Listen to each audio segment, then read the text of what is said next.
Hey, Noah. What exactly is the time that we are starting? 10 a.m., 2 minutes from now. Can you say that again? 10 a.m., 2 minutes from now. Okay, thank you. You're welcome. Oh, and Noah, is it possible Yep. to send, the package to Melvin Wesley? He has so everything that- as of this morning. Okay, thank you. You're welcome.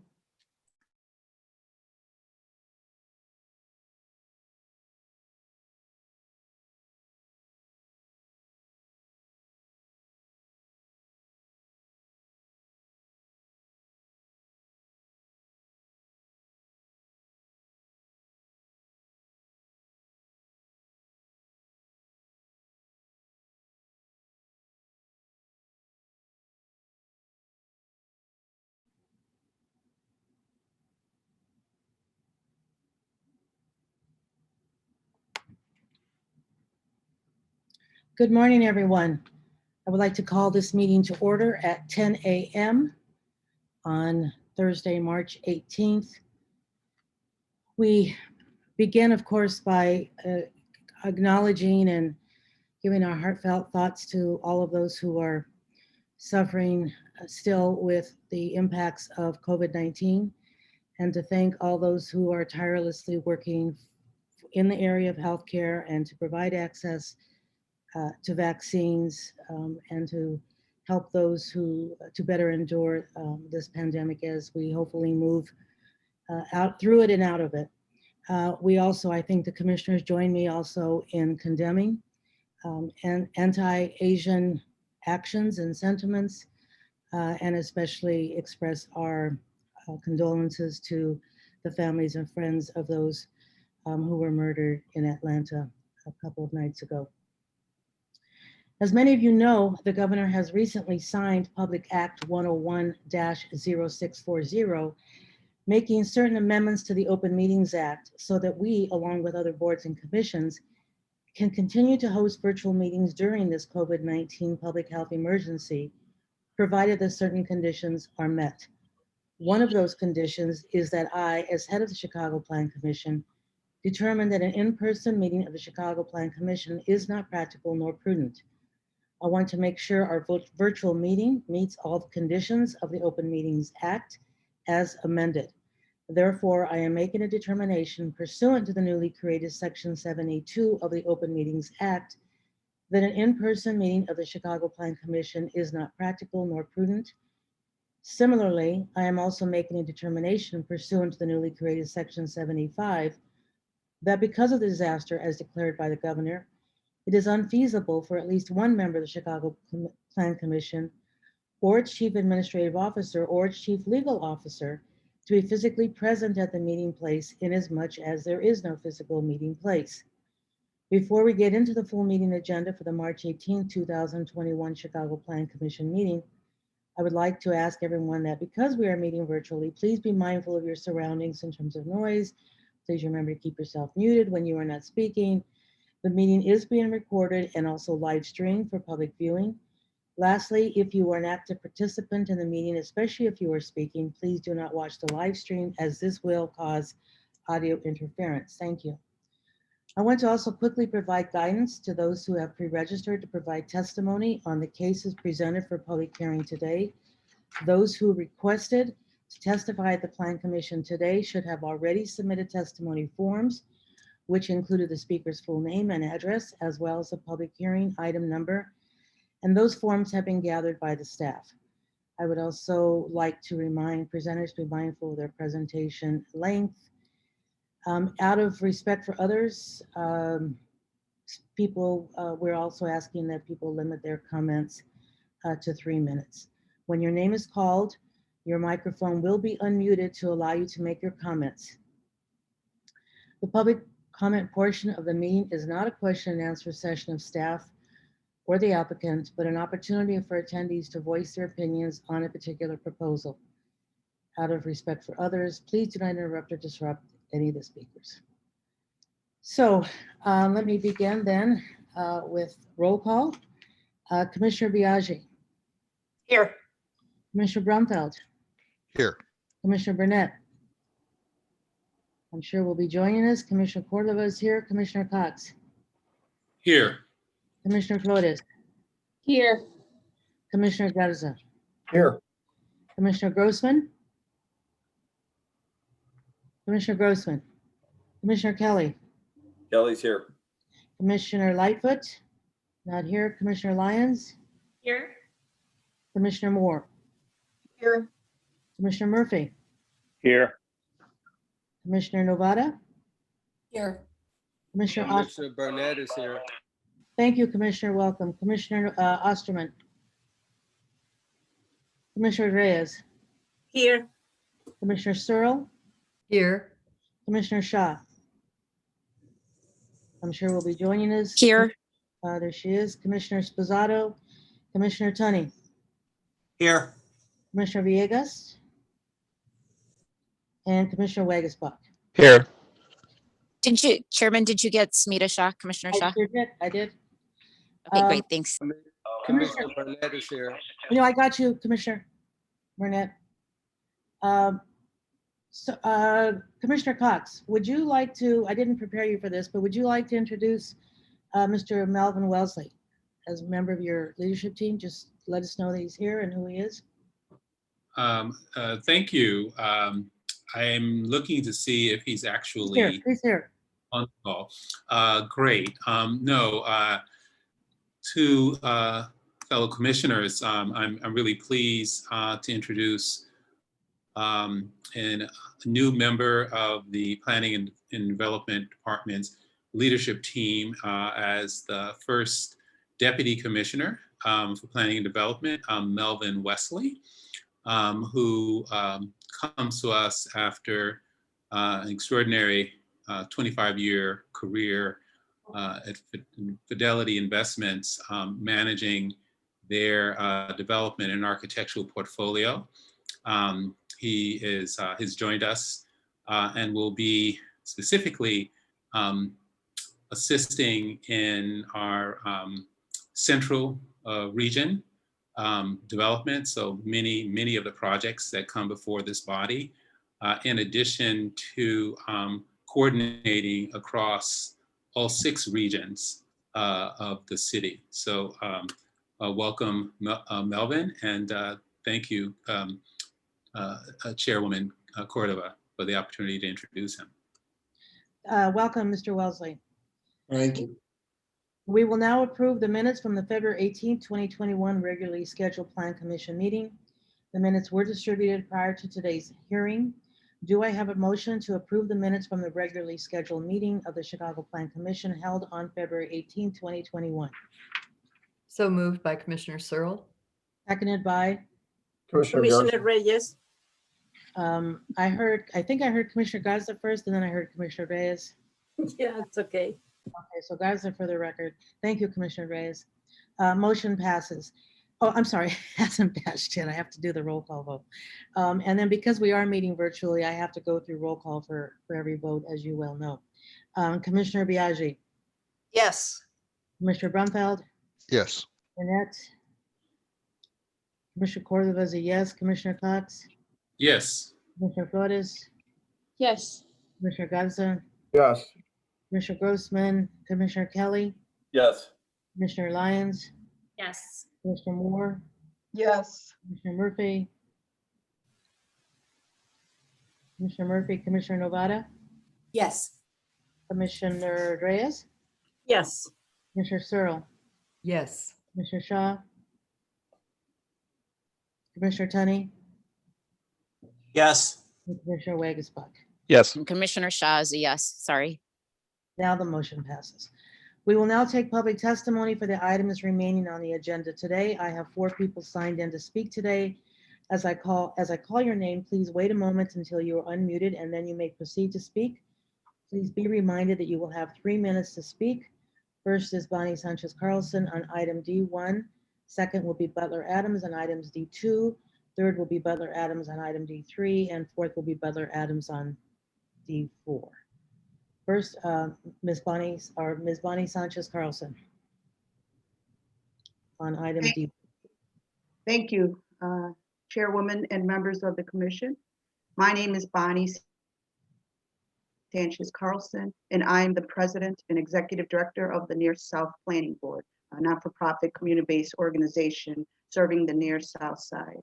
Our group had the opportunity to review on a number of occasions the proposal to build an esports complex and virtual reality center in an old industrial area on the city's Near South Side. The project presented by Smash Interactive would be the first dedicated and purpose-built esports stadium in the city, consisting over 25,000 square feet of free roam VR arena, 13,000 square feet broadcast studio, 10,000 square feet office space, 19,000 square feet restaurant, viewing lounge, and 13,000 square feet restaurant bar.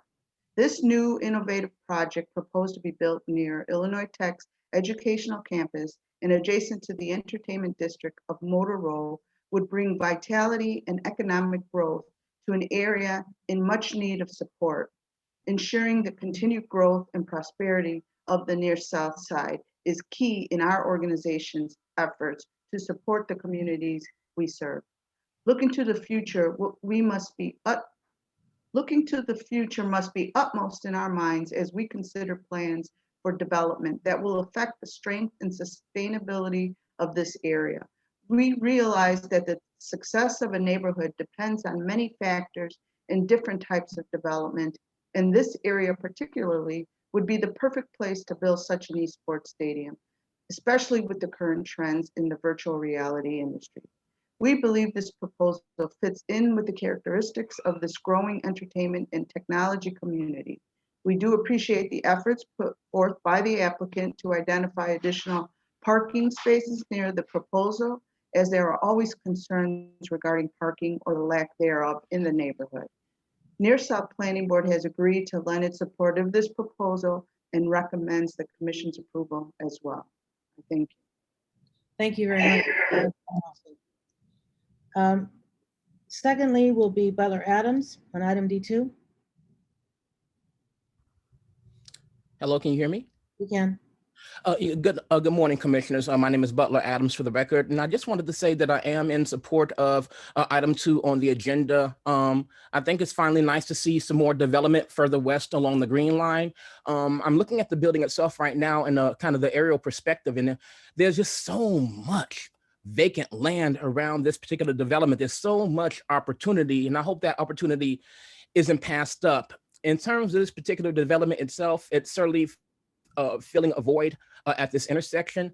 I will say that I am a little bit concerned just of the materials being used. I know they're using, I guess, like a kind of a white precast or painted precast concrete, and I'm just concerned about that in 5 years being kind of dirty and dingy. So I think that materials should be looked at, but I also know that there's supposed to eventually be a Green Line stop here at Damon, and it's not yet started construction, but I do hope that some more planning time is taken to look around the Damon stop, the potential Damon stop at the Green Line, just because there's so much opportunity for TOD in this general area.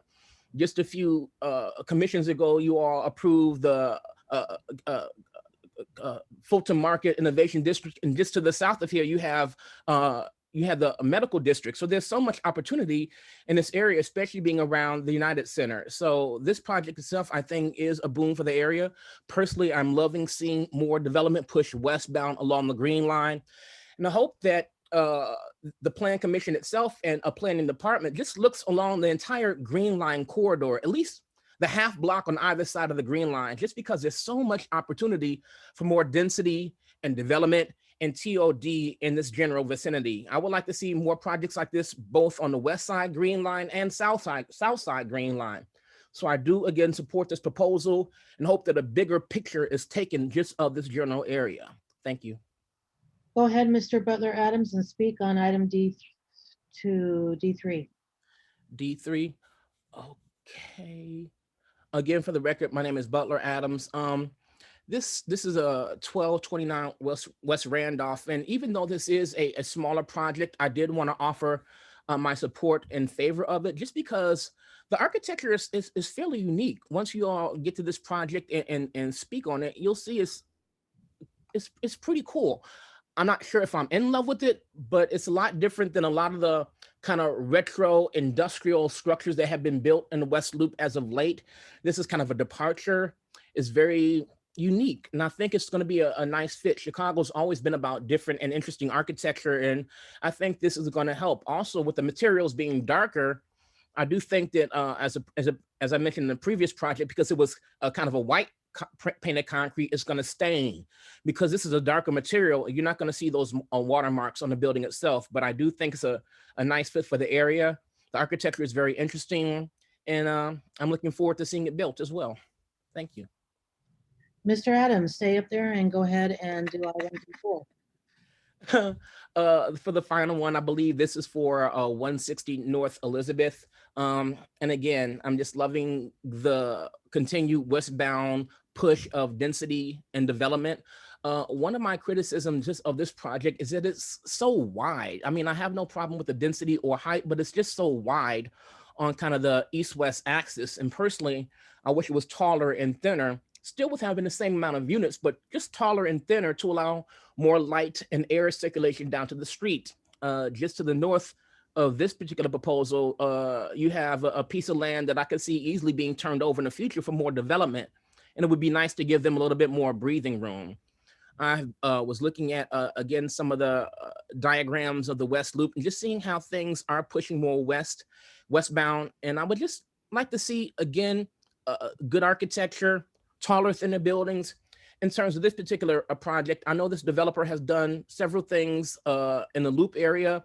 He did a building called Vetro as well at Harrison and Wells that I watched go up. So I know this the architecture is not bad at all, and I am looking forward to seeing it.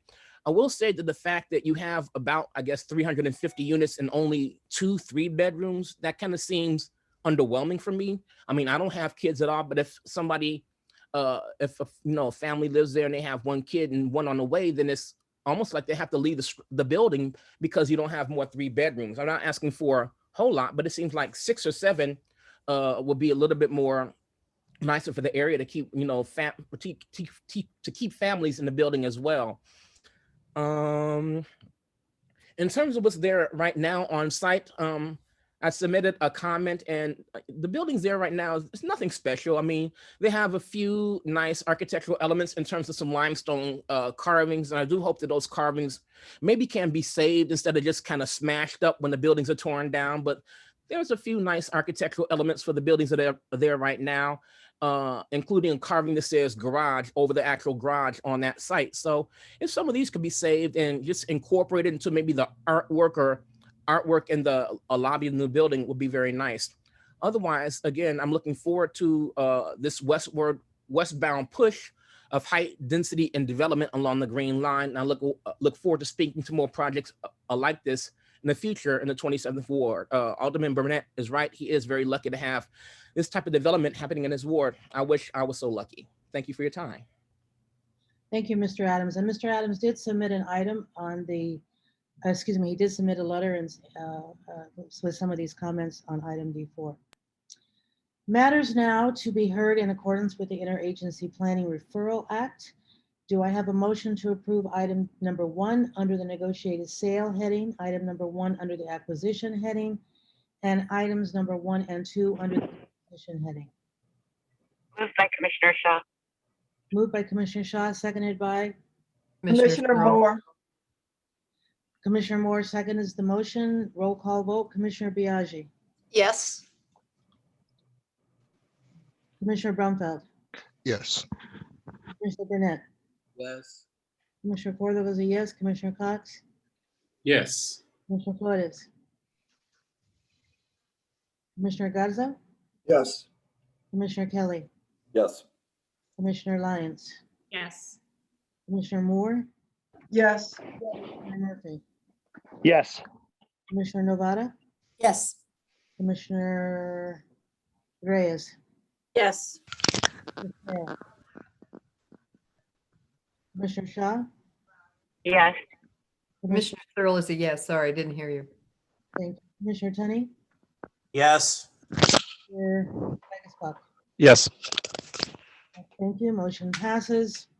Matters to be heard in accordance now with the Lake Michigan and Chicago Lakefront Protection Ordinance and or the Chicago zoning ordinance. The first item on the agenda is D1, a proposed business entertainment plan development submitted by Smash Interactive LLC for the property generally located at 2500-48 South Wabash Avenue. The applicant proposes to rezone the property from C1-5 Neighborhood Commercial District and M1-3 Limited Manufacturing / Business Park District to C2-3 Motor Vehicle Related Commercial District prior to establishing a business entertainment plan development. The applicant proposes to construct a 60-foot tall professional esports stadium, which is a large entertainment and spectator sports venue, with a maximum occupancy of 1,040 people that will also include indoor sports and recreation, restaurant, and office uses. 90 accessory parking spaces will be provided off-site at 2601-25 South Wabash Avenue. This is in the 3rd Ward. Emily Thrun will provide the context overview and the applicant will present their proposal. Ms. Thrun. For the record, my name is Emily Thrun with the Department of Planning and Development. The applicant appears here today because they are proposing to rezone the property from C1-5 and M1-3 to C2-3 prior to establishing a planned development to construct a professional esports stadium with indoor sports and recreation, restaurant, and office uses. 90 accessory parking spaces will be provided off-site at 2617 South Wabash Avenue. The subject site is located in the near South Side community area. The average household size is 3.8 people. The median age is 34.9, and the median household income is over $100,000. The site is bounded by 25th Street to the north, Wabash Avenue to the east, a 4-story residential building to the south, and a public alley CTA Green Line tracks to the west. The southern portion of the site is currently occupied by a 2-story brick commercial building, and the northern portion of the site contains a surface parking lot for trailer storage. The existing brick building is proposed to be reused in this proposal. The proposed off-site parking lot at the southeast corner of Wabash and 26th Street is currently occupied by a surface parking lot and a 1-story masonry building. The site is approximately 3 blocks south of the CTA Cermak McCormick Green Line stop. The site is also located near CTA bus stops, including the CTA's number 1, 2, 4, 21, and 29 bus stops. The surrounding zoning districts in the immediate area are C2-3, C1-3, and C1-5, and M1-3. The surrounding land uses in the area include residential, commercial, industrial, and hospital. This is an image of the overall site plan showing the esports facility in relation to the off-site parking lot. These are aerial images that show the existing conditions of the proposed esports facility site. And these are pedestrian level images of the site. These are images of the existing conditions of the proposed off-site parking lot. And here is an aerial rendering of the proposed esports facility looking north and a view looking south. The next few slides include images of the existing pedestrian context of the site and the same pedestrian level view of the proposed project. This is a view of the main entry from Wabash, a view along Wabash looking south, a view across 25th Street looking south, and finally an elevation rendering showing the entire facade of the proposal along Wabash. Now I would turn the presentation over to Graham Grady, the applicant's attorney, who will further explain the details of the proposal.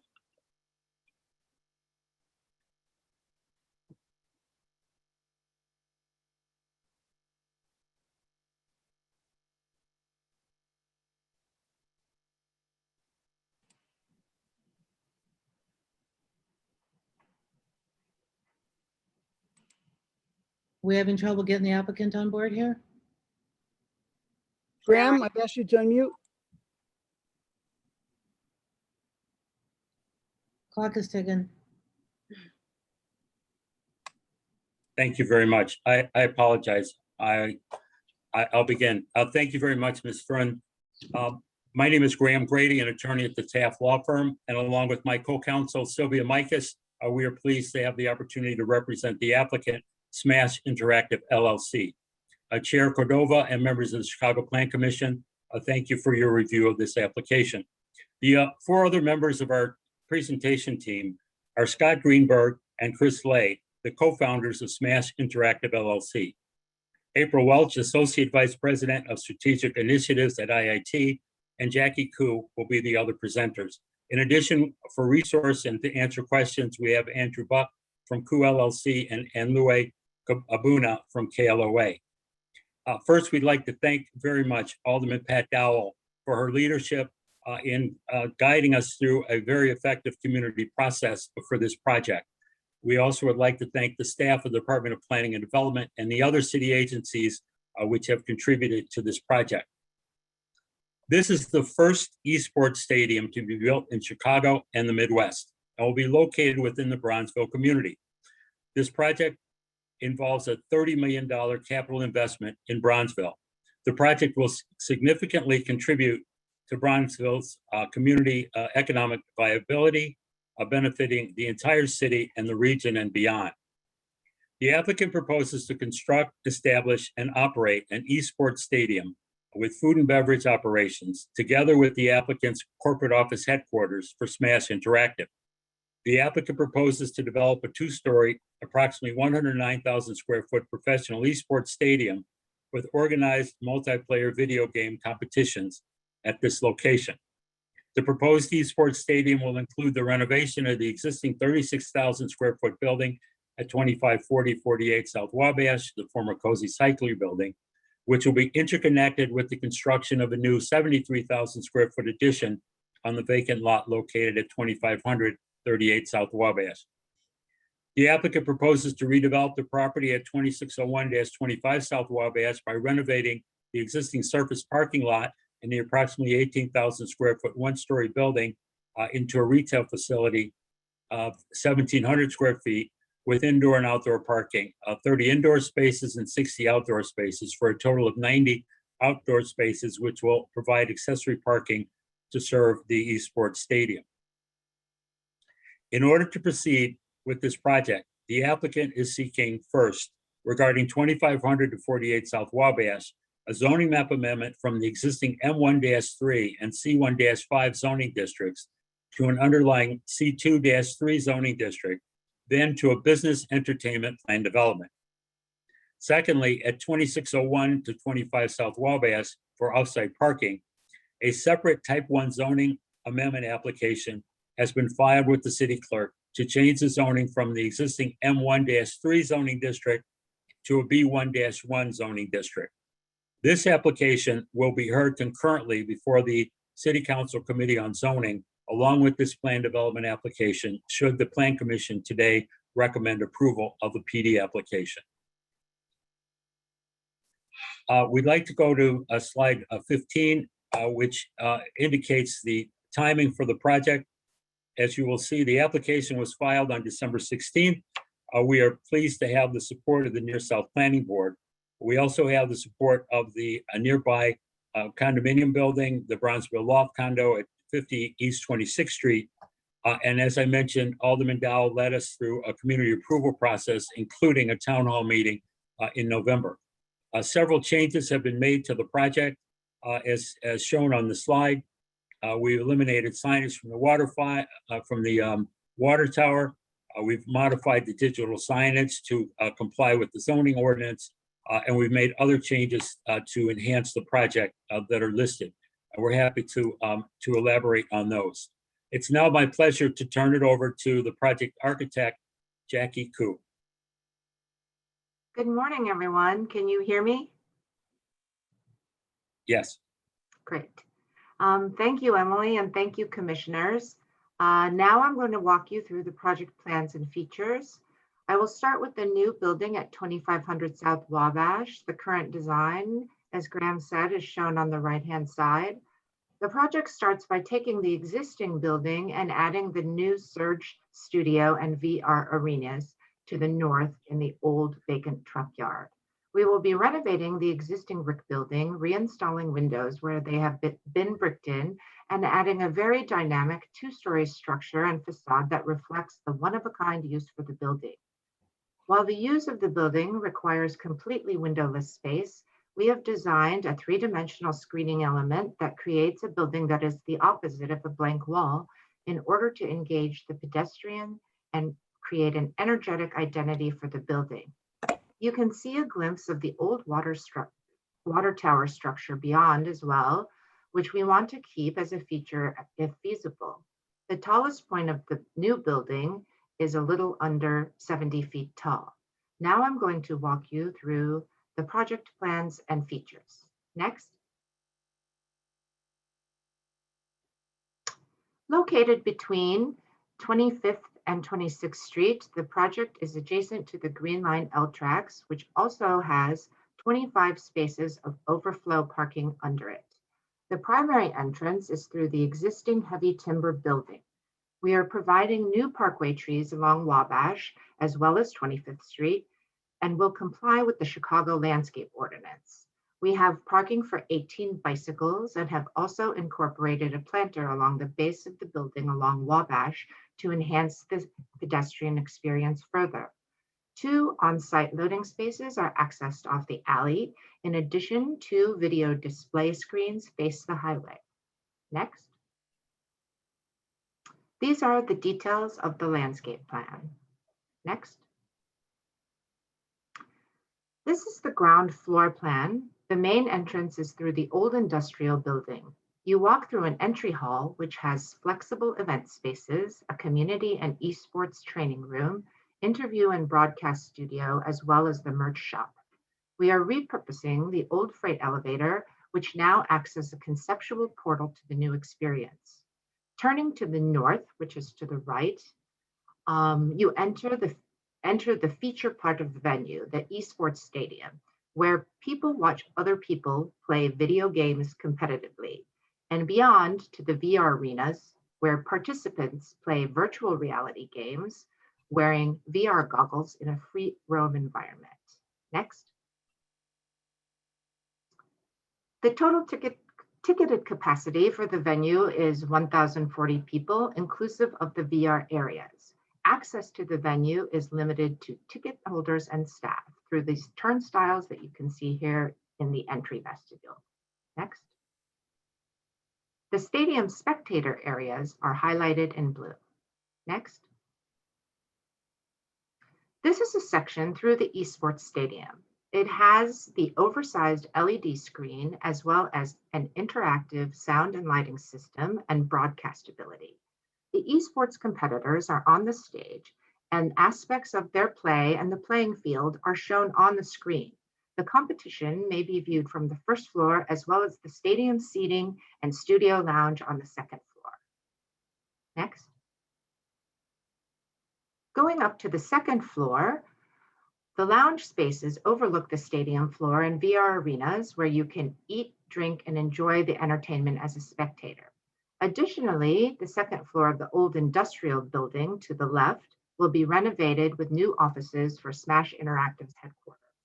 Some unique features of the second floor include stadium seats, a broadcast booth, and more LED displays above the VR arenas, so you can watch your friends and family watch what your friends and family are experiencing in the game. Next. The building is designed to relate to its urban context in a number of ways. Next. The main entry is highlighted by venue signage as well as an entry canopy and bollards. Restoration of the previously infilled windows adds life to the pedestrian experience. Next. The pedestrian street frontage is also enhanced with concrete planters within the property line at the new building to add greenery. Next. The datums of the existing brick building were referenced in the design of the new precast structure. Next. And the pre-finished metal screen extends to the ground plane in order to break up the mass of the stadium and VR volumes. The screen will create light, shadow, and texture and visual interest at the pedestrian level. Next. Our finishes include two colors and textures of precast, metal panels, and perforated metal panel in an industrial-inspired palette. Next. We have included the technical drawings here. The zoning height is 62 feet tall, while the top of the roof line is 69'6". Next. More elevations, technical elevations. Next. The technical section. Next. The roof plan shows our intention for the areas of green roof as well as the photovoltaics. Next. Our project will achieve 100 points and will be LEED Silver with 20 points for renewable energy through the PVs. Next. Now on to the parking. As Emily mentioned, the parking is off-site, catty corner from the building located at 2617 South Wabash. This is a reuse of the former taxi cab storage and repair facility. Next. We are renovating the building and improving the pedestrian amenities by adding retail space and storefront along the Wabash elevation, along with street trees compliant with the landscape ordinance. Next. The outdoor parking area is enhanced with a mural, dark sky lighting, and improved landscaping. Next. The parking is gated, ticketed parking with an entry off Wabash. There are 60 exterior spaces and 30 interior spaces, along with parking for 8 bicycles. Next. This part of the development also complies with the city's sustainable development policy, achieving 25 points by exceeding the energy code, providing working landscapes, as well as 4 electric vehicle charging stations. Next. This is the technical drawing for the parking property. Next. And finally, our project will also comply with the stormwater management ordinance. Both properties will be considered regulated developments and will have underground stormwater vaults. Next. Thank you again, and now I'll turn it over to the SMASH Interactive team, Scott and Chris.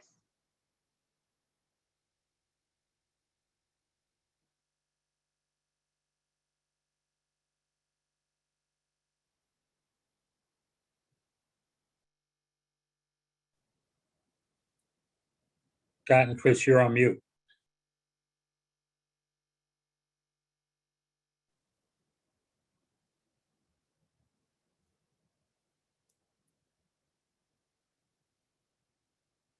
Who is speaking next? We had planned to have Scott Greenberg and Chris Lay present at this time. Madam Chair, there appears to be a difficulty with the technology, so I'll cover their portion as they're unable to participate. Thank you, Mr. Brady. What Mr. Greenberg and Mr. Lay were going to inform the board was to put this project in context as the first esports facility of its type in Chicago and in the Midwest, which will be a major step forward in terms of contributing to Chicago's growing technology capability, the utilization of esports as an educational component involving 3 area schools, which will participate in an esports league, which you'll hear a bit about in a moment. In addition, the developers have committed fully to providing 26-6 compliance for the construction of the project, utilizing women and minority-owned businesses. In addition, especially as this will be an owner-occupied facility, the owners are committed to using African-American and minority contractors and employees in the operation and maintenance of the building. In addition, as shown on this slide, esports is a— Graham, I can speak to the slide. Thank you very much. So on the left map, you can see that Chicago is central to so many universities. And that's why schools like IIT, DePaul, and Columbia all support this project. So at a collegiate level, there's so much interest that nationally there's $15 million in esports scholarship, which is an amazing opportunity for kids in Chicago. However, on the map on the right, you'd see a disparity in awareness. The blue triangles are for high schools that have esports programs and red triangles that do not. As someone who immigrated to Chicago and graduated from Lane Tech, I understand the need to support equal opportunity. And that's why I'm so proud that Scott and I have been able to partner up with April Welsh and IIT to establish the Bronzeville Esports League. This initiative will target support local communities and benefit schools like Drake Elementary, Phillips High School, the National Teachers Academy. And to talk more about this Bronzeville Esports League, I'd like to hand it over to April. All right. Hello. I hope everyone can hear me. We can. Awesome. Very good. Thank you so much, Scott and Chris and Alderman Dowell and all the commissioners who are here today. I am so excited about this initiative. I am an educator. Over the last 30 years, I've spent my life educating students, and I am thrilled about the impact that this facility will have on our kids in Bronzeville. I live in Bronzeville. I bought my house in 2012 right across from the beautiful Marianos, and I am just so excited to be the sort of bridge between Illinois Tech, Surge, and our community partners and our community high schools. Many thanks again to Alderman Dowell. She connected us with Troy Williams and Abril Vela from CPS. We are now on their esports commission, building the framework together. I'm thrilled about esports, and we have students at IIT who have paid off their college loans with esports. It's a definite path to college, and it's a path to entrepreneurial opportunities that I want to share with the neighbors, my neighbors in my community. We are going to be teaching in many respects a lot of the things that you need to support yourself and to support your family. And the fact that Scott and Chris made an effort to include teachers and teaching and the outreach is just, it's so heartwarming and phenomenal. I'm just really excited. I know we don't have much time, but over the past year since we started this project, we've been doing the groundwork to make those connections. We've been isolating the best courses that can be taught in 2 weeks and 4 weeks. And we've been really we've done a survey with CPS. We have over 153 kids who've replied already. There's great excitement for this amongst the students, and we're planning to educate the parents around this as well.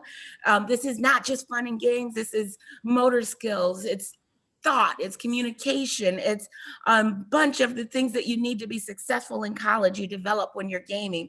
Focus, your ability to sit still for a kid. Even for me, it's hard to sit still when you're excited and talking about things. But we are, again, we're thrilled about the Esports League. Our mission is community, competition, creation in that order, and bringing all of that to our neighborhood. As Scott's slide showed you, it's not here right now. The high schools in the north sides and the suburbs have jumped on this bandwagon. Colleges have teams and pathways directly to the schools that are just like the basketball pathways. So doing this work right now is so important, and I'm so thrilled to be a part of it. And thank you so much for giving me the time to talk to you. Many thanks to all the commissioners. And again, another thank you to Alderman Dowell. And I'm always available for any questions from anyone. Thank you.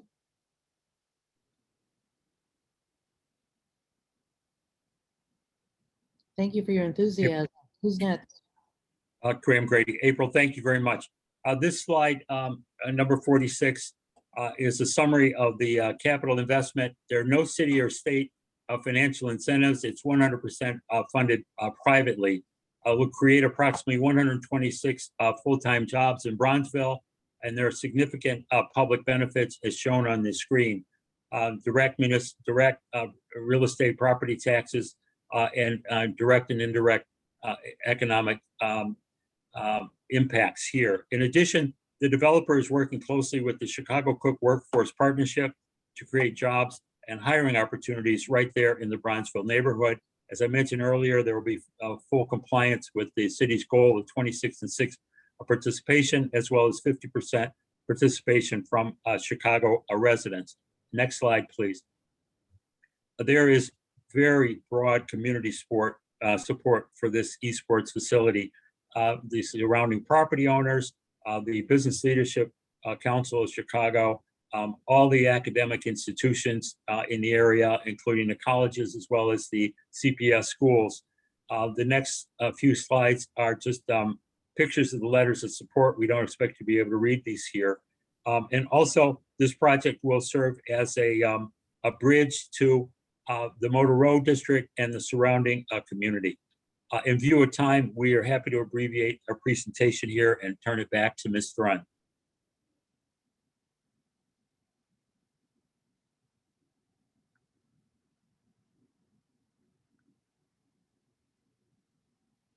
Sorry about that. The Department of Planning and Development has reviewed the materials submitted by the applicant and has concluded that the proposal would be appropriate for the following reasons.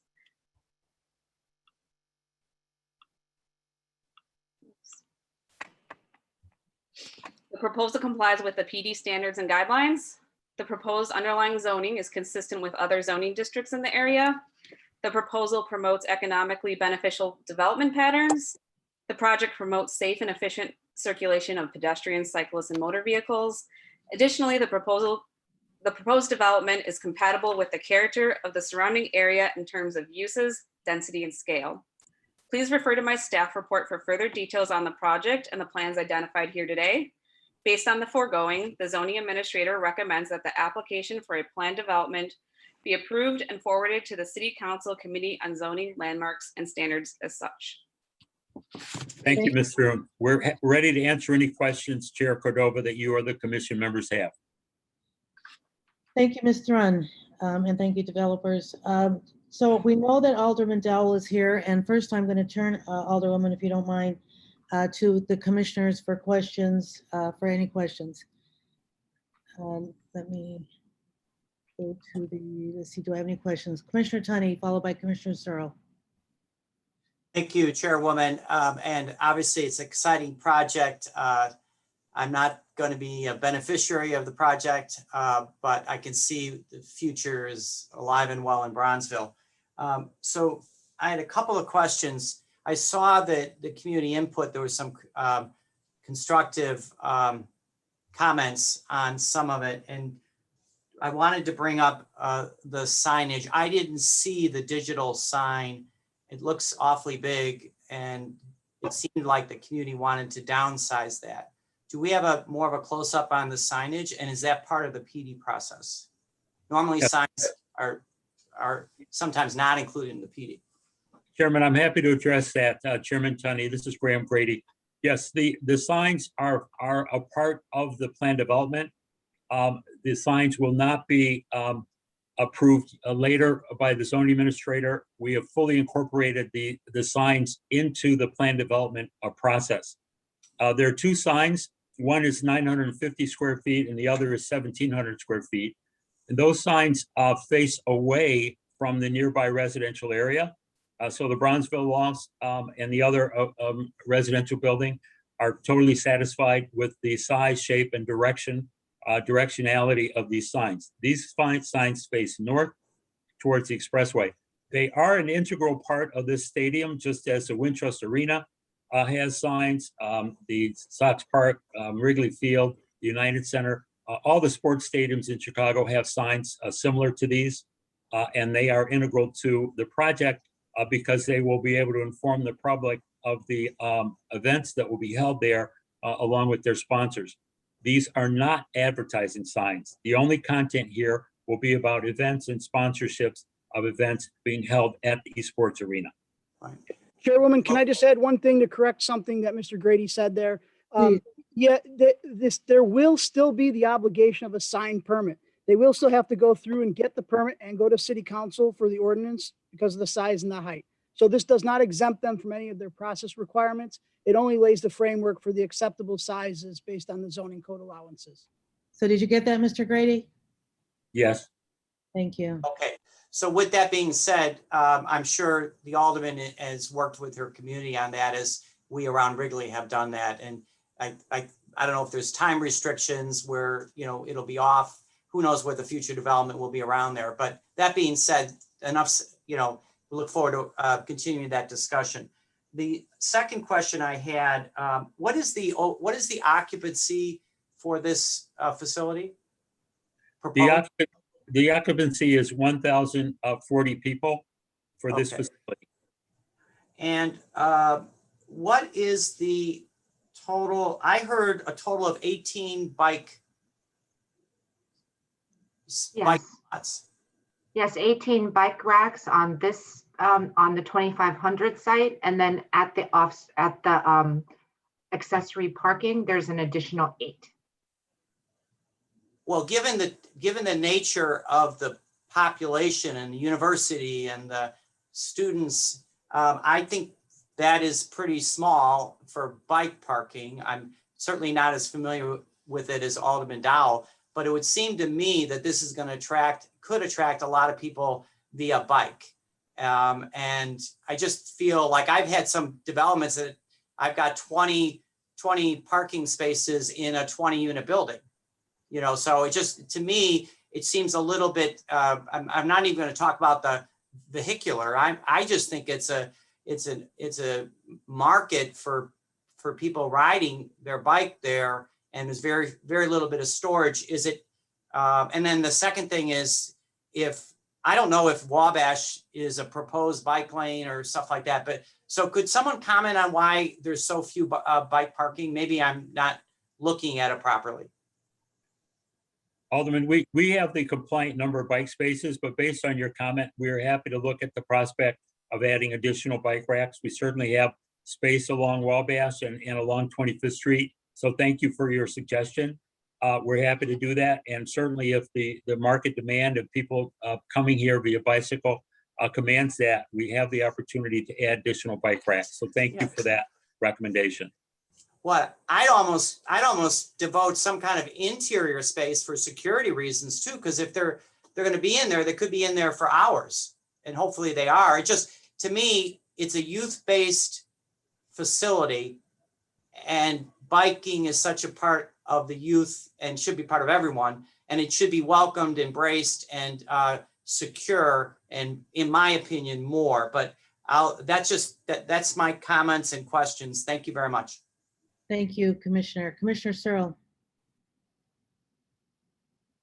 First, I would agree with Commissioner Tunney that 18 bikes do not seem like enough, especially when this is student-oriented and college student-oriented as well. I think it's a great, exciting project that we will have in Chicago. I wanted to just take a look at if we can look at the elevation again of the screen element, and ask Jackie Koo, who is a cohort of mine, but hey, Linda. Hi. If you would explain a little bit, if we could do the one in color, that would be better. I think it's up at Emily's, maybe, or you could do the parts and pieces, yeah, if you'd like. Sort of, what's the iconography here? Is this kind of a meaningful, sports-oriented? I'm not quite sure I understand the shapes and forms that are on that screen. Well, it's comprised of facets. So it's trying to add a three-dimensional kind of, high-tech quality to the building. As you can see, the enclosures behind are really precast concrete boxes. And so really, it's adding a dynamic element that both comes down to the pedestrian level, incorporates the signage, all into a kind of holistic, high-tech, attitude for the building. You see it as representative of sports ideas and, colors. I mean, the circle could be a ball, for instance, or something. Yeah. Yeah, I mean, not exactly, because, esports is slightly different, but, it does have, if you look at kind of arena language or contemporary arena language, that kind of iconography that we're trying to reference is, that sort of similar to an arena, but not exactly, a physical sport arena, but still an arena. Okay. All right, thank you. Thank you, Commissioner. Commissioner Kelly. Thank you, Chair. I want to echo my colleagues' concerns on bikes. A couple questions I have is, are you planning on selling alcohol at this venue? Yes. Okay. And then do you have a, do you have a ballpark on admissions to the general public, what the charge would be? The entry fee? I'm gonna turn that to Chris or Scott. I think it depends upon the event, Commissioner. And I'm not sure we are at that point yet in terms of ticket pricing. But Chris, if you have more information, please add it for Commissioner Kelly. Yes, Commissioner, thank you for the question. It's going to be a range. Some events will actually be free, but still be ticketed. We want to ensure that we know who's coming into the venue and not. And some of the events can be anywhere between $20, and obviously you can escalate up from there. But I think that depending on the type, whether it's a professional event, a collegiate event, a regional event that we're going to be hosting, it can range anywhere between free admission all the way up to what you would normally see in any type of live event. And could you, I don't know if you touched on it in the presentation, could you just briefly touch on, for the benefit of the commission, that people would pay to be fans? They would actually pay to watch players play these sports? Yeah, so that's the really interesting thing about esports, right? Esports is just like any other sport, except for the fact that you don't need a dedicated building for each sport, right? In esports, there are multiple games. There's League of Legends, there's Valorant or CS:GO, but they all take place on a stage where all the athletes compete on a stage, and then fans who follow them online. This is what we plan to do. We plan to host tournaments online, and people qualify into it, and they're flown here to compete live in the quarterfinals, semifinals for people to watch. So unlike traditional sports where you have like United Center for basketball, Soldier Field for football, all these games, esports games, can take place at our facility. And that's the idea, is that people sometimes maybe like a high school event, the tickets might be nominal, right, for fans to come and watch, family members come and watch. But then when you talk about a professional team coming in here, the price will increase from there. Great, thank you. So yeah, I want to absolutely echo my support for this project. I think this is great. This is a wonderful addition to our city, long overdue. And I know you mentioned schools, but don't forget about the park districts on partnership as well. We've had some support, or not support, some success, I should say, as recently in December on generating some esports tournaments in our field houses. So my hat's off to you, and good luck. Chairwoman, can I add one thing to that answer? Chairwoman, this is Noah. I think Commissioner Kelly's question may have been missed, but just want to restate that their capacity would be ticketed, would be 1,040, and that is set by the PD. So that would be the maximum that would be allowed. Thank you, Noah. Commissioner Kelly, thank you. We'll be happy to follow up with you in terms of opportunities to coordinate with the Chicago Park District. Thank you. Thank you, Graham. Commissioner Burnett. Yeah, thank you, Commissioner. I just want to commend everyone that's involved with this project. I think it's a well thought out project, very innovative. I am concerned about, and I commend the Alderman also, I am concerned about this area being where there's a lot of public housing and low income housing, and the residents from that area being able to come in and not have to pay a lot of money to be able to attend. But other than that, I think it's a great venue, and the design is beautiful. Thank you, Commissioner. Commissioner Cox, and then I'll go to Alderwoman Dell. Thank you.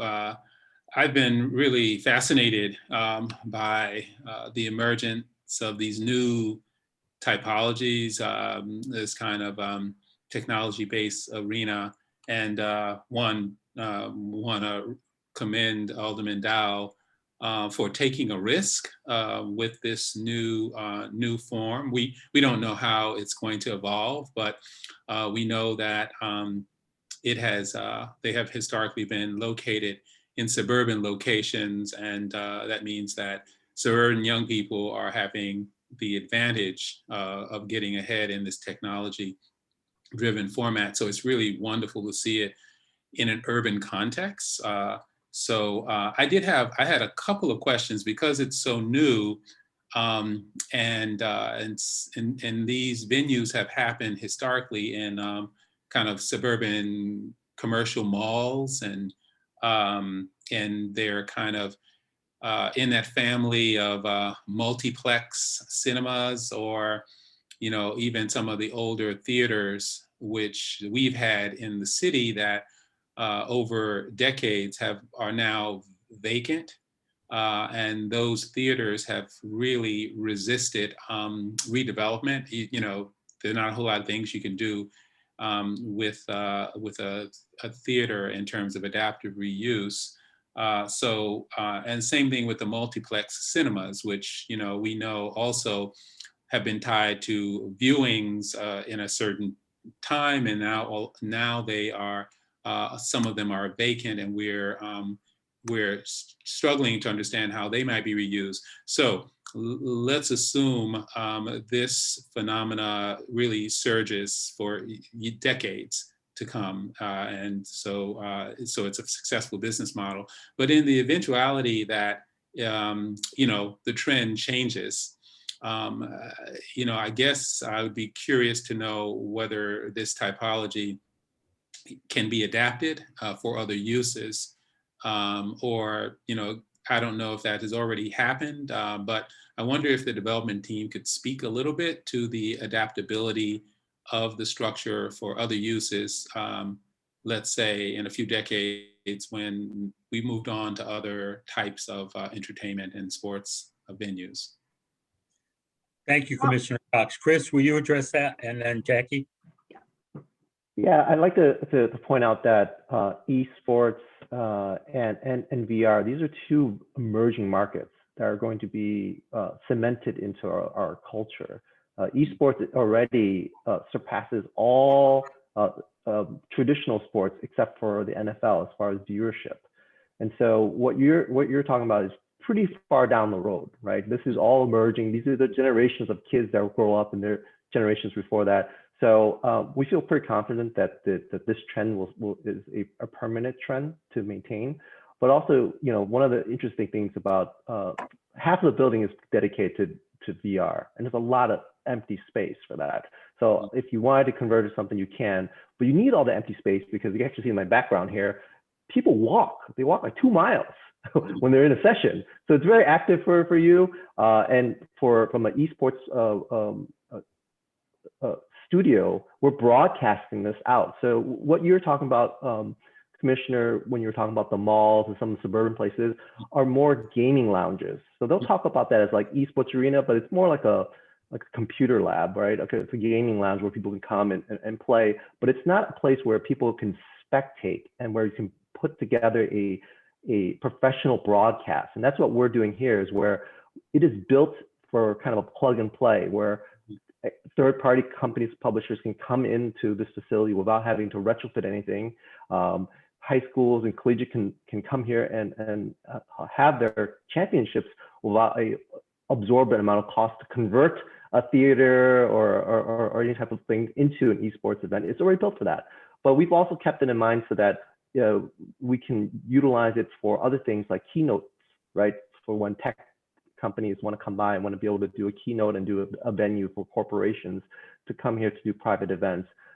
We want to have that flexibility to have it. And we've had that in mind for the actual broadcast studio portion of it. Thank you. That really helps. I mean, it sounds like we probably should have a briefing, a separate briefing to learn more about this. I don't think I had focused as much on the connection that you have with higher ed and high schools, and it's really, again, a great example of like location matters. That this is ultimately going to lead to opportunities for young people in Brownsville that they would not have ever had the arena been located in a more suburban location. So again, I think it's an incredibly exciting kind of cultural venue that hopefully, looking at that larger map of what might happen around it, you begin to see that it could be an anchor for redevelopment. I also appreciate significantly the Jackie Ku's take on this and how to put an exciting building that is basically a big blank box and create a really one of a kind kind of architectural expression. It's thrilling to see, and my compliments to you for hiring such an extraordinary architect. Thank you, Commissioner. Alderwoman Dow, you've been patient. Would love to hear your comments.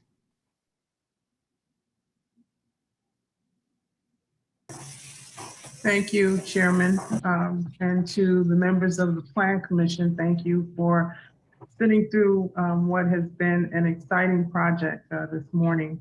I'm here this morning to ask your support for the Surge Stadium proposed by Smash Interactive. And before I get started with my comments, I wanted to address something specifically that my colleague Alderman Burnett raised, which is, Alderman, when I thought about this project and how it entered into the community, I was conscious of just the issues that you raised and the commitment that the development team has made to me and in writing is that they will work to develop the Bronzeville Esports League, which is connected specifically to Drake Elementary School.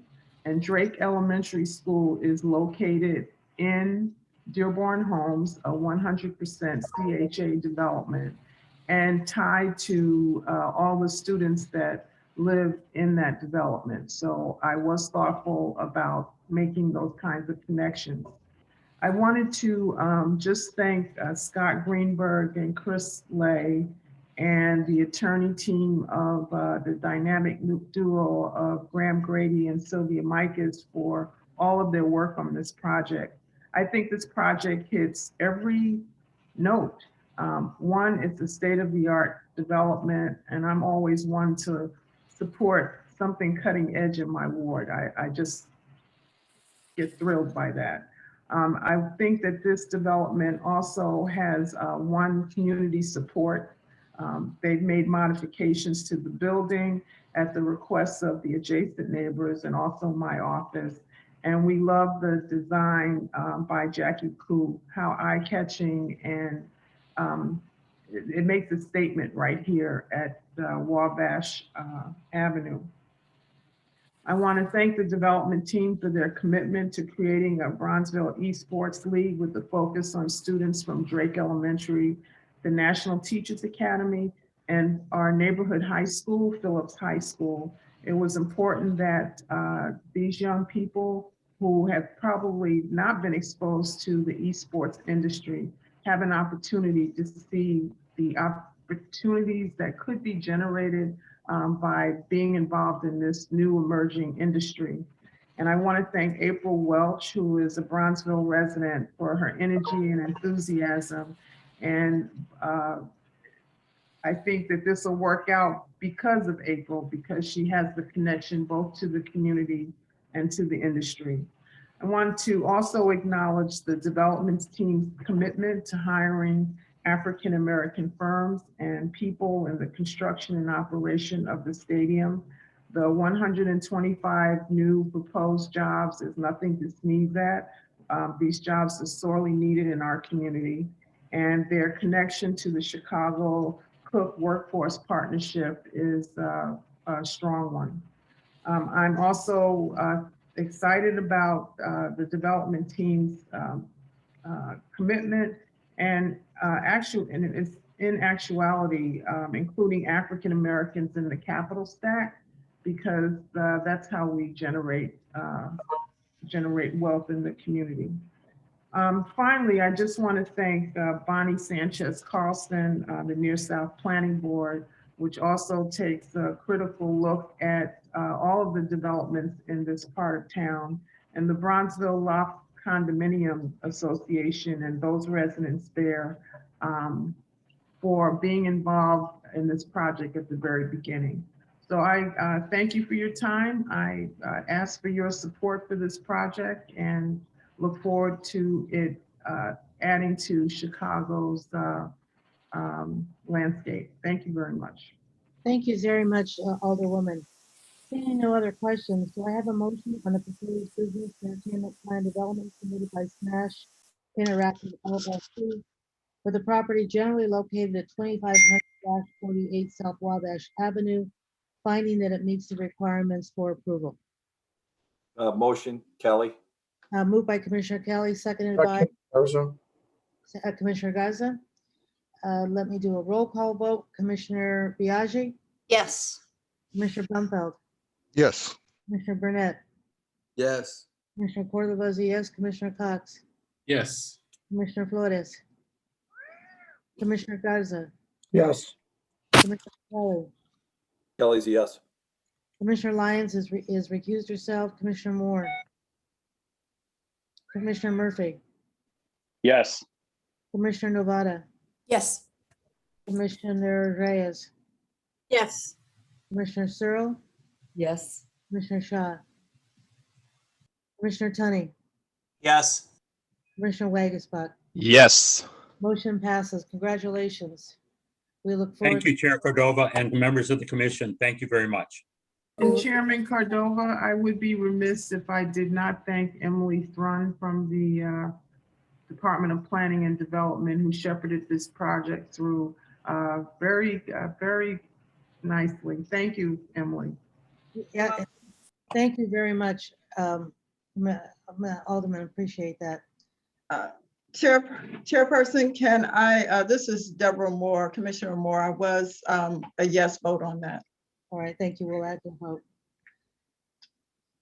Next item on the motion passes. Next item on the agenda, D2, a proposed amendment to Plan Development 1097 submitted by BMH-1 LLC for the properties located at 9-1959 West Lake Street, 115-159 North Damon, 1900-1958 West Maple, 1901-1959 West Maple, 1900-1948 West Washington, 100-146 North Walcott. The applicant proposes a change in the zoning designation from residential plan development 1097 to a B2-5 neighborhood mixed-use district. I'm sorry, it is currently, yes, to a neighborhood mixed-use district, underlined, and then to residential business plan development number 1097 as amended.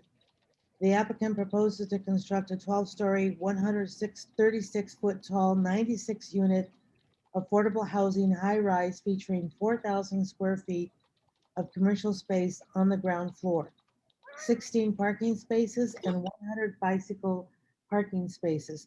This is in the 27th ward. Thank you. Mike Perella will provide the context overview, and the applicant will present the proposal.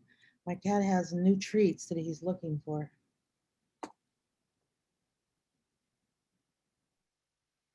Good morning. For the record, my name is Michael Perella, and I'm a project manager with the Department of Planning and Development. With me here today are members from the applicant team, the developer, Peter Lavavi of Rinshore, the attorney, Steve Friedland from Applegate and Thom and Thompson, and the architects, Catherine Baker and Matthew McGrain from Landon, Bone and Baker. As you already heard, the proposed development is generally located at 1939 to 1959 West Lake Street and in the near West Side community area. The applicant BMH1 LLC, a subsidiary of Brinshore Michaels Development LLC, is appearing here today for the purposes of amending PD 1097 to construct the West Haven Park 2D project, a 12-story, 136-foot, 96-unit mixed-use residential and affordable housing high-rise with 16 parking spaces and 106 bike parking spaces. This proposal is a mandatory plan development because the applicant proposes to amend PD 1097 as follows. Change the underlying zoning from RT4 to B25, increase the existing height limit from 100 feet to 141 feet, expand the total number of allowable dwelling units from 203 to 208, change the required parking designation from 242 required spaces down to a TSL designation, and decrease the allowable FAR from 1.7 to 1.5. The subject site is situated in the West region, near West Side Community Area, 27th Ward, Alderman Burnett, and is located at the southeast corner of Damon and Lake Streets, about 2 miles due west of the Loop. The subject site is part of the larger West Haven Park redevelopment. The West Haven Park redevelopment is a successor to the Henry Horner homes, which were demolished. Those homes were built in 1958, and they were demolished as part of the CHA's plan for transformation, with the last homes coming down in 2006. The redevelopment of the Henry Horner homes are governed by the Mothers Guild and Gautreaux consent decrees to ensure that the units lost in the plan for transformation will be replaced. Here you can see the larger West Haven Park, or the entire West Haven Park development. It is generally bounded by Lake Street on the north, Hermitage Street to the east, Washington Street to the south, and Oakley Street to the west. Upon completion of the project, the West Haven Park 2D will be the last building to fulfill the second Mothers Guild consent decree requirement, meaning the total required replacement public housing units will be satisfied when the project is complete. The applicant has been instrumental in delivering these units to the project. After responding to a request for qualifications by the city in 2002, they were selected as the development entity responsible for completing the West Haven Park redevelopment. Their selection was predicated on their success over a 30-year period, delivering housing and particularly affordable housing units to communities across the upper Midwest and nationally. The redevelopment of West Haven Park began in 2005, and to date, the applicant has constructed 7 of the 8 phases of the West Haven Park development and have created a total of 747 units, 332 public housing units, 159 affordable units, and 256 market rate units.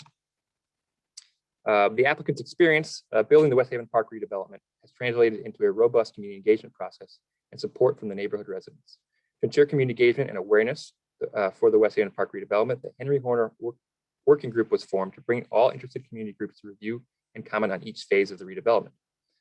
Plans for various phases have been presented to the Henry Horner Working Group and adhere to the group's guidelines.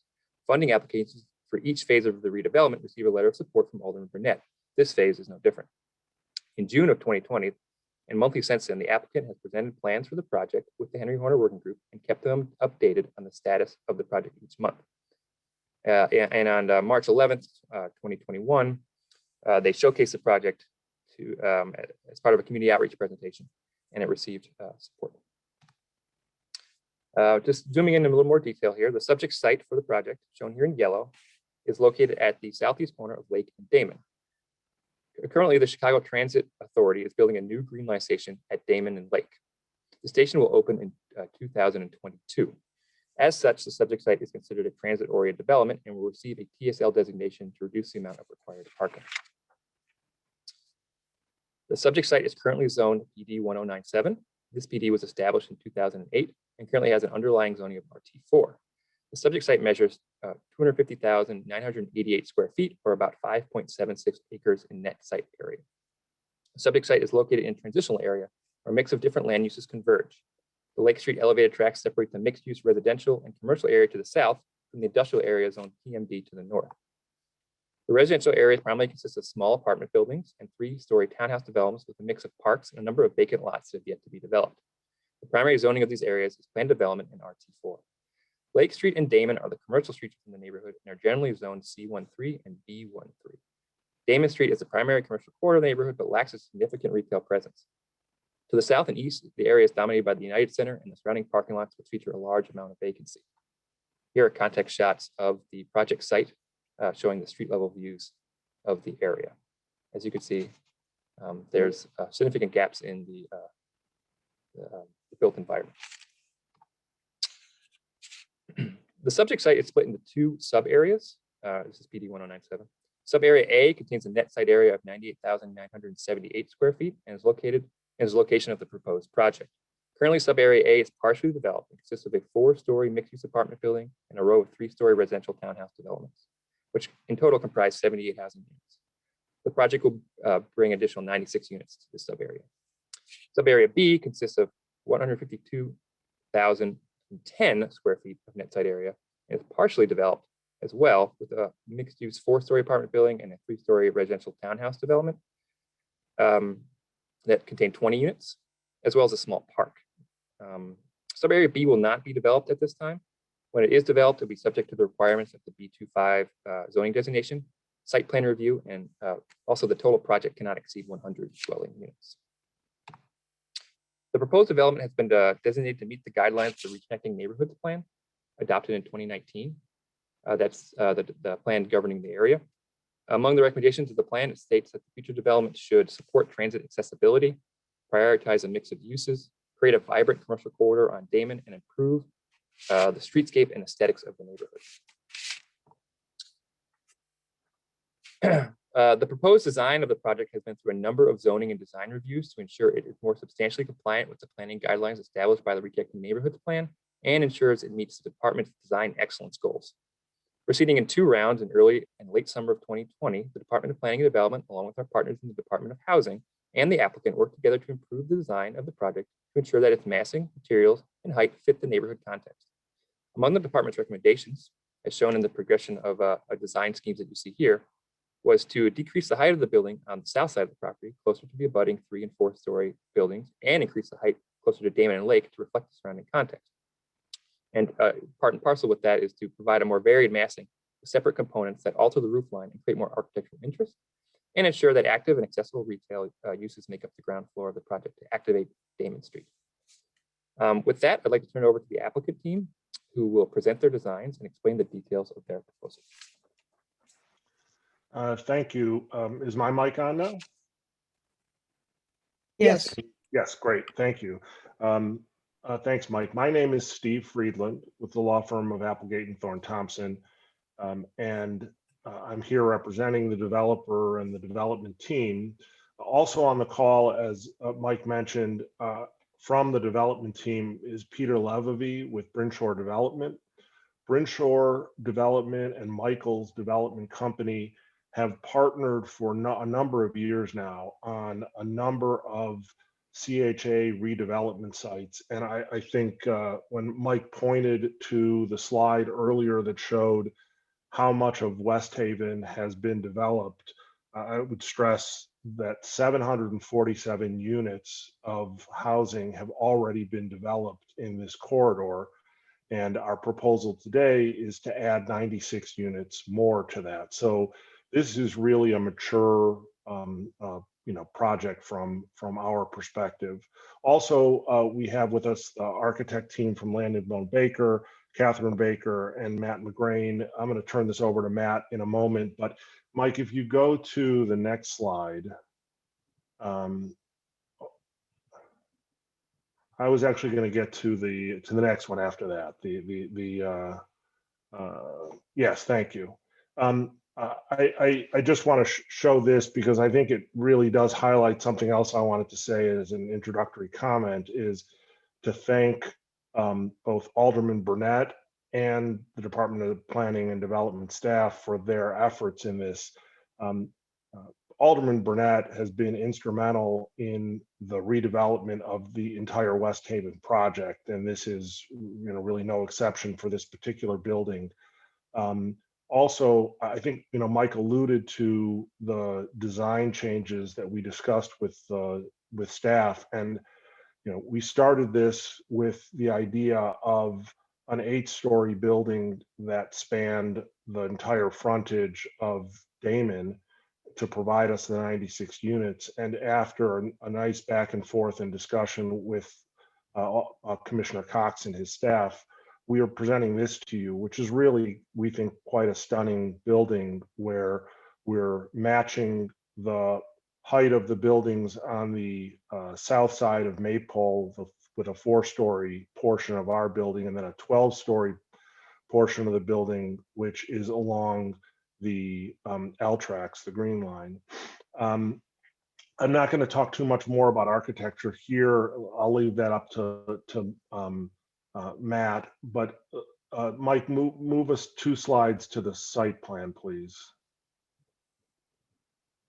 Just another rendering, but the next one should be the site plan, I believe.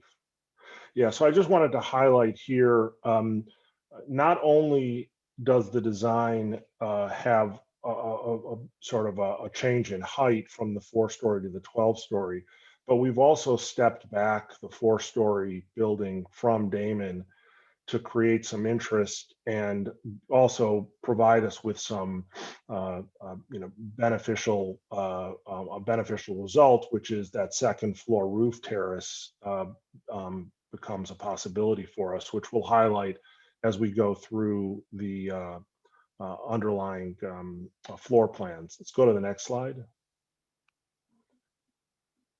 So this is the first floor plan, and a couple things I wanted to highlight. The first is this really offers this area and the West Haven development generally with some exciting retail opportunities. There are potentially 2 retail spaces at the north end of the building, right along the railroad tracks, which would certainly be appropriate for convenience retail uses, considering that this is now going to be a CTA station. We also have a retail or commercial opportunity at the south end of the building, which, again, could provide for a restaurant, could provide for, offices, could do a number of things. But this is an area, especially with all of the development that's happened previously, that we think is really ripe for this kind of additional retail use. I'd also note that our parking obviously is interior to the building here, and you see the 16 spaces that we're proposing. We can go to the next slide. So when we get up to the second floor is when residential units start to come in, and I want to speak to give you a sense of how this building is going to be occupied. So this is a true mixed use or mixed income building. There will be a total of 96 units. 38 of those units will be CHA units. 25 will be affordable low-income housing tax credit units, and 33 will be market rate. So 63 of the 96 units are affordable in this building, with 33 being market rate. And those are going to be interspersed throughout the building. As you see on this slide here, the second floor plan shows that we have 1 and 2 bedroom units, along with a tenant amenity space, a community room, a fitness room, and this is where there will be access to that roof terrace for people who live in the building. Go to the next slide. As we go up, and I'll take these quickly, but you'll see that on the 3rd and 4th floor, this is the point at which both buildings exist, and we have the largest number of units on these 2 floors, 14 units on each floor. But as we go to the next slide, you'll see that the 4-story building now falls off, and from the 5th floor up all the way to the 12th, which is the next slide as well, there are 7 units per floor as we get into the tower portion. I think the next slide is simply just a look at our roof, which will have some mechanical on it. And with that, I believe our next slide should be elevations. Let me turn it over to Matt McGrain from Landon Bone Baker to speak a little bit of the design and materials on the building. Great, thanks, Steve. Can everybody hear me? Yes. All right. So if we could go to the next slide, please. All right, so as Steve and Mike have already presented, we will have a 12-story tower adjacent to the CTA, and then the 4-story, what we're calling the bustle, which will be adjacent to the neighborhood on Maple. What we are trying to get across in the architecture is to establish a presence, especially for the tower portion, since this will be a strong gateway for both folks that are coming from downtown and maybe coming to the United Center, but also traffic coming from the opposite way, from the west side into downtown. This will be kind of an intermediate identifiable landmark for the neighborhood. So we wanted to have something that had a significant presence on that corner. But then, as Steve was saying, to break down that scale as you get to the sidewalk and as you move to the south. So have the scale of the materials and also the services that are provided there be a benefit to folks that are coming to the neighborhood from elsewhere, but also serve the residents of the community. So that those community resources that are those retailers as well. For the architecture, we are going to be using precast concrete. A great thing about precast is it's strong, durable, and versatile, and able to achieve a lot of distinct color, pattern, and texture kind of in a simple way. So if you look closely at these elevations, you'll see, even though it looks like there's a lot of dynamic movement and variation, it really is just a handful of pieces that are repeated and flipped. And then the added benefit of using cast as the construction technology is that it is quick to erect. There's a benefit of energy efficiency. And then there's also acoustic dampening properties, which help with the adjacent CTA, traffic noise, and then if there's event noise that's coming from the United Center. So with that, I will pass it back to Steve. Thank you.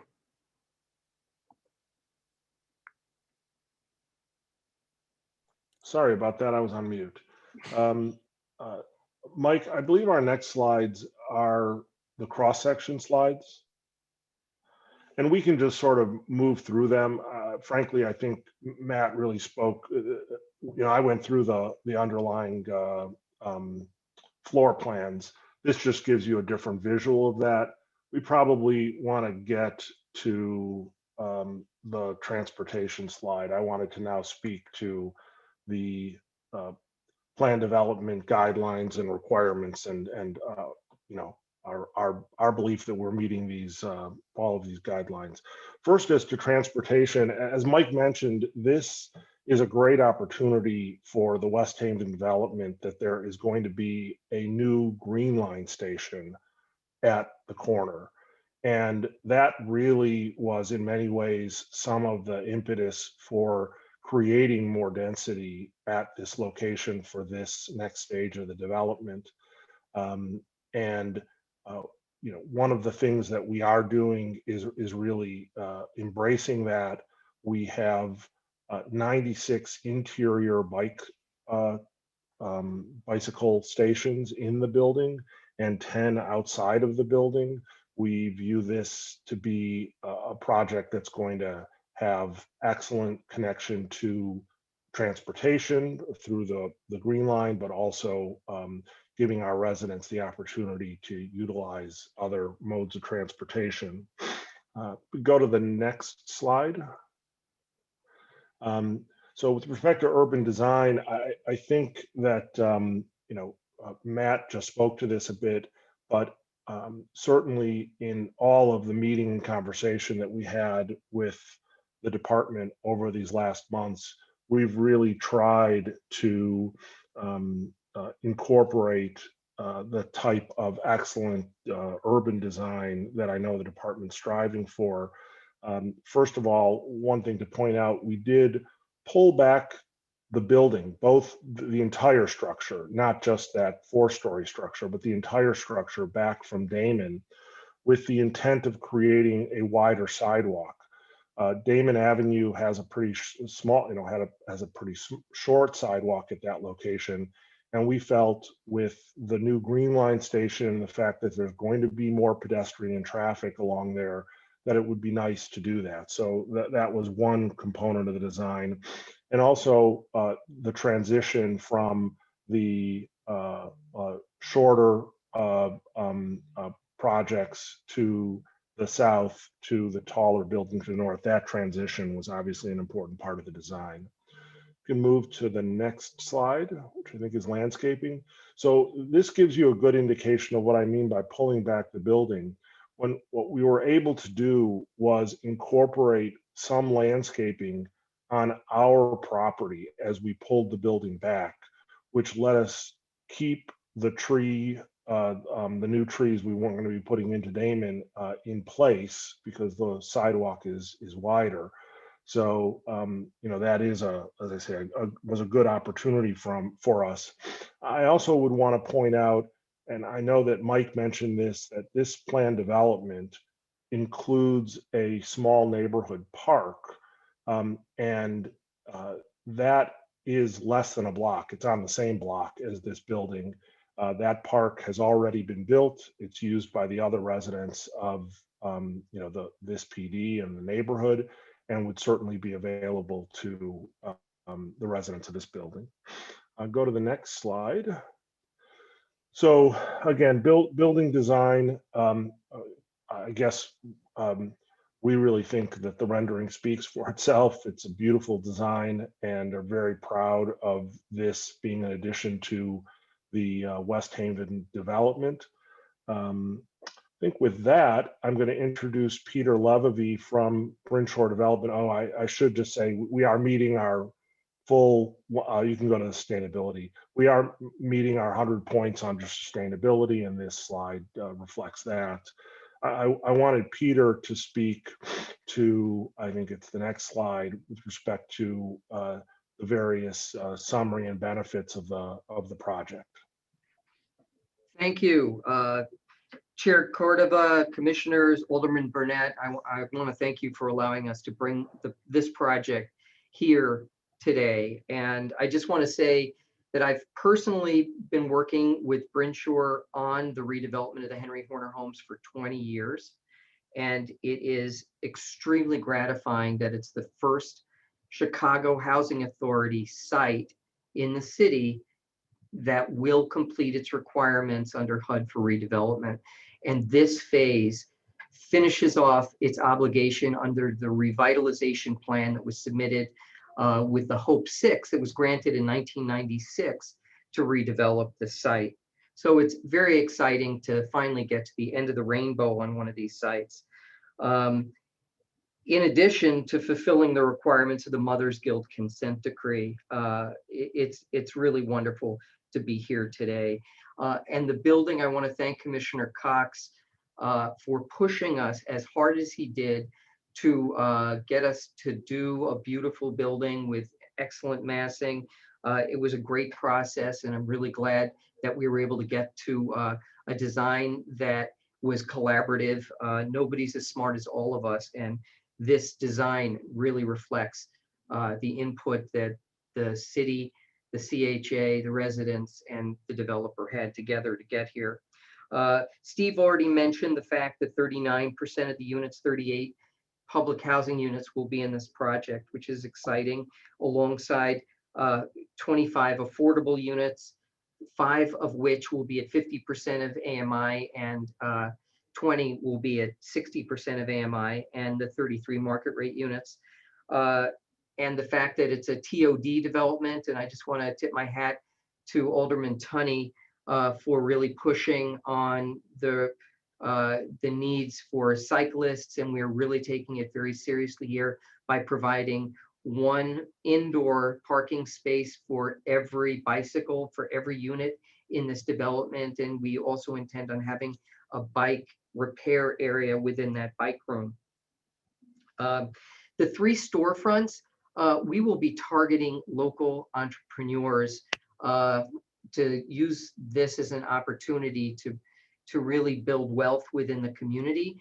We recently completed 4400 Grove with 17,000 square feet along Cottage Grove, and we were able to get 8 local Bronzeville entrepreneurs into those spaces, and we very much hope to have a similar success on this site, bringing local businesses to this opportunity.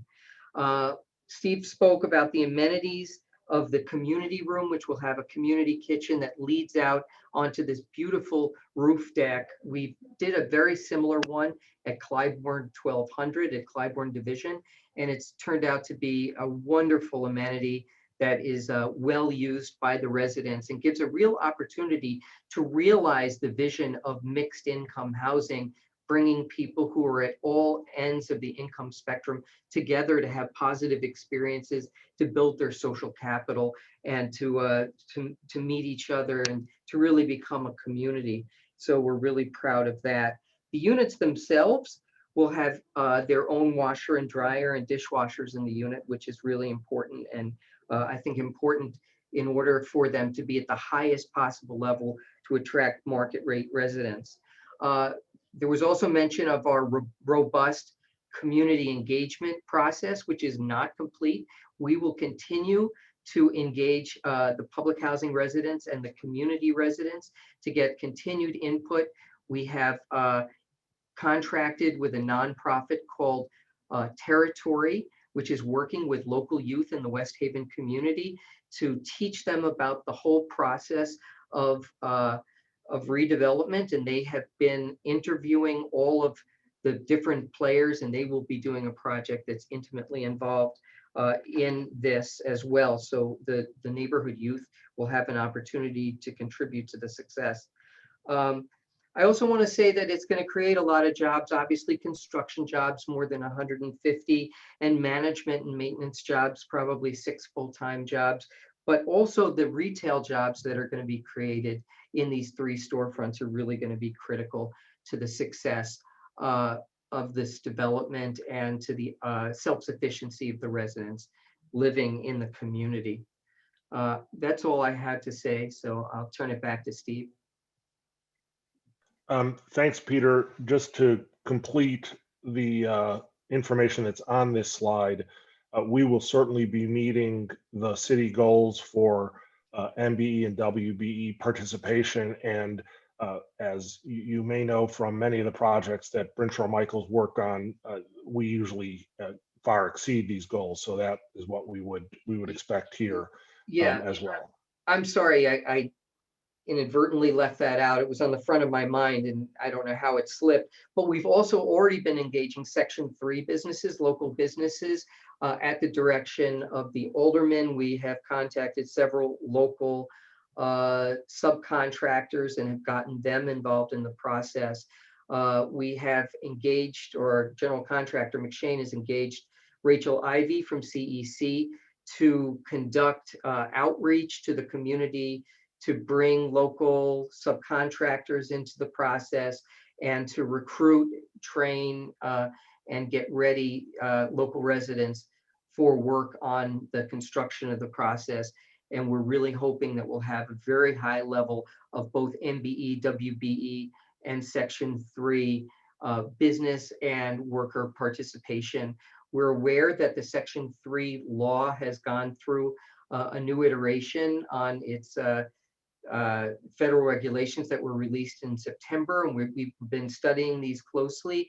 They've moved from making Section 3 a goal to making them a benchmark. We have always taken Section 3 very seriously and have set firm guidelines on how many employees will be hired, and the new regulations require setting guidelines on the number of hours that are worked. We appreciate working with the city and the CHA to make sure that we far exceed what the requirements are under Section 3. And we're looking forward to exceeding the MBE and WBE as well. Thanks, Peter. With that, I think we're turning it back over to Mike. Thank you. Yeah, so in conclusion, the Department of Planning and Development reviewed the proposal by the applicant and their team and concluded that this proposed project is appropriate for the following reasons. It is in general conformance with the Reconnecting Neighborhoods Plan. The proposed underlying zoning of B25 is consistent with the surrounding zoning and land uses. Promotes a unified planning and development through the site design, as evidenced by its creative use of massing and varying setbacks. Promotes economic beneficial development patterns that are compatible with the existing neighborhood. It ensures a level of amenities that are appropriate to the scale of the project. Promotes a flexible application of bulk and use and development standards by being creative in the seamless transition in the bulk and scale from the lower density to the east and south to the higher density section. The buildings abut the sidewalk, and the doors and windows are active uses on the ground floor, and limits the amount of on-site parking, and also shields it from major commercial streets. Promotes transit and pedestrian oriented development, as well as bicycle development as well, and ensures that all sides of the project are visible and are treated with materials and finishes and architectural details of high quality. Furthermore, this project was reviewed and approved by other city departments and agencies, and there are no comments left unaddressed by those teams. And all this information is included in my staff report if you should need it. Therefore, the Department of Planning and Development and the Zoning Administrator recommend the Plan Commission recommend approval of an amendment, excuse me, to PD 1097 to accommodate this project and recommend forwarding the application to the Committee on Zoning, Landmarks, and Building Standards. Thank you for your time. And myself and members of the applicant team are here to answer any questions you have. Thank you very much. Before I call on Commissioner Vada, followed by Commissioner Flores, I just want to make sure to mention to the developers that you will be getting follow-up questions that will come from DPD staff, most likely Nancy Radovich, asking you about your various compliances around MBEs, et cetera. So when you get those requests, we'd really appreciate it if you make sure that you respond to those. Absolutely. Part of us keeping track of compliance on this. So thank you so much. Commissioner Nevada. Thank you, Madam Chair. I wanted to just start off comments or questions just by saying that the Department of Housing is delighted to be able to support this development. We're supporting it with tax exempt bonds, low-income housing tax credits, tax increment financing, and a multifamily loan. And as others have pointed to, I do want to underscore the significance for the city of reaching the final subsidized phase of this project, 21 years after the start of the plan for transformation. And I'd like to congratulate Bryn Shore, which has been committed to West Haven for the long haul. Congratulate Peter in particular. Thanks for being just such an incredible partner to the city. Thank you so much. Commissioner Flores, followed by Commissioner Biaggi.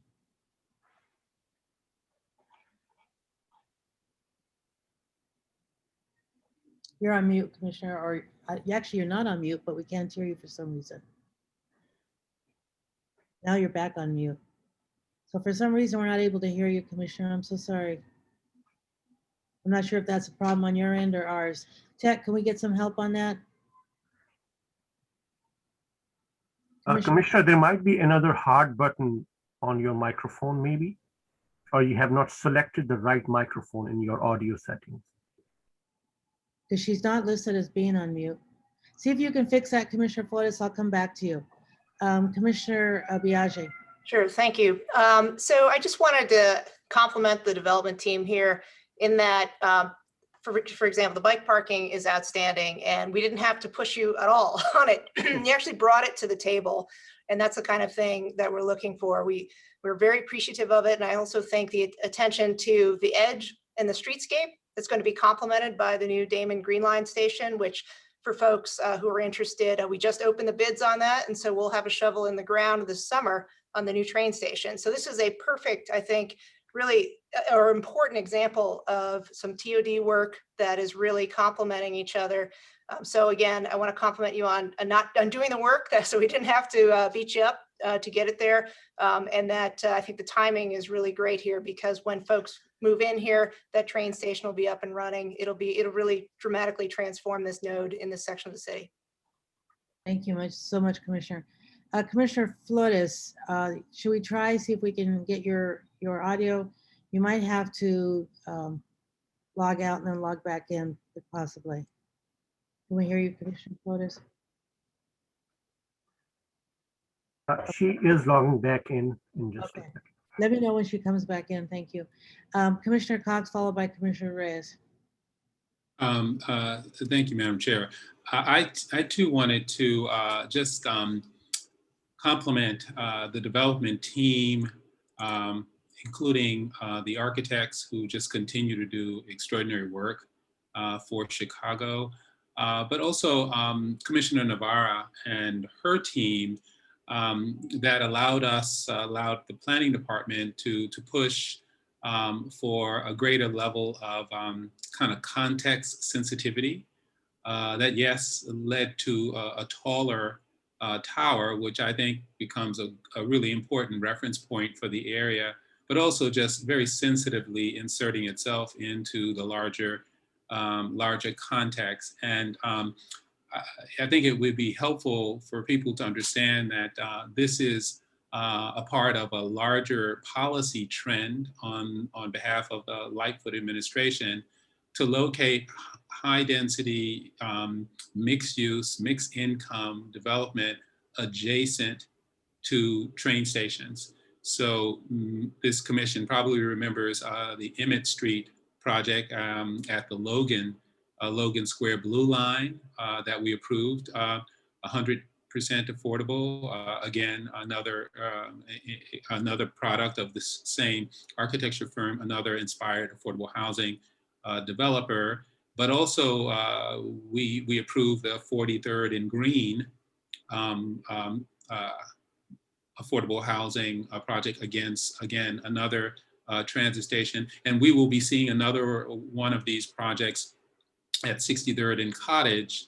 All of these are supported by the housing department and is a very intentional effort to bend the TOD, which has been a popular development strategy in the north side of town, to the equity component. So I would say that this is an example of ETOD, equitable transit-oriented development, in part because of the affordability range that it's achieving, but also the retail component, which I would, I know this is further down the pipeline, but those 3 storefronts are ideal candidates for the Neighborhood Opportunity Fund project that supports local entrepreneurs that are operating businesses on the south and west side.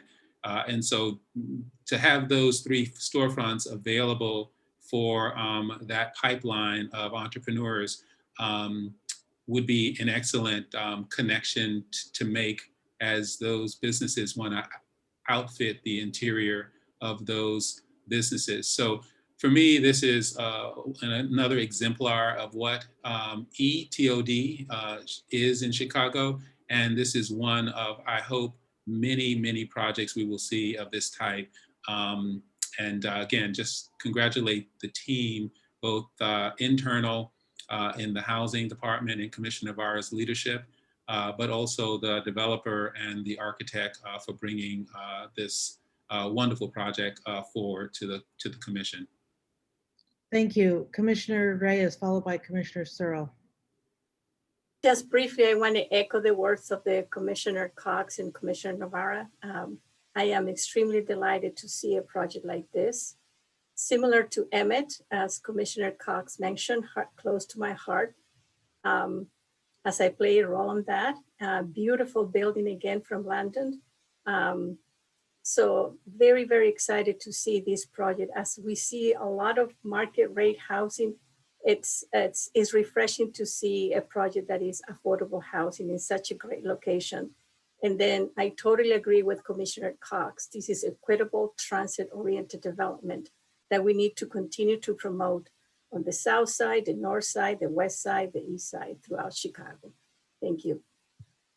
Thank you, Commissioner Reyes. Commissioner Searle, followed by Commissioner Moore.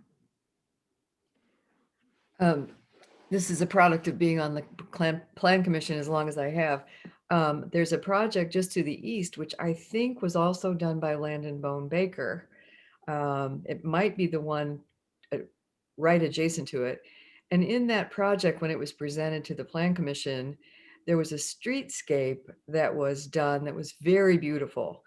And it was never implemented. So I'm wondering and encouraging you to see if perhaps that could be brought back, because it was on Lake Street. And I think it would be a good kind of traffic calming element. It was mostly, I think, painted on the street, as I remember, but it's been a while since that project's been built. So I may be wrong, but I was disappointed to see that it never got done or finished. So maybe this is the opportunity to bring that back if possible. So Commissioner, it's funny that you say that, because that street treatment, it was designed on Maypole, and it's part of West Haven Park 2B, and the center of the street has painted and scored concrete, and we built a circular, semicircular low wall in front of a few of the buildings that has inset murals, tile murals that were designed by local kids through an arts project. So it actually, the full vision hasn't been completely implemented, but half of it has, and I'm really glad that you remember and that you're pushing us to complete the vision. So we will definitely work on that. That'd be great. Thanks. Yeah. Fantastic. Commissioner Moore, followed by Commissioner Flores. Good afternoon. There's really not much more that I can add from all of my colleagues. I do agree this is a wonderful affordable housing project in a wonderful location. But I do have just one little question, which is on the high rise, does the north facing apartments really get that skyline view that's in the rendering? The east-facing side certainly does get a fabulous view. It's really amazing. Permit me if I tell one story, but there was thoughts at the very beginning of our work that we would preserve some of the public housing buildings. There were 7-story and 16-story buildings there. And we vehemently rejected the idea of preserving it. But one of the things the working group did was we took a visit to the top of one of the buildings and we saw the view, and we committed at that time to create units that would allow the residents to have that $1 million view. And we built a 9-story building on Hermitage that the east-facing units definitely have that view. And then this 12-story building will definitely have that view. Fantastic. Thank you. Welcome back, Commissioner Flores. You want to see if your audio works now? Good morning. Can you hear me now? You can. Great. Thank you. Great. Thank you. Just 2 questions for the development team. The first one, are the windows on the upper levels operable? And then the second question is, why the limited transparency along Damon Avenue for the retail storefronts? If we can talk about that. Matt, do you want to answer? Certainly. Yeah, so all of the windows are operable. They will kind of be limited by the normal requirements for opening. So even if you're up on the uppermost floors, you'll be able to open it, get a breeze, but you won't be able to fall out of them. That's kind of part of the deal of having windows up tall. And then on the first floor, we have varied the window sizes so that there is some variation between what's happening at the base and what's happening on the tower above, just to differentiate between the kind of public base of the first floor and the more private residential of the upper floors. But your comment is well taken, and we are looking at ways to add a little more transparency on the first floor.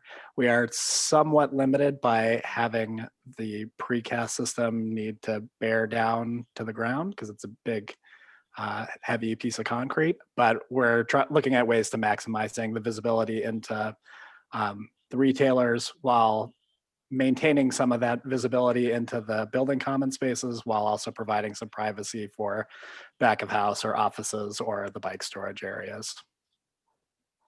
Thank you. Hopefully there's room for opening it up a little bit more. Thank you. Thank you.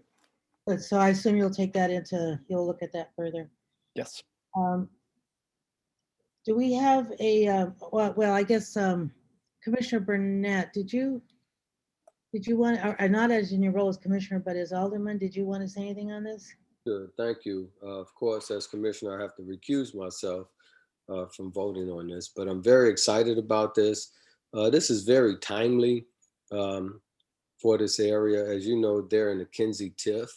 That TIF is going to be expiring pretty soon, and we needed to hurry up and finish this up before that TIF expires so they can have the subsidies that they needed in order to be able to build this.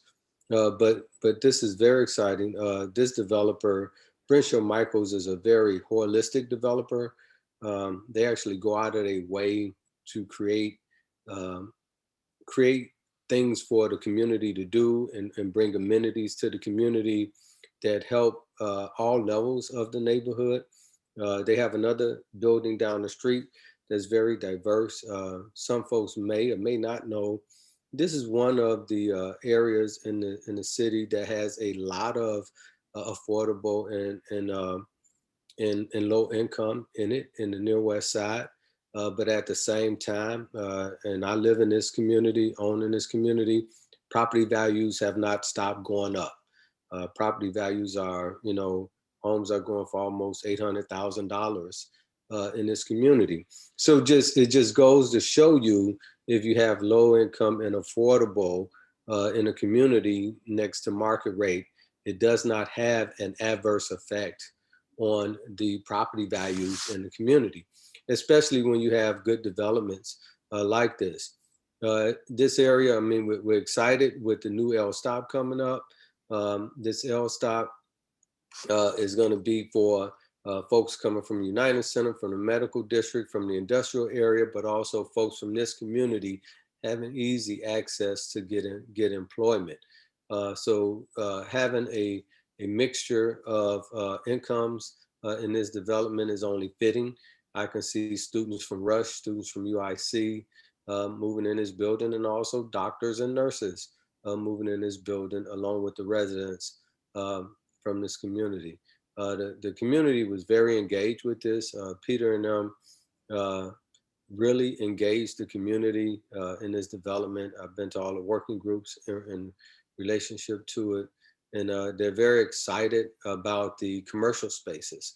Matter of fact, I told Peter we should put a barbecue place downstairs on the first floor, right there by the train, because it has the potential to bring other amenities to the community over here that they did not have, except for going, you know, further south or further west or east in order to get it. So this is exciting. I also want to commend Brenshaw Michael for always working with the community on minority hiring, minority contracting. You know, this is one of the developments I really don't have to tell them to joint venture with the community, because they do joint venture with the community every step of the way with all of their developments and contracting, and in particular with residents from their development. They encourage residents from their development to be contractors and to not just work, but also to have businesses and to grow. So this is a great organization. They do a great job and they take care of their property. And this is just going to be an addition for us here on the Near West Side for another beautiful development that they're doing. I support this 100%. I'm concerned about, they do have a couple of missing teeth in this major plan, if you saw on the development. I'm already trying to work with other developers, Commissioner, to see if they could help them with some of their AROs and some of these spots that they have in order to fill in some of these gaps, so that it don't be all market rate, that it still be diverse with filling in some of those vacant spots that they have. So I'm excited about this. I'm encouraged to continue to help them to develop the rest of the vacant land that they have over there. I'm happy that that we're not just saying that because you have affordable housing or low income in the area, you don't need tax credits or affordable housing money in these areas, that we still need to continue to help folks to be able to stay in the neighborhoods that they've been in for generations. So I'm excited. I appreciate the commissioner's vote and support and everyone's comments on this development. Thank you. Thank you so much, Alderman.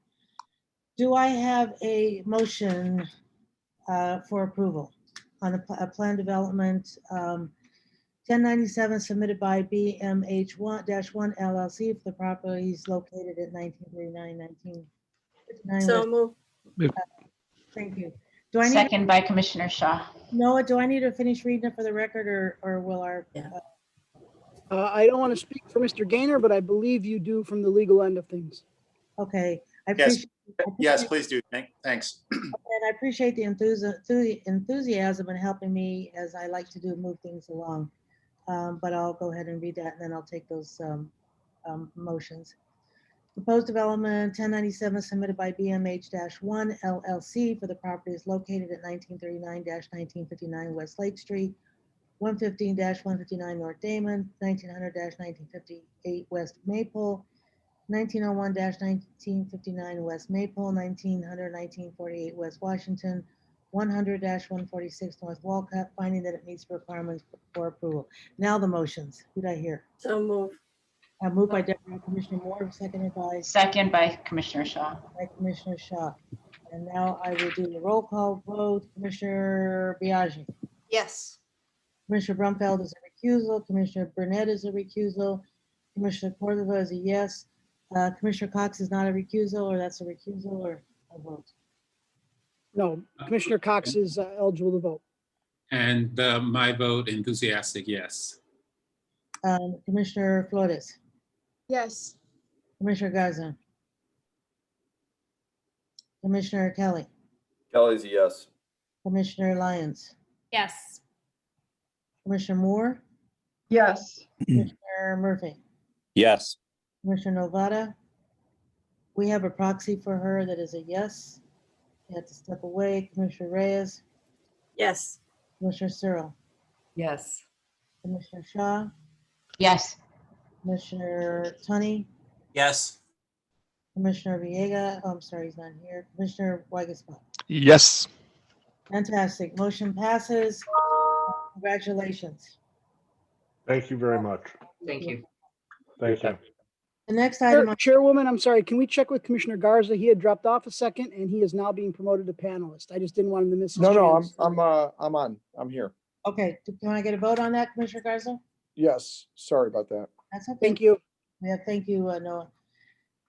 Next item on the agenda is D3, the proposed plan development submitted by Thor 2029 West Randolph LLC for the property generally located at 1229 West Randolph Street. The applicant is proposing to rezone the property from C1-3 Commercial District to DX-5 Downtown Mixed Use District, and then to a business plan development. The applicant proposes the construction of a 9-story building with ground floor retail and commercial uses and office, accessory and incidental uses above. The applicant will be using the Neighborhood Opportunity Fund bonus to increase the allowable FAR from the base 5 to a maximum of 8.1. Number 20591, this is in the 27th Ward. Joshua Hassan will provide the context overview and the applicant will present their proposal. Hi, good afternoon. Can I just confirm that you can see the presentation? Yes. Great. For the record, my name is Josh Sun with the Department of Planning and Development. This proposed development is generally located at 1229 West Randolph Street and is located within the near West Side community area with the 27th Ward, Alderman Burnett. The developer is Thor 1229 West Randolph LLC, Juan Gabriel Moreno Architects, or JGNA, are the architects, and DLA Piper is the attorney. The applicants, Thor 1229 West Randolph LLC, and their development team appear here today for the purposes of establishing a planned development at the subject site.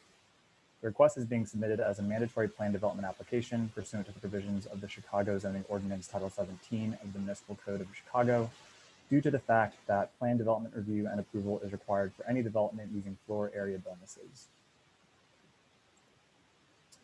The subject site is located in the Central Planning Region in the near West Side community area, which from 2014 to 2018 had a population of just under 63,000 people. This is a 35% increase in the population change from 2000.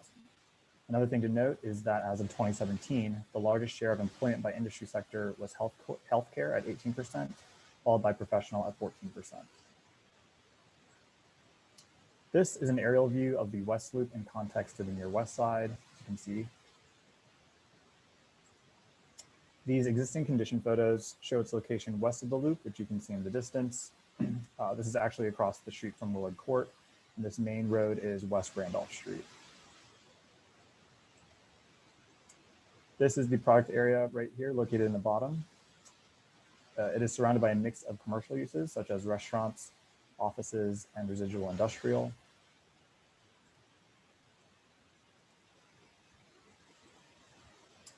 And these photos provide you an idea of the building forms and land uses in the existing area, which is currently zoned C1-3 Neighborhood Commercial District. Note the area in the photo in the lower right-hand corner. Right here, this is zoned VX-5, downtown mixed use, which is what the applicant is proposing to zone before establishing a PD, but this will be shown on later slides. In regards to compliance, the project complies with aspects of the Westwood Design Guidelines in terms of enhancing the characteristics of the central area through maintaining an urban form and scale. It further speaks to the recently updated Fulton Market Innovation District Plan that it accommodates private sector investments and reinforces the area role as an innovation-driven employment center. And with that, the applicant team will take over. Katie? Great. Thank you. For the record, my name is Katie Janke-Dale from the law firm of DLA Piper, and I represent the applicant in this matter. We initially filed this land development application in January. We also met with the various community groups that month and held a community-wide meeting in February. The community meeting went very well based on both the applicant's track record in the neighborhood as well as the high quality design of the building. With that, I will turn it over to Juan Moreno from JGMA to run through the architecture. Juan? Thanks, Katie. For the record, my name is Juan Moreno, and I'm the president of the architecture firm JGMA. Chair Cordova and commissioners, it's my honor and privilege to share the architecture with you.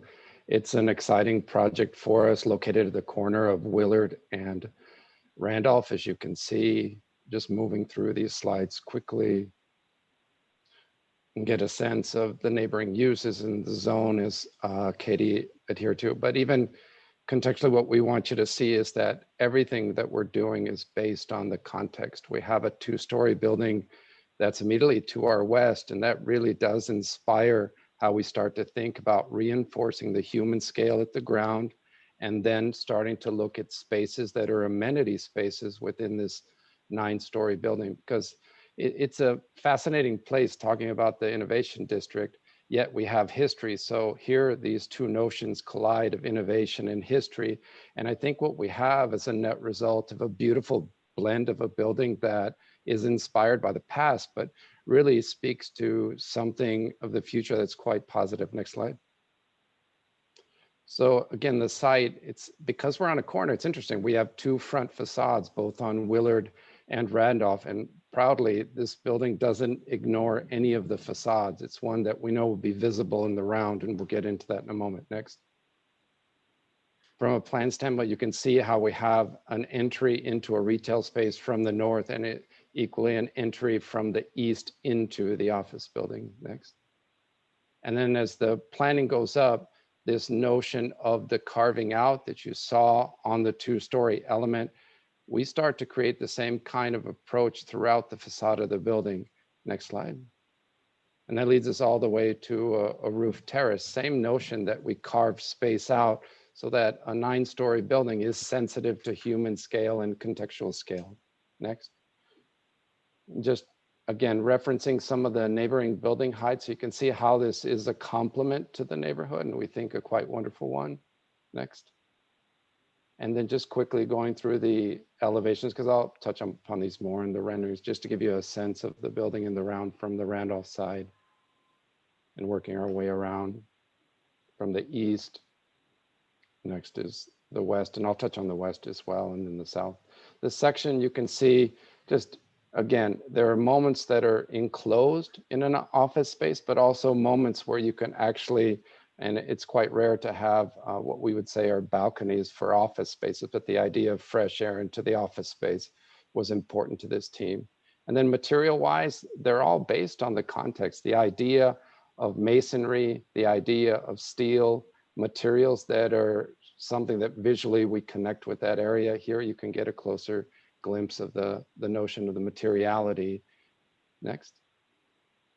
And then going through the images is the view from Randolph, just the idea of this building have two prominent facades. And then on the west, the notion that we could work with the local artist and think about a mural that connects us in a beautiful way to that west wall so that we don't ignore any of the facades, and it's really enjoyed completely in the round. Next. another view from Randolph, so you can get a sense of the breaking down of the massing, but how beautifully the 2-story scale of the new building really works well with the adjacent 2-story. Next.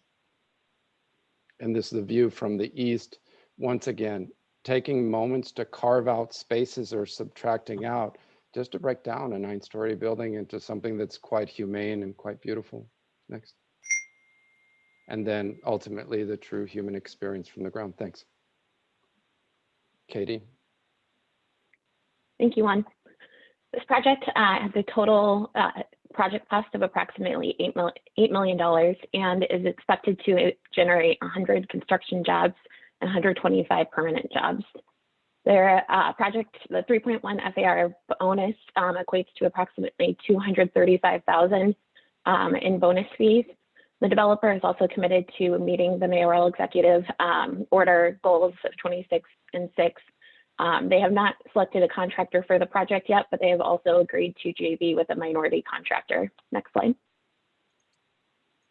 The project will comply with the sustainable development policy by achieving the 100 required points using the 6 strategies that are outlined in the bullet points at the bottom of this slide.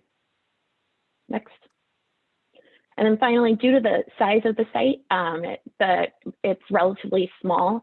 We are below the thresholds of stormwater management regulation, but we'll be complying with all applicable ordinances. With that, I'll turn it back over to DPD, but our team is here and available with any questions. Thank you.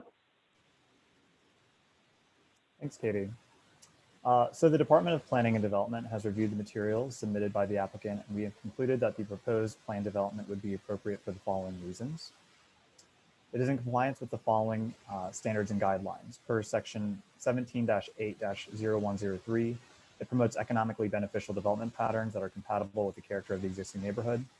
Per 17-8-0102, it promotes unified planning and development. Per 17-8-0904A, 1 through 4, all sides and areas of the buildings that are visible to the public are to be treated with materials, finishes, and architectural details that are of high quality and appropriate for use on primary public right-of-way facing facades. Per 17-8-0905-A1, it creates safe and attractive walkways and pedestrian routes.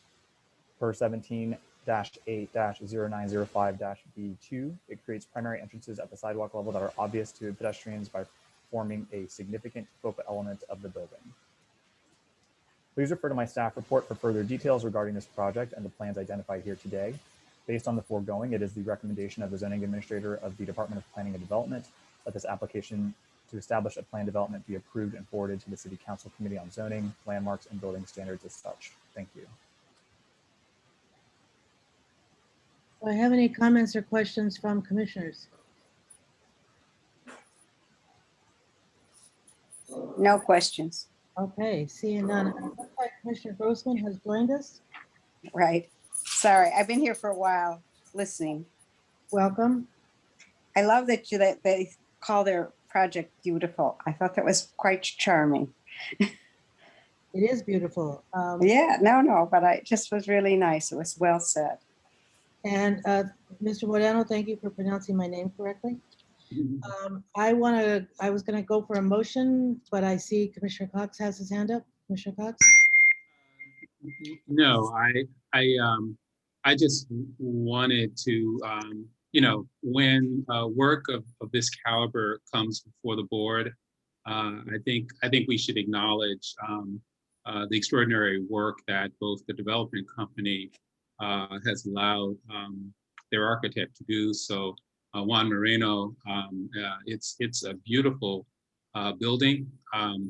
We don't see a lot of this type of innovation at the small footprint scale, but it just shows what can be done with a very small, tight footprint. And I wish that we saw more buildings of this scale and this grace before the commission in the West Loop area.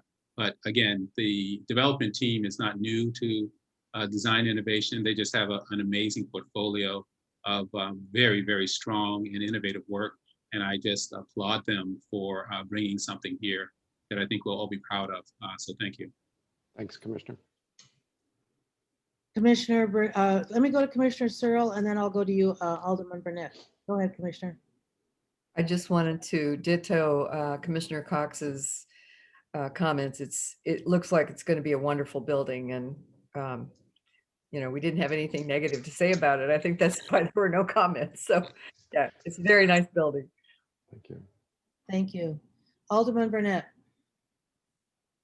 Thank you. Thank you very much, commissioners.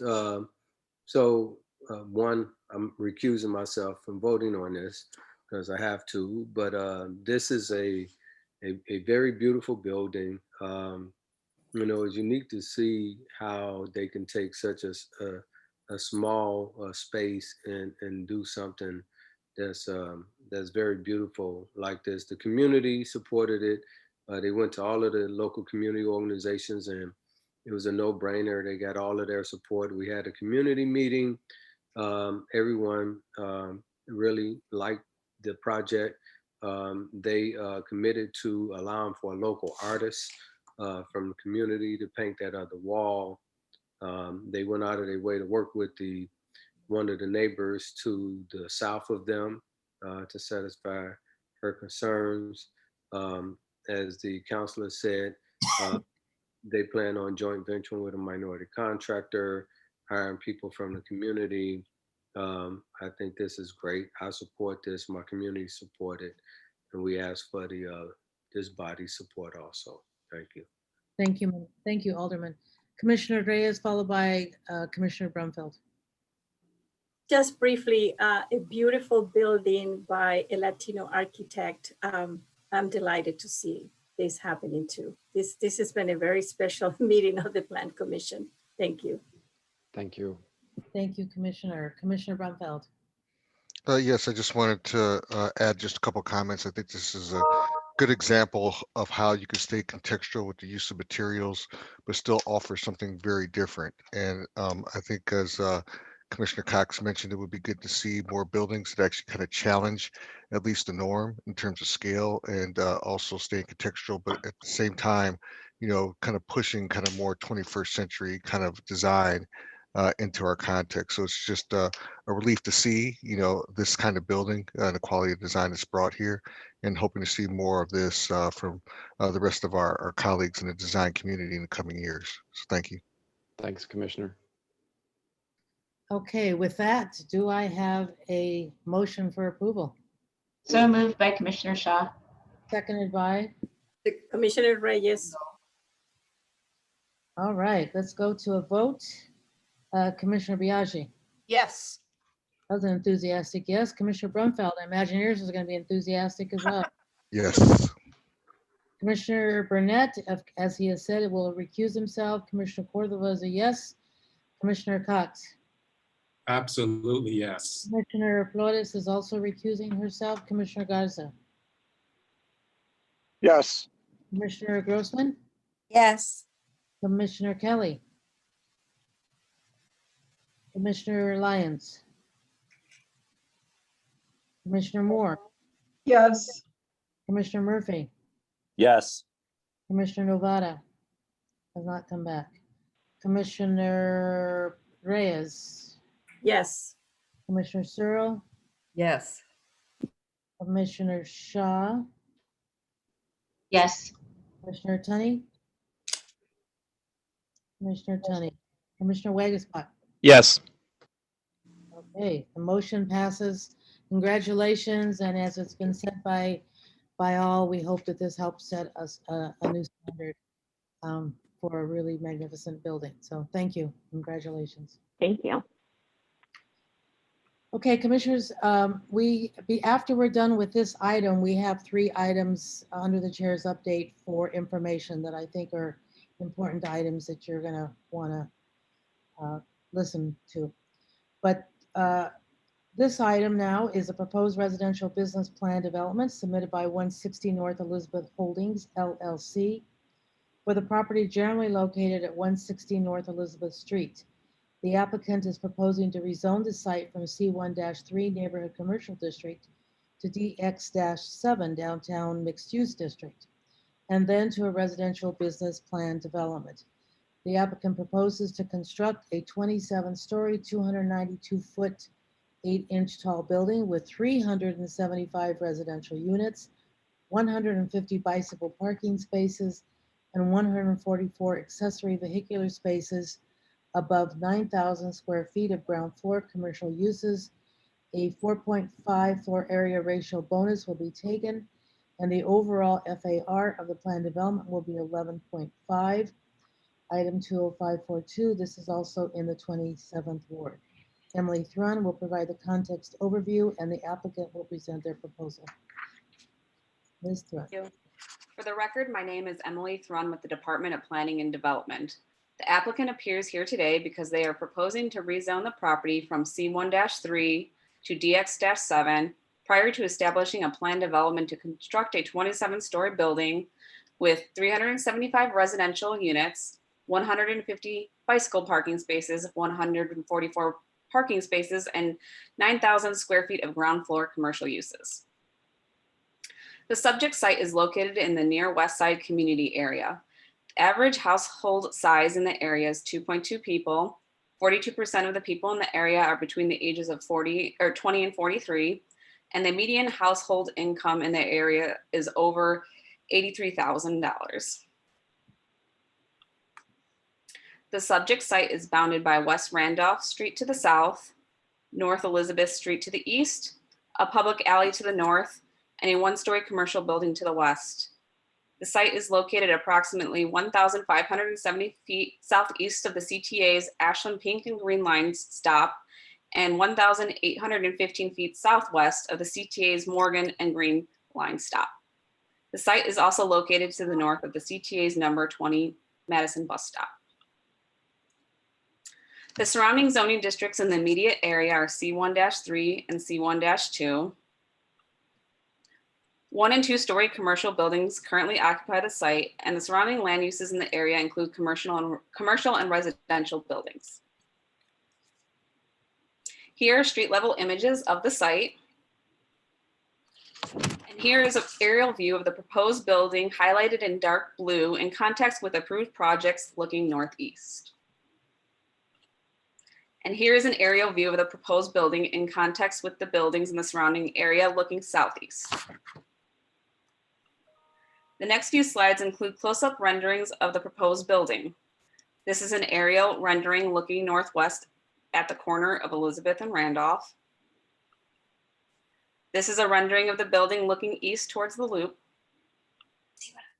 And this is a rendering looking southeast.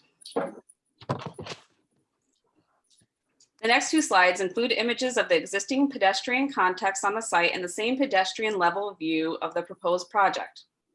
This is a view from the corner of Elizabeth and Randolph looking northwest. And this is a street level view looking along Elizabeth looking west. The project is subject to the West Loop design guidelines that was approved by the Chicago Plan Commission in September 2017. The document provides guidelines for tall building design, such as providing setbacks and height transition, and the plan establishes guidelines to support Randolph Street as a pedestrian-friendly corridor with commercial and retail uses. The project is also subject to the Fulton Market Innovation District Plan that was originally adopted in 2014 and whose update was approved last month at Plan Commission. The plan's goals include promoting mixed use and mixed income developments, improving access for all transportation modes, and protecting and enhancing historical and cultural assets. Now I will turn the presentation over to Katie Jenke Dale, the applicant's attorney, who will further explain the details of the proposal. Thank you. For the record, Katie Jenke Dale from DLA Piper, and along with my colleague, Rich Clowder, we represent the developer for this matter. This project was filed in November. We held a community meeting in December, and we also met with the 3 neighborhood community groups in the fall prior to that meeting.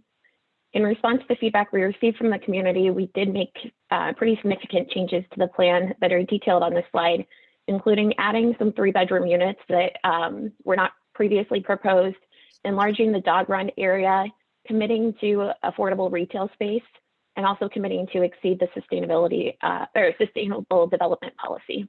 Next slide, Emily. We also worked very closely with DPD and the design team specifically to make changes to the project, including redesigning the podium, as you can see, as well as the building materials, which we'll go into in more detail in the remainder of the presentation. With that, I would turn it over to Tom Rozak from Mosseri Rozak, the developer and architect.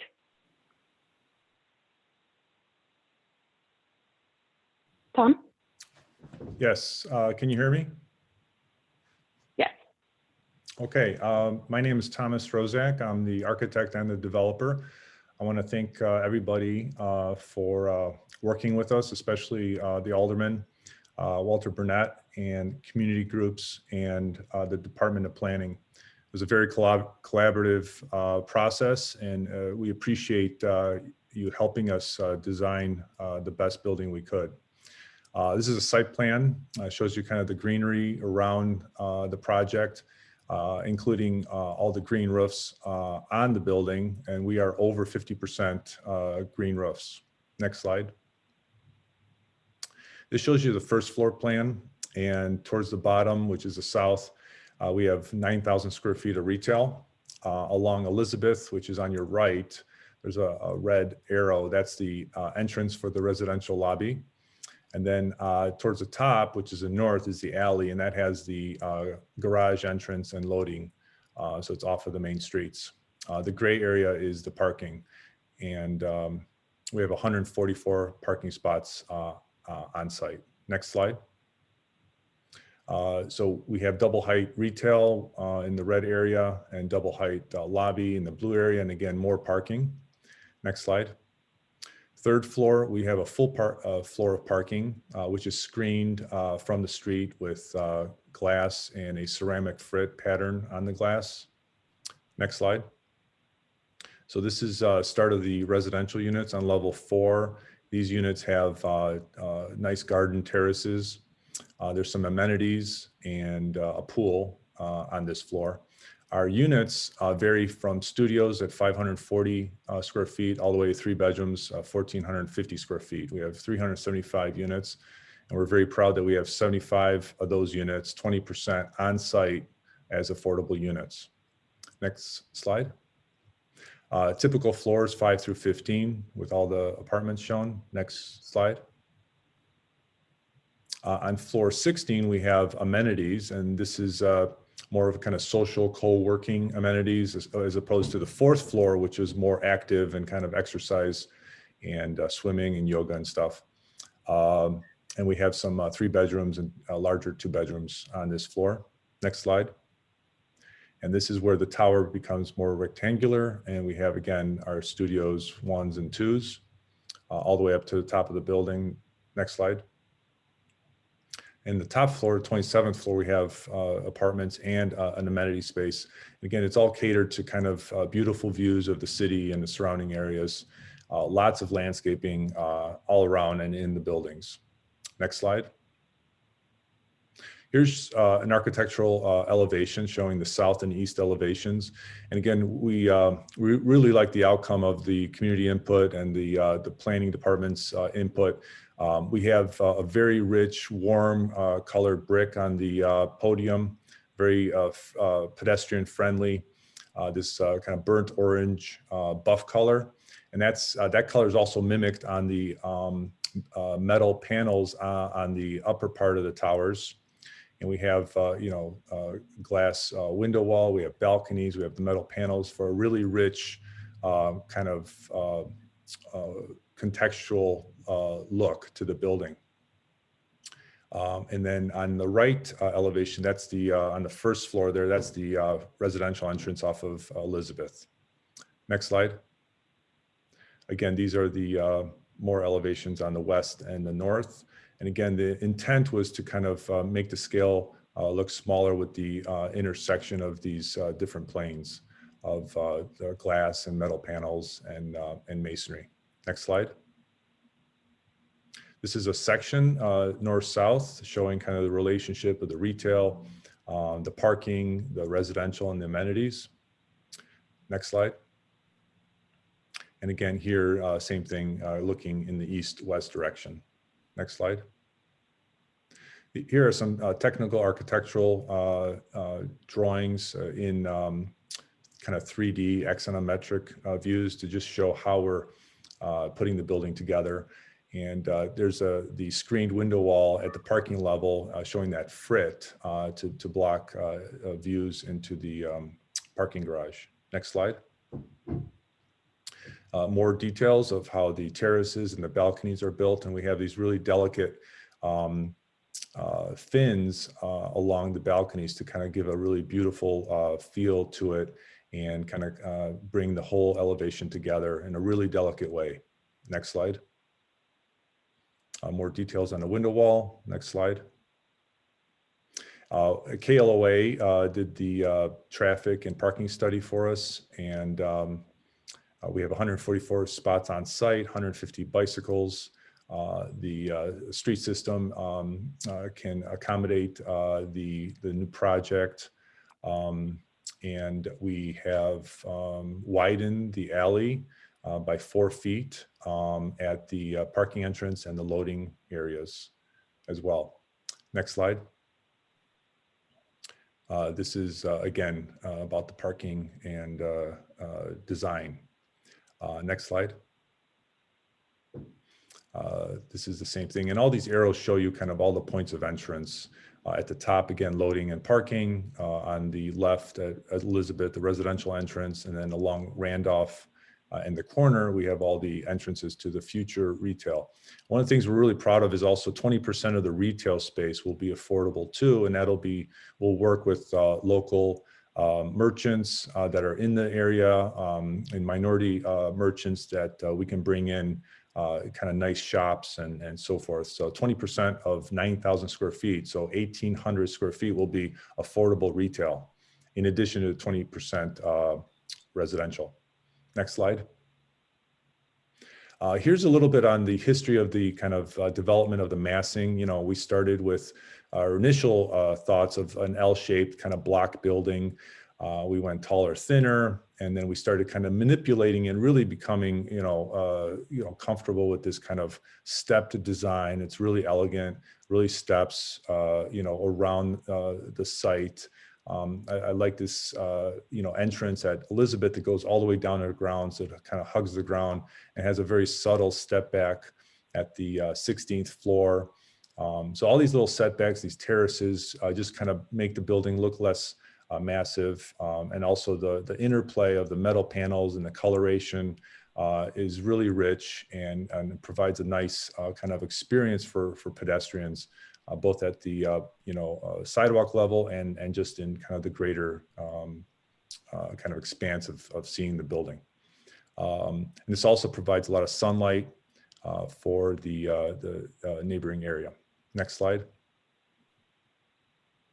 So this is a slide that Emily brought up as well. And so we're the dark blue building. Again, you can see kind of the evolution of how these projects are going to meet the, kind of the goals of the city in terms of this area, in terms of high quality development, providing housing and providing, retail and so forth. And being super positive for the pedestrian and the pedestrian experience, creating high quality public realm. So we have this, I think, in our building. I think we were able to successfully kind of meet these goals, again, with the help with everybody, the community, the aldermen, and the planning department. Next slide. Again, here you can kind of see the whole building and with all the kind of rich colors and variations in terms of the steps. And this is the checklist that the West Loop Design Guideline has in terms of all these kind of major items. And we're able to integrate that into our design. Next slide. Again, view, the top one is the view of kind of the corner. Again, super friendly. We're gonna, get nice retail in there. Hopefully some coffee shops, restaurants, and so forth, kind of really liven up the area. And then we have this really nice, elegant entrance off of Elizabeth for the residential people. And again, here's the urban design goals here as per the two statutes here. Next slide. We have, like I said before, over 50% of the on-site area roofs are all green roofs. Next slide. Again, that shows the green areas. Next slide. And here's some just images of some of our previous building. This is the coloration of the brick, this burnt orange buff color, which I love, and some of the other kind of details and kind of images that will kind of be depicted in the final building. I want to address Mr. Butler Adams' comment about the taller, thinner architecture.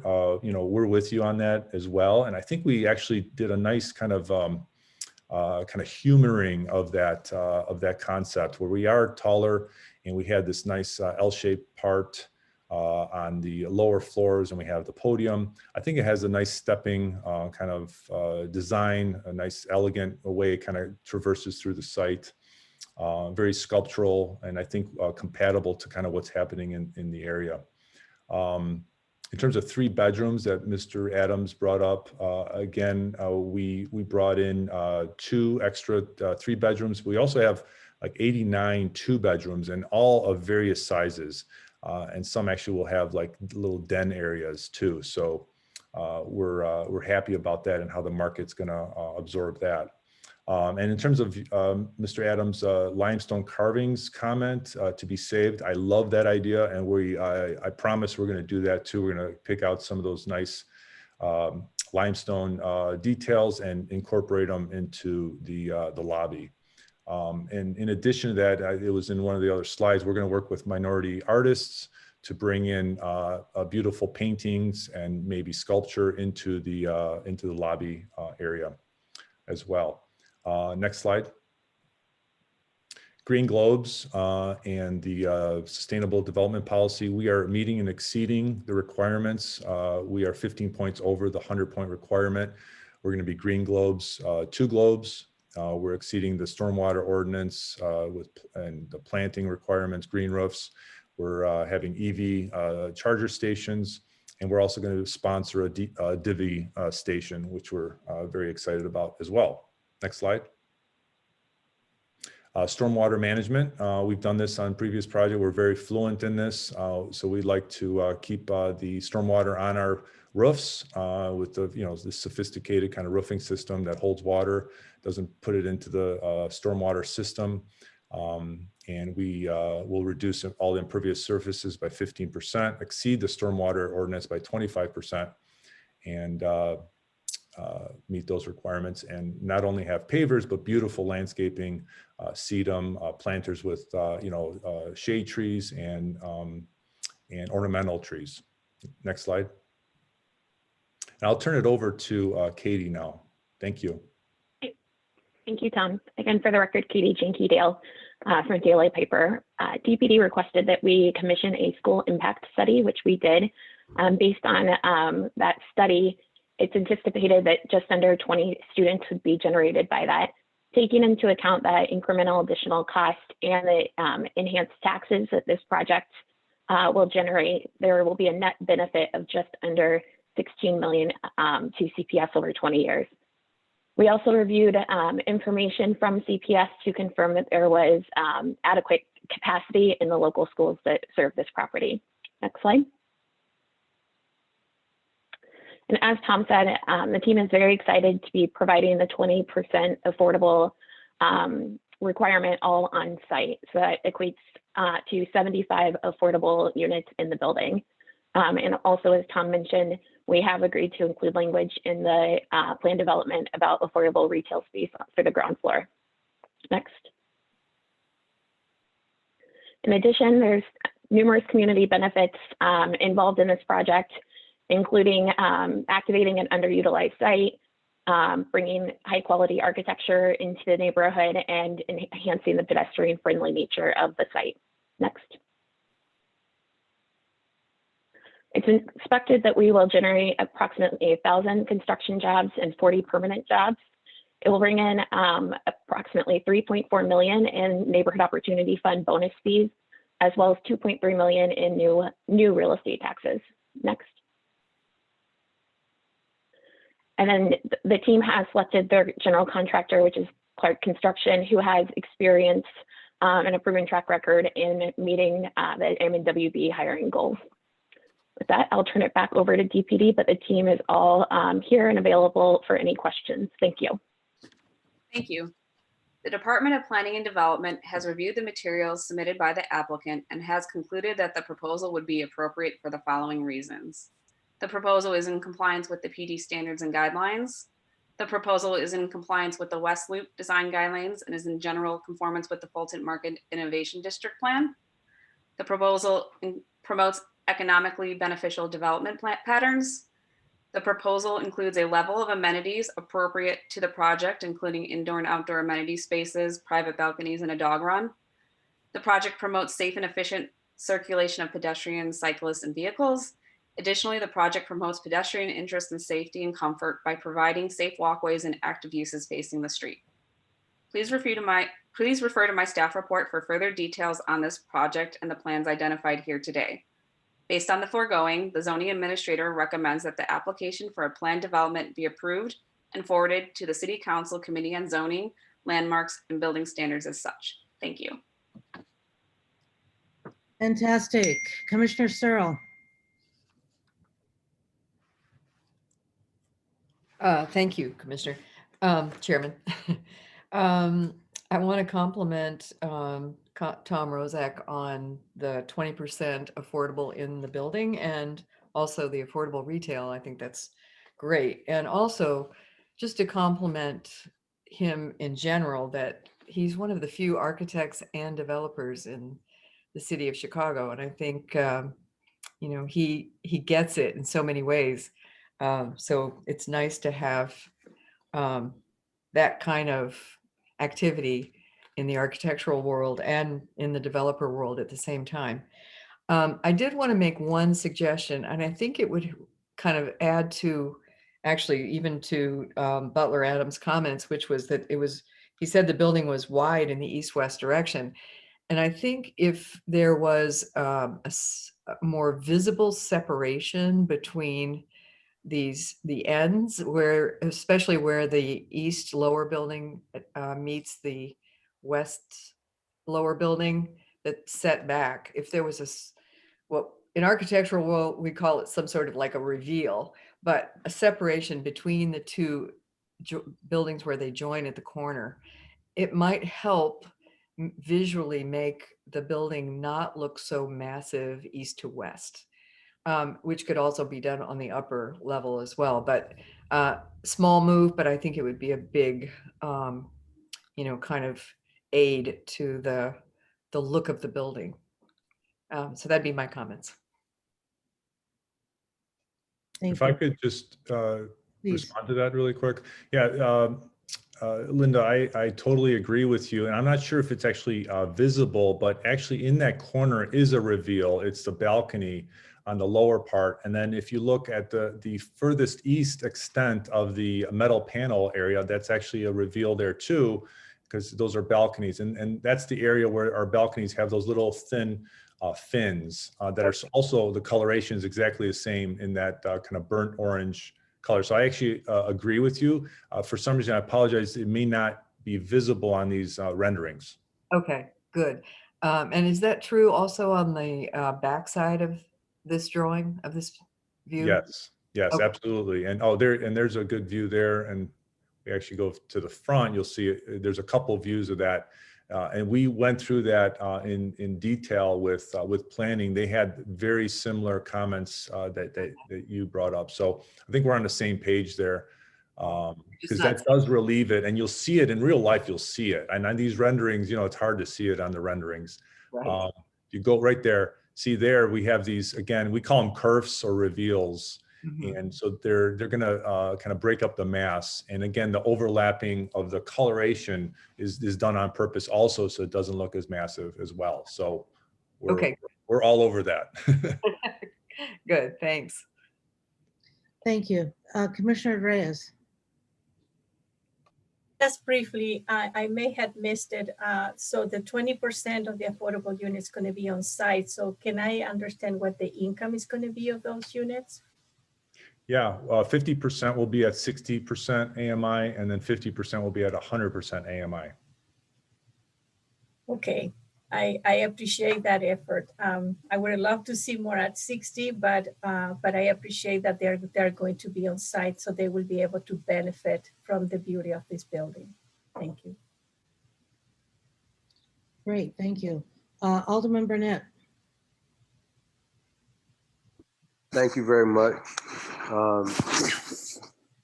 First of all, I want to commend the Department of Planning and everyone that's been involved with this. Commend the developer. This developer did go to all of our community organizations. He got most of the community organizations full support, and then I think he got 1 or 2 items with one of the organizations. He I think he's still going back and forth with them, but from what I understand, they resolved everything that the other organization asked for. We did have a community meeting. The community liked the building. You know, there were some issues with some of the ownership of the property, which didn't have anything to do with this development. But other than that, everyone in the community supported. The developer, I didn't even have to encourage them to do 20% on site. They offered to do that on their own. And I know you all appreciate that. This gentleman is an architect, but he has 2 other partners that are architects too. So it took three architects to design this building. So the 3 of them designed this building together. And I think this is a great development. It's a great precedent for the rest of the developers that's coming to this community, especially with the 20% on site. I support it. Our community support it. Also, I'd be remiss if I did not commend the affordable retail, which is something that I've been pushing for a while. You know, for about 4 or 5 years. And we try to encourage every developer to do that. And also the community is tagged on with that, and they're also pushing it.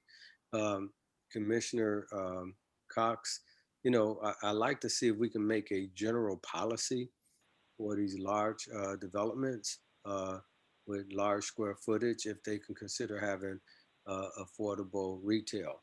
You know, one of the challenges in this area, we have had several retailers, restaurants or what have you, move from this community because the rents are so high. In particular, down in Greektown, I lost several Greek restaurants because they couldn't afford the rents anymore. And also over here in the West Loop, we lost several small restaurants that aren't restaurants that you had to pay $200 and something and above if you and your mate went to have dinner. So, you know, I think we need the diversity, probably not just here, but probably all over the city. And I think it's something that we need to consider. And I'd like to talk to you about it. I'm sure I burnt your staff ears up about it. So I'm sure they told you about it, but it's something that I'd like to pursue and look at it and figure out a way of encouraging some kind of affordable retail in these buildings. I mean, if it's nothing but cleaners or whatever the case may be, so that regular retailers can still stay in these communities, and you don't have to be a big box retailer and or a high-end restaurant or high-end clothing store in order to be in this community. So I'd like to talk about that later. But other than that, this is a great development. It's beautiful. They've adhered to a lot of people's requests and design their building adhering to those requests. I appreciate the fact that they're going to have a joint venture with a minority contractor. Clark is a good contractor. They just joint venture with a minority contractor on their last development, and they hire minorities from the community. So We appreciate it. We support this, our community support it, and we ask for this body support also. Thank you, Alderman. Before I go on and call for a motion, no, what would it take to do that? What Alderman is asking for, and can we, and what would, who would have to initiate that? What would be the process for it? And then can we bring that back to the Plan Commission if it involves us? I probably be better if Commissioner Murphy answers that question, but I will let you know that we've heard the alderman's pleas and discussions, and we've had some initial internal discussions on how that could happen or what it would take. So we're looking into it and doing some fact finding as we go right here. Commissioner Murphy, do you have any comments on it? Sure. I mean, just I guess it's more of a commitment that we'll continue to work with the alderman. We don't have the ability through the zoning code to mandate that type of rent for retail purposes, much the same way that the Department of Housing is able to administer it for residential purposes. But we will continue to work with the alderman and the law department and other departments within the city to try to find a way to help achieve what he is seeking. Okay, that would be really great. And then maybe you can, it may not have to come through us for any kind of approval. And it sounds like it's outside of both DPD and the Plan Commission, but if you could at least circle back to us and let us know what the progress on that is or how that's going. I think that's a really important point that the alderman is making. So that would be great if we can get that follow-up back. Sure. As to the progress on that. Thank you, Noah. Thank you, Commissioner Murphy. Okay, so I'm about to call for a motion. Looks like Commissioner Cox has. Thank you. I'm just going to call on you. Go ahead, Commissioner Cox. No, thank you, Madam Chair. I just wanted to comment on this issue that Commissioner Burnett raised. As is the pattern, he is a bit out ahead on seeing issues in his ward, before they actually become a problem. And this idea of affordable retail is an issue as development continues to push west. I'm much like we don't dictate that the 20% affordable must be on site. It's a case-by-case evaluation by the developer. I wonder if we could understand, not in this meeting, but subsequent to this meeting, the voluntary commitment that this developer has made to affordable retail, understand what is the incentive, how did he make it work, and then fashion that into a set of recommendations that we could present to other developers who are doing this work. So there must be some reason why it works here. And if it works here, it might work in other places. If it came about voluntarily, then maybe that is one of the voluntary incentives that we could put in place to see this happen more often. So I certainly am anxious to work with Commissioner Burnett and our zoning and law team to see if we can't find a way to incentivize this type of integration into these type of developments in the future. So thank you. Thank you. Do I have a motion on the proposed plan development submitted by 160 North Elizabeth Holdings LLC for the property generally located at 160 North Elizabeth Street, finding that it meets the requirements for approval? Garza, I'll make the motion. Thank you, Commissioner Garza, seconded by Commissioner Searle. Thank you, Commissioner. I will do a roll call vote. Commissioner Biaggi, Yes. Commissioner Brumfeld, Yes. Commissioner Burnett is recusal, Commissioner Cordova is a yes, Commissioner Cox, Yes. Commissioner Flores, Yes. Commissioner Gazda, Yes. Commissioner Grossman, Yes. Commissioner Kelly, Yes.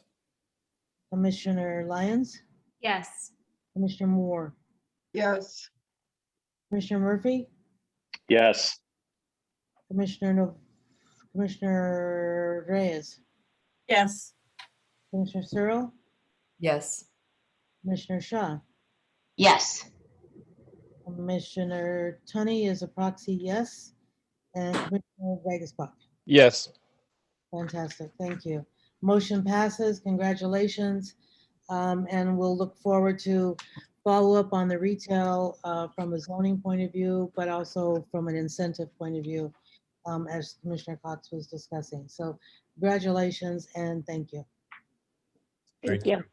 So Commissioner, this does conclude the public hearing portion of our agenda, but we do have 3 very important additional informational items.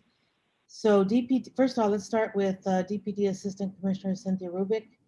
She's here to provide a presentation on the Forward Together implementation of Central City Recovery Initiatives.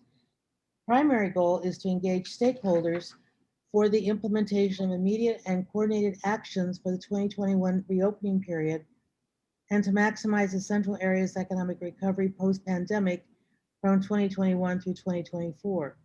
This is a 6-month engagement initiative led by Deputy Mayor Samir Mayakar, DPD, and CCAC, which began in November 2020 and will end in May 2021 with a final report.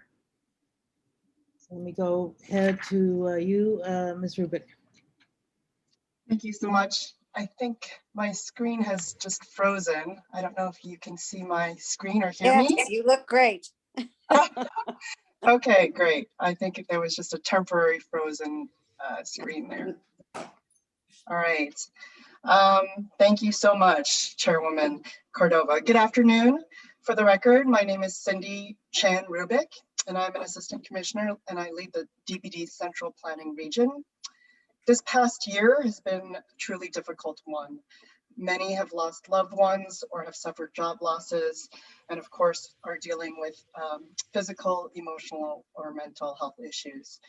And just like other large urban cities in the country and across the world, the COVID-19 pandemic has had a devastating impact to the heart of our city's economic engine, the central area, which is home to most of the city's theaters, museums, hotels, office buildings, our convention center, and tourist attractions, including our retail corridors. In response, early last fall, the Office of Mayor Lightfoot and DPD Central Planners began meeting regularly with the leadership team from the Chicago Central Area Committee, the CCAC, to collaborate on how to ensure that the Loop and adjacent neighborhoods can retain their vitality in the wake of this pandemic. We decided very quickly that no one group could tackle this problem because it involves so many sectors and requires both public and private entities to work together. So we formed a task force group and began with a brainstorming session. For today's informational presentation, I, along with our CCAC partners, and Mary O'Connor, who leads DPD's Small Business Advocacy Division, will provide a high-level overview of this initiative, Forward Together Implementation, Central City Recovery 2021 to 2024.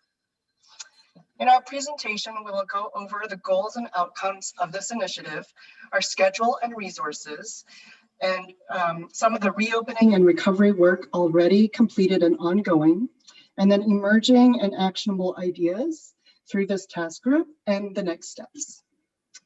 So for the goals and outcomes, the Recovery Task Force recommendations are building off of the Forward Together report that was published last summer. And we're looking for immediate and coordinated actions for the 2021 reopening period, achieving a splash for Chicago. We want to also establish strategies and actions to maximize the central area's recovery post-pandemic, which we think will take about 3 years to 2024. And we want to connect Central City's growth with Chicago's neighborhoods and ongoing inclusive and equitable initiatives, such as the We Will Citywide Plan, which will be presented as an informational item today as well.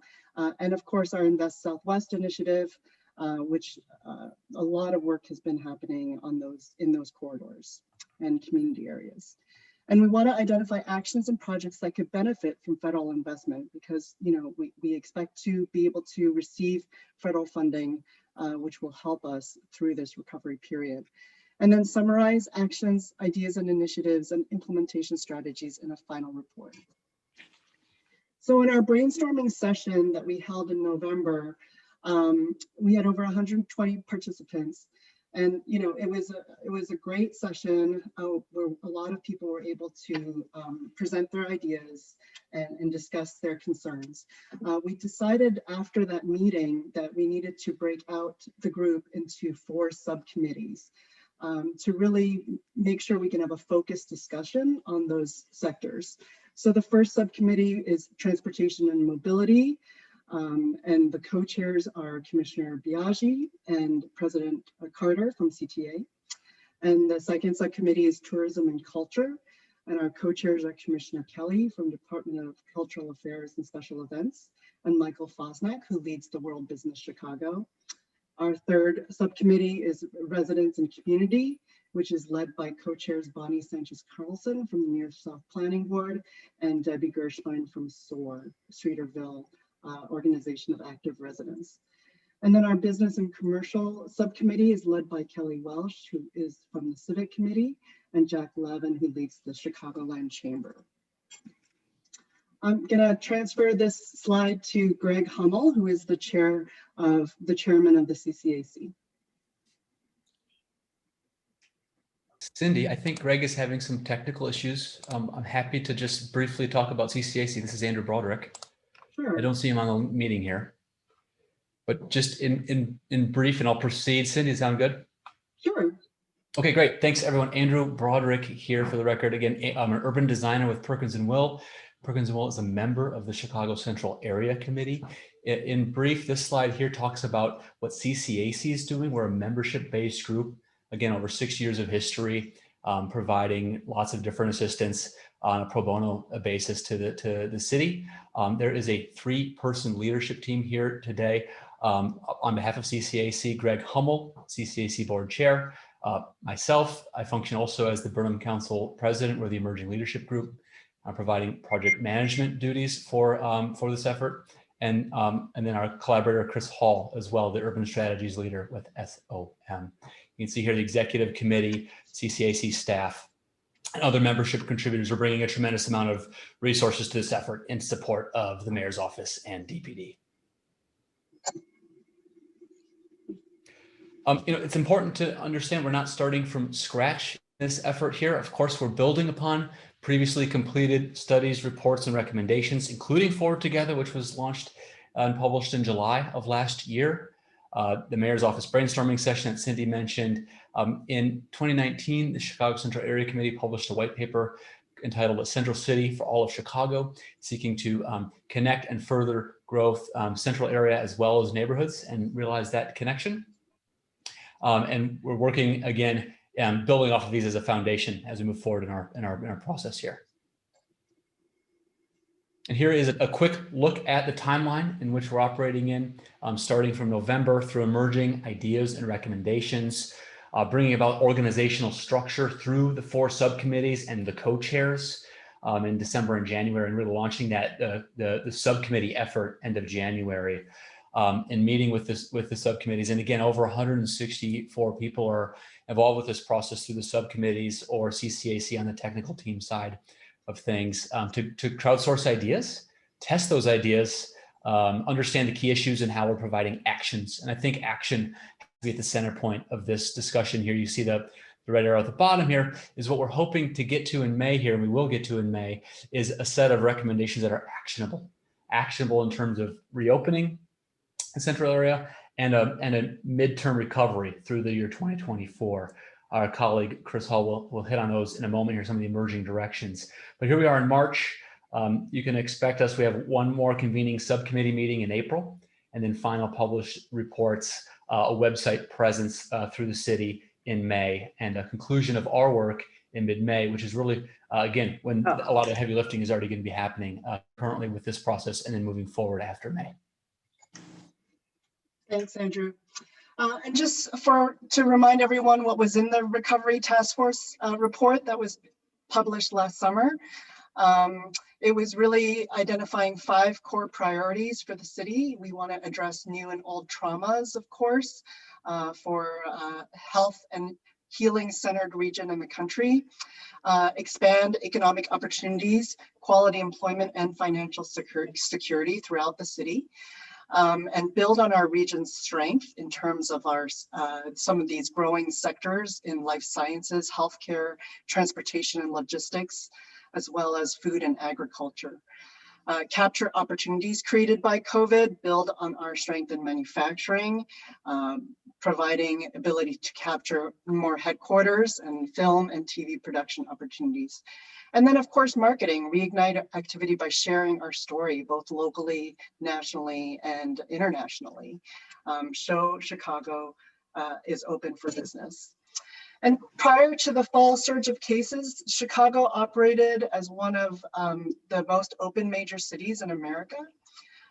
These slides were provided to DPD from Deputy Mayor Maya Carr, and it just shows the comparison of Chicago with some other large cities in the US, where we had, you know, we had pretty good indoor restaurant capacity, fairly high average consumer spending, and then the quantity of small businesses opened in the area.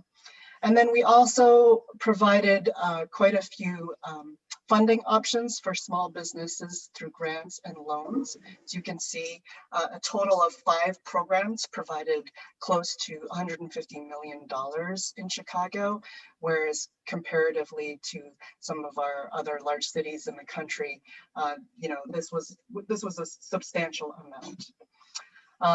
And then we were also tracking the federal PPP loans that were received under the past stimulus, and $3.8 billion were provided for forgivable PPP loans. But you can see the density on the map on the left, the density of the businesses were disproportionately distributed to the north side of the city.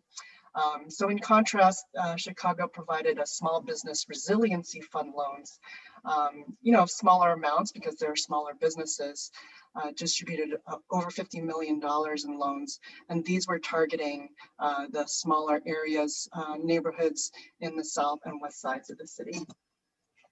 We also, CDOT has been working very closely with a lot of the property owners and businesses who wanted to close their streets or parking lots or use the sidewalks.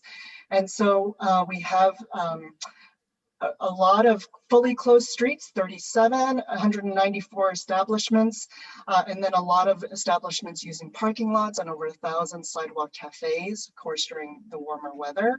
And this was, you know, equal to New York and more than San Francisco and LA comparatively. And here are some examples, you know, the bottom left in Chinatown, and the other 2 images are in the Fulton Market area, where you have the what I affectionately call the igloos, and also some artwork on the ground. And we heard from a lot of the participants through our engagement that there's a lot of concern regarding public safety, and especially because of the civil unrest over the summer. And the city did develop 5 pillars of public safety response that coordinated with businesses and the community, really. The creation of 2 citywide police teams that intended to build positive relationships with the community and enable safety at protests and large gatherings. Building community policing efforts through a creation of a community safety team. And they would partner with these communities in different parts of the city. Enhancing citywide coordination through more drills and coordinated responses across multiple departments. And looking at deployment of the infrastructure assets in the neighborhood as well, and expanding and coordinating with street outreach, putting additional financial resources towards violence prevention and this outreach, and then greatly increasing information and surveillance sharing between the businesses, city, and police. And of course, we are seeing a lot of changes in recent weeks, feeling like we're seeing the light at the end of this long tunnel. Chicago positivity rate is down to 2.9% as of yesterday. The United Center vaccine site opened by the end of February. 1 in 5 Chicago residents of all ages have received the first dose, and this was also as of yesterday. And Chicago Public Schools, hybrid learning has started for kindergarten and all elementary grades. And then because the weather is changing, it's also great news that Chicago parks are open, the lakefront, the Riverwalk, these are all available for us to gather socially distanced and with masks, of course. And then also great news that our ballparks will be opening with 20% capacity. And then we are continuing to vaccinate our population and our residents as quickly as possible, with phase 1C estimated to start by the end of March, and the last phase, phase 2, estimated to start by the end of May. Some great resources available. First and foremost, at the Chicago Department of Public Health's webpage, they have all sorts of reopening guidelines for different sectors, toolkits, social media kits, posters that people can download and print for their businesses, and then also, information on how to sign up for vaccines, of course. And DPD, our small business group, has been visiting the commercial corridors throughout the city. We know it's been very difficult for a lot of these small businesses. And so they have been distributing some of these posters to make sure in different languages, different graphics to, showcase that they are in fact open. DPD also worked with BACP, the mayor's office, and the Department of Buildings on this fast track business sign program, which started last March. It's a one-stop shop for business license application and a fast track sign, so that a separate sign permit is not required for this fast track business sign. And it's for, of course, ground floor businesses. It has size requirements and location requirements, but this is allowing the flexibility for new businesses to open quickly and to advertise that they are, their hours and so on. We have some other initiatives, of course, the citywide planning, Invest Southwest. We are following all of that very closely, of course, and leading all of the RFPs in those areas and the tactical urbanism and the engagement with those communities. Our We Will citywide plan, again, there's going to be an informational presentation on that today for a plan commission. And the accessory dwelling unit ordinance, together with Department of Housing and Department of Buildings, that passed, allowing the ability to add a dwelling unit in the basement or the attic or in a coach house. We've also, as plan commissioners know well, we've been utilizing a new master PD process for all of our large planning projects, and including community engagement throughout. And then we've also been updating our land use plans. We did the Halsted Triangle plan update over the summer, and an update to the Fulton Market Innovation District, which was adopted by Plan Commission last month. And these plans really also look at how we can be more flexible in allowing land uses. Those two specifically recommended, promoting mixed use environments and mixed income. And Small Business Resource Guide, DPD also provides a web page that has a lot of different resources, financial and others, grants and so on for small businesses, and that is also updated regularly. And then Mary O'Connor will be talking about the SSAs, as well as the Business Improvement District research that they have undertaken, as well as the multiple Small Business Improvement Fund rollouts that have been underway, really, again, to make sure we provide as many incentives as possible for these business corridors. And then I will also be providing a summary on some of our review timelines, metrics, as well as our fees. We want to, of course, make sure we are trying to improve our review time as much as possible. And I think you'll see that that's been happening. And we are also undertaking an update to our sustainability policy, and that process has already started. And then, of course, our coordination engagement with this initiative. So this is Mary O'Connor. We'll speak more to this SSA program. Thank you, Cindy, and good afternoon, Chair. For the record, I'm Mary O'Connor. I'm Deputy Commissioner in the Department of Planning and Development, and I lead the Small Business Advocacy Division in the Economic Development Bureau. Today, I will be focusing on two of DPD's programs serving our business community, the Special Service Area, known as SSA, and the Small Business Improvement Fund, known as SPIF. There are currently 53 special service areas across the city, including downtown areas such as State Street, Greektown, Old Town, and now Oak Street. These self-initiated districts leverage just under $30 million each year. When the COVID shutdowns began, these SSAs had the flexibility to modify their budgets and reallocate funds to provide direct relief to businesses for purchasing PPE supplies and upgrades. SSAs also leverage public investments by providing landscaping and repair of CDOT streetscapes, and more recently supported outdoor dining initiatives. We found that in areas that had SSAs already in place, we were able to pivot and provide a safety net and collective response to the challenges of 2020. However, the SSA program is unique to Illinois and has its limitations. SSA funding is solely derived through the county property tax system and is based on the property's value. And while the system has worked in neighborhood commercial strips with relatively uniform property types and values, it is challenging in dense central areas with a vast spectrum of building heights, density, uses, and values. One of the possible solutions to this challenge is the Business Improvement District, or BID model, that is used in every other state outside of Illinois, as well as Canada and several other countries. Many popular areas such as Times Square, Fifth Avenue, and Bryant Park, New York City thrive with BID planning and services. The biggest advantage to BID is the flexibility in calculating how much each building and business is charged. Alternative assessments could be based on street frontage or floors above street level and could exclude residential or charge residential properties a nominal fee of $1. This flexibility would also allow a more holistic approach of including an area or zone rather than limiting the district to a narrow commercial strip on a single street. However, before Chicago can consider a BID program, there needs to be enabling legislation at the state level. DPD has begun conversations internally with local aldermen, with business organizations to explore the pros and cons a BID program could bring to support commercial areas in Chicago. We will continue to engage stakeholders this year as part of the process and welcome your input. Next slide. Another important tool we offer is referred to as the Small Improvement Business Fund, and that's referred to as SPIF. SPIF provides grants to small businesses and property owners to make permanent building improvements.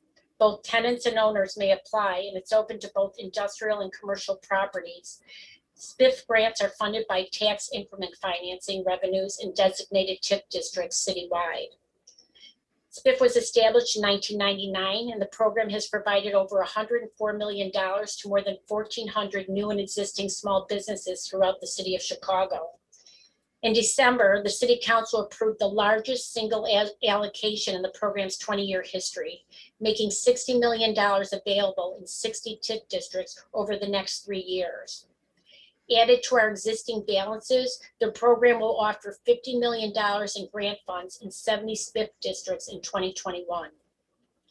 In addition to the new funding, we introduced program enhancements developed in collaboration with small business owners and local stakeholders. To highlight a few, we increased the maximum grant size for commercial properties from $100,000 to $150,000, and for industrial properties, $150,000 to $250,000. Commercial businesses and property owners are also eligible based on their annual sales or net worth. We increased the maximum for both to $9 million, which allows for more applicants to be eligible. And SPIF recipients can now be reimbursed up to 90% of their project costs. We also, for the first time, have allowed businesses to draw down on grant funding through an escrow account instead of waiting to be reimbursed on total project completion. We continue to listen and identify other opportunities to support our business districts. Cindy, I'll turn it back over to you. Thank you so much, Mary. Very exciting and important work that you're doing. So the DPD zoning review metrics too, this is an important data that we wanted to show to Plan Commission as well. We did track some of the differences between last year, 2020 versus 2019. And really you can see that our number of applications filed is generally the same, you know, between 100 and 300. However, if you look at the number of days for first review, it's well below what we did in 2020 is well below what was done in 2019 in terms of the turnaround time for the first review. So that is very encouraging. And you can see also the biweekly average as well. For the Zoning Board of Appeals, also the cases filed, we had a few less cases from 2020 versus 2019, as you can see. And we had a little bit longer average month time between filing and hearing, but this is also, we had the addition of the impact of the cannabis cases on the agenda, and 2 of the 2020 hearings were postponed and 1 was canceled. So we have to take in that timing account. And then for this Plan Commission, compared 2020 to 2019, sorry, we had more applications in 2020 than we did in 2019. Many more filed, but also many more that were heard. And we did have a little bit longer average days between filing and hearing, but again, 2 of the hearings in 2020, if you recall, were postponed due to COVID-19. So when you take that into account and the number of applications that have been heard this year, this is actually encouraging. And then we also tracked our fees received and committed in 2019 versus 2020.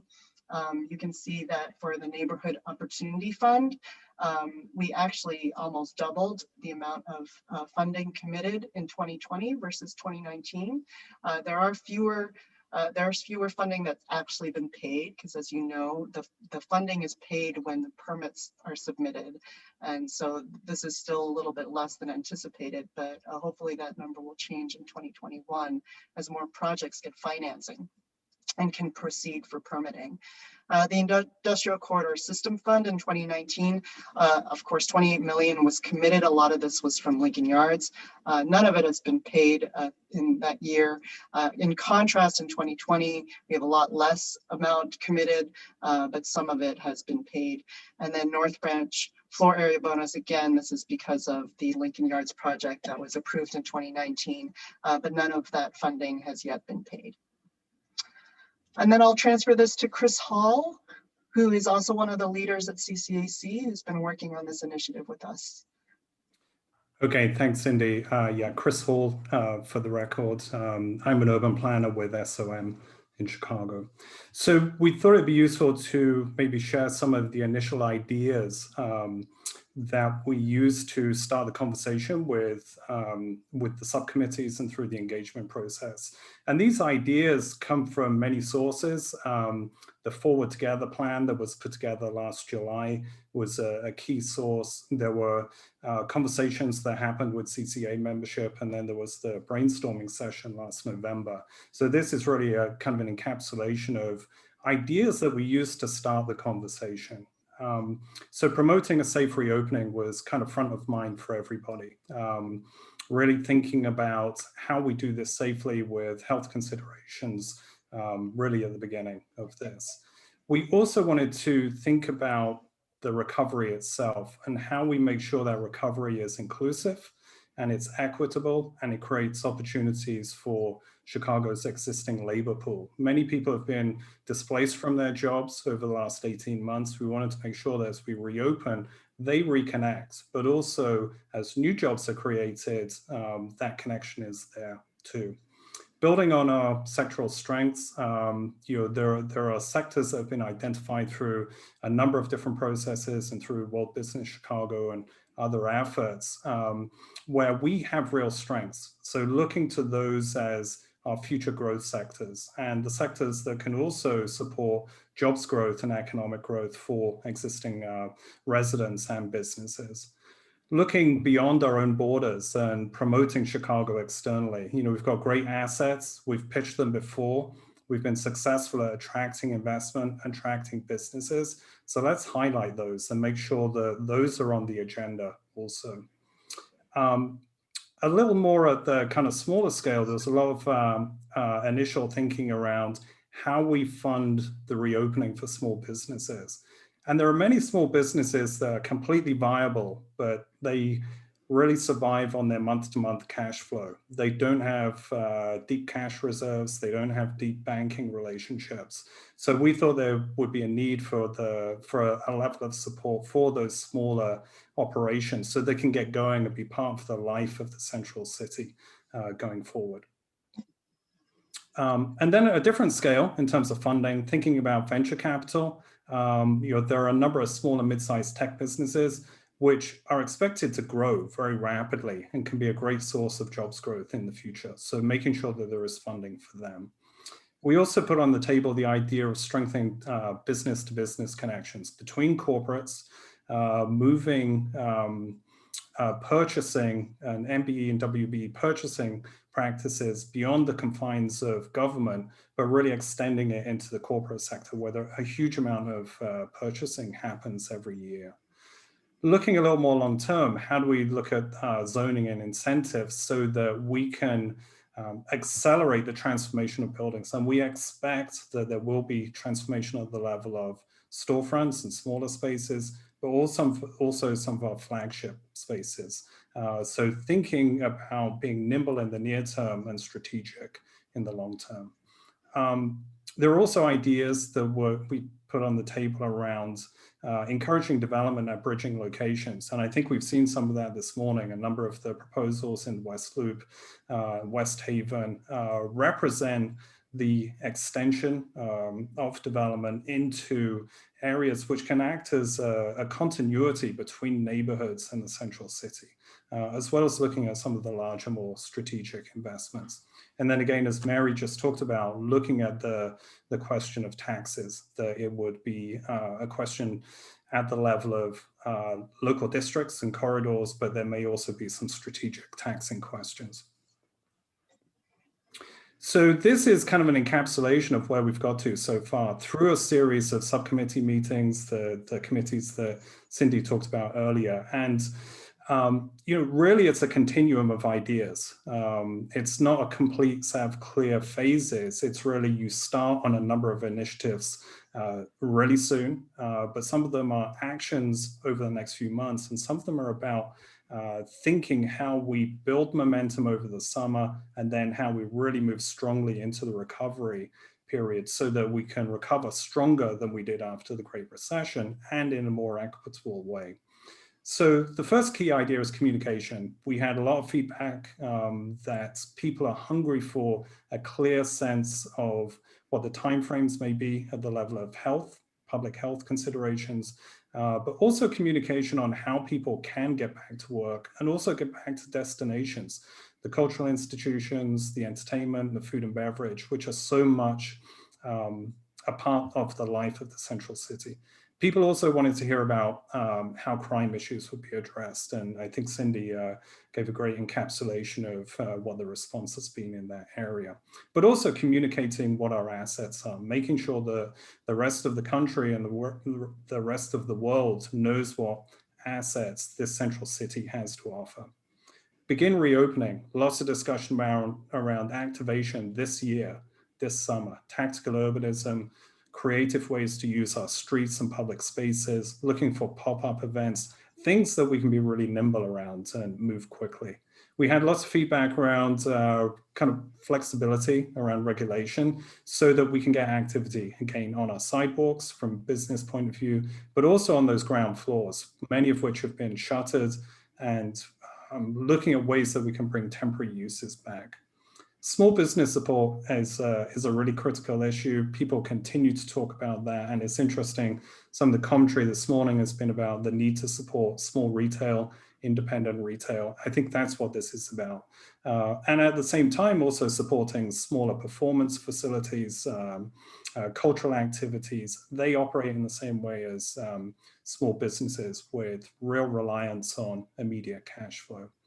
Lots of discussion about how we have a series of events this year, self-made, small scale, neighborhood links, and then also rolling into kind of a series of monthly themes around key ideas of music, creativity, looking to the holidays as we get into the fall and winter. But it's a program that builds momentum over time. And then, of course, lots of people are interested in seeing the larger venues, whether it's Navy Pier or the stadiums reopening. So all of this is very live. And of course, announcements are being made on these issues daily. And then looking at advancing recovery, making the full transition back to workplace, but also making sure that as we get that recovery, that people really are seeing jobs and hiring, connecting to neighborhood residents. And as the growth sectors move forward, that connection between central city and neighborhoods is really a key component of the agenda. And then finally, looking at strategic investments, which may be place-based around growth initiatives around specific districts or corridors that we need to see recover, or some of the larger scale developments that are proposed, but also investments in infrastructure and community services and resident amenities as well.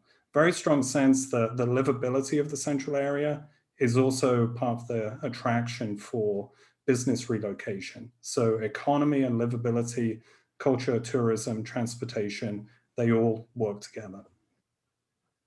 Thanks, Chris. And we have Greg Hummel, who's been able to join us. Greg, can you say a few words as well for CCACs since you're chairman of that group?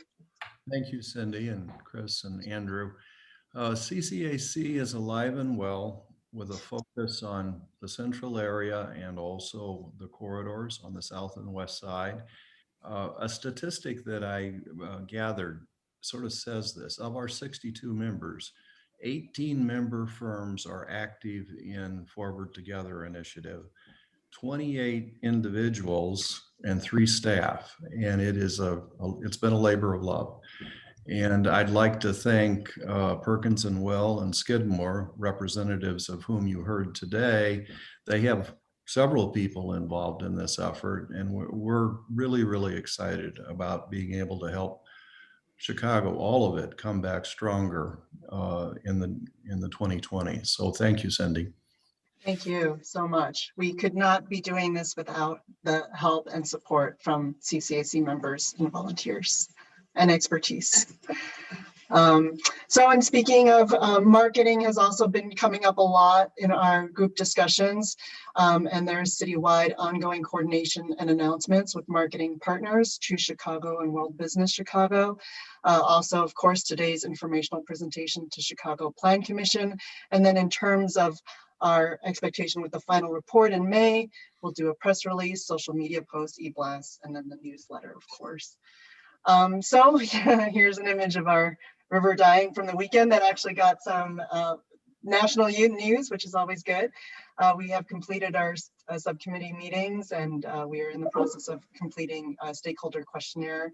We'll have another meeting in April, and then the final report launched in May, and of course, ongoing implementation. So I want to thank again CCAC's expert volunteers, our 8 phenomenal co-chairs, and really all of the participants who've taken time out of everyone's busy schedule to participate in this initiative. And that's the end of my presentation. Thank you very much. I have a couple of comments and a couple of questions, and then we'll see if there's any other commissioners that want to make comment before we go into our next item. So I appreciate the comments that were made about inclusion when I think it was Mr. Hall who spoke. Let me make a comment and then follow up with a question. So, you know, inclusion, quote unquote inclusion, only happens when the effort is made for it to happen. So a comment and then a follow-up question and then another question.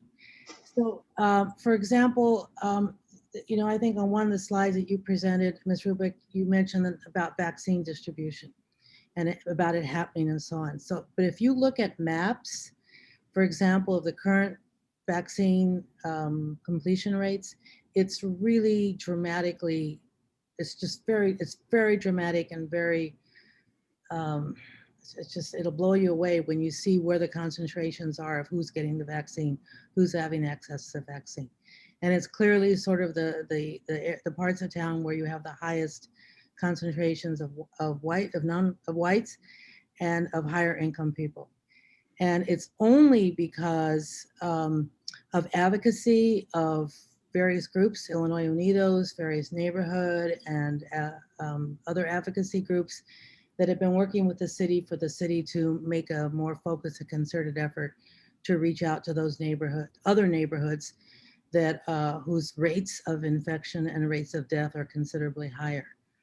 And that's made even worse, for example, where many of the Black and Brown communities, Latinos, for example, over 70% of their labor force are as essential workers. So the issue around safety in the workplace and so on continues to be an issue, and they really need access to those vaccines. So I wanted to make that point because we sort of celebrate, oh, there's vaccines happening, but it's happening in a, without that interference, it would only be continuing to happen, right, in the areas without the advocacy. It would only be continuing to happen in the higher income and in the areas that don't include Black and Brown neighborhoods. So that sets me up for one of my questions, or I guess two of the questions. One is, how diverse is your committee, the work that you all been doing together? We know what the history of the CAC has been. Has that diversified? Is it diverse? And this is a question, I think, especially to Mr. Hall. I really appreciated, all your slides around, because there's a lot of information you presented. This is all great. I forgot to mention that part. I mean, this is great stuff. And I think the more that we have a focused attention to doing the kind of, recovery, the more likely we're going to get that recovery, right? So the effort is to be definitely applauded. But on the worker issue, for example, Mr. Hall, you mentioned about growing sectors, you mentioned about trying to tap into people who maybe lost their jobs. I'm wondering, as you've laid that out as a goal, how much detail you have thought about, you specifically, but you're the group, around trying to reach those populations and diverse populations, and including even those who may not have access to the training and education for whether it's advanced manufacturing or whether it's some of these other sectors. But I'm wondering whether you have any thoughts about that or any particulars around your strategies. Yeah, I think it's a great question. I think the initial strategy is to tap into the resources and connections which are kind of in place already. So looking at organizations like, Skills for Chicagoland, Corporate Coalition, P33, those organizations which are really looking to build coalitions with neighborhood-based organizations, which have connections into labor forces and who have an existing infrastructure. I think what we're looking at here initially is how do we get resources to organizations that have the capacity and are in place already and are part of the network and feeder system of connecting residents to job opportunities. And we think that coming out of this, those organizations will need really active support. I think there is evidence that during the Great Recession, people lost their jobs downtown and then they didn't get them back. And some of that was, it was a recession, some of it is generational, some of it was technological shift. But there's a really strong sense that, some of the mechanisms that people used to get jobs, social networks, you hear from your family, you hear from your friends, that those are broken in a technology-based world. And we need to really redouble efforts to make sure that the mechanisms to connect people to jobs are really there, overcoming digital divide and using, in some ways, good old-fashioned kind of locally based events and analog techniques, person-to-person techniques to make people aware of the opportunities and connect them with the organizations that can then connect them to employers. But I think we're seeing a lot of organizations which really have the capacity already. We don't have our final recommendations yet, but it's going to lean towards let's make maximum use of the organizations that have the existing capacity. That's fantastic, Mr. Hall. I appreciate that. I see Mr. Hummel has his hand up. I assume he's going to answer or respond to some of my questions, but I have a follow-up with you, Mr. Hall. I just appreciated those couple of slides that you presented, and I like the fact that you're targeting, emerging economies and thinking about how do we prepare for that, right? Because part of why we have such high rates of concentrated joblessness is because we didn't do much to prepare people when we came out of the last sort of, economic trends, right? And Yeah.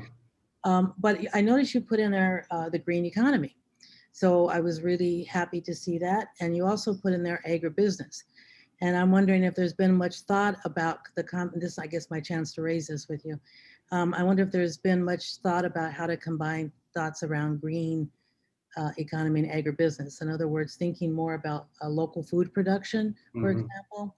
And something that I'm really big on is the production around hemp, because there's so many products that can be made from hemp that are much more sustainable than the use of oil-based products, including plastics.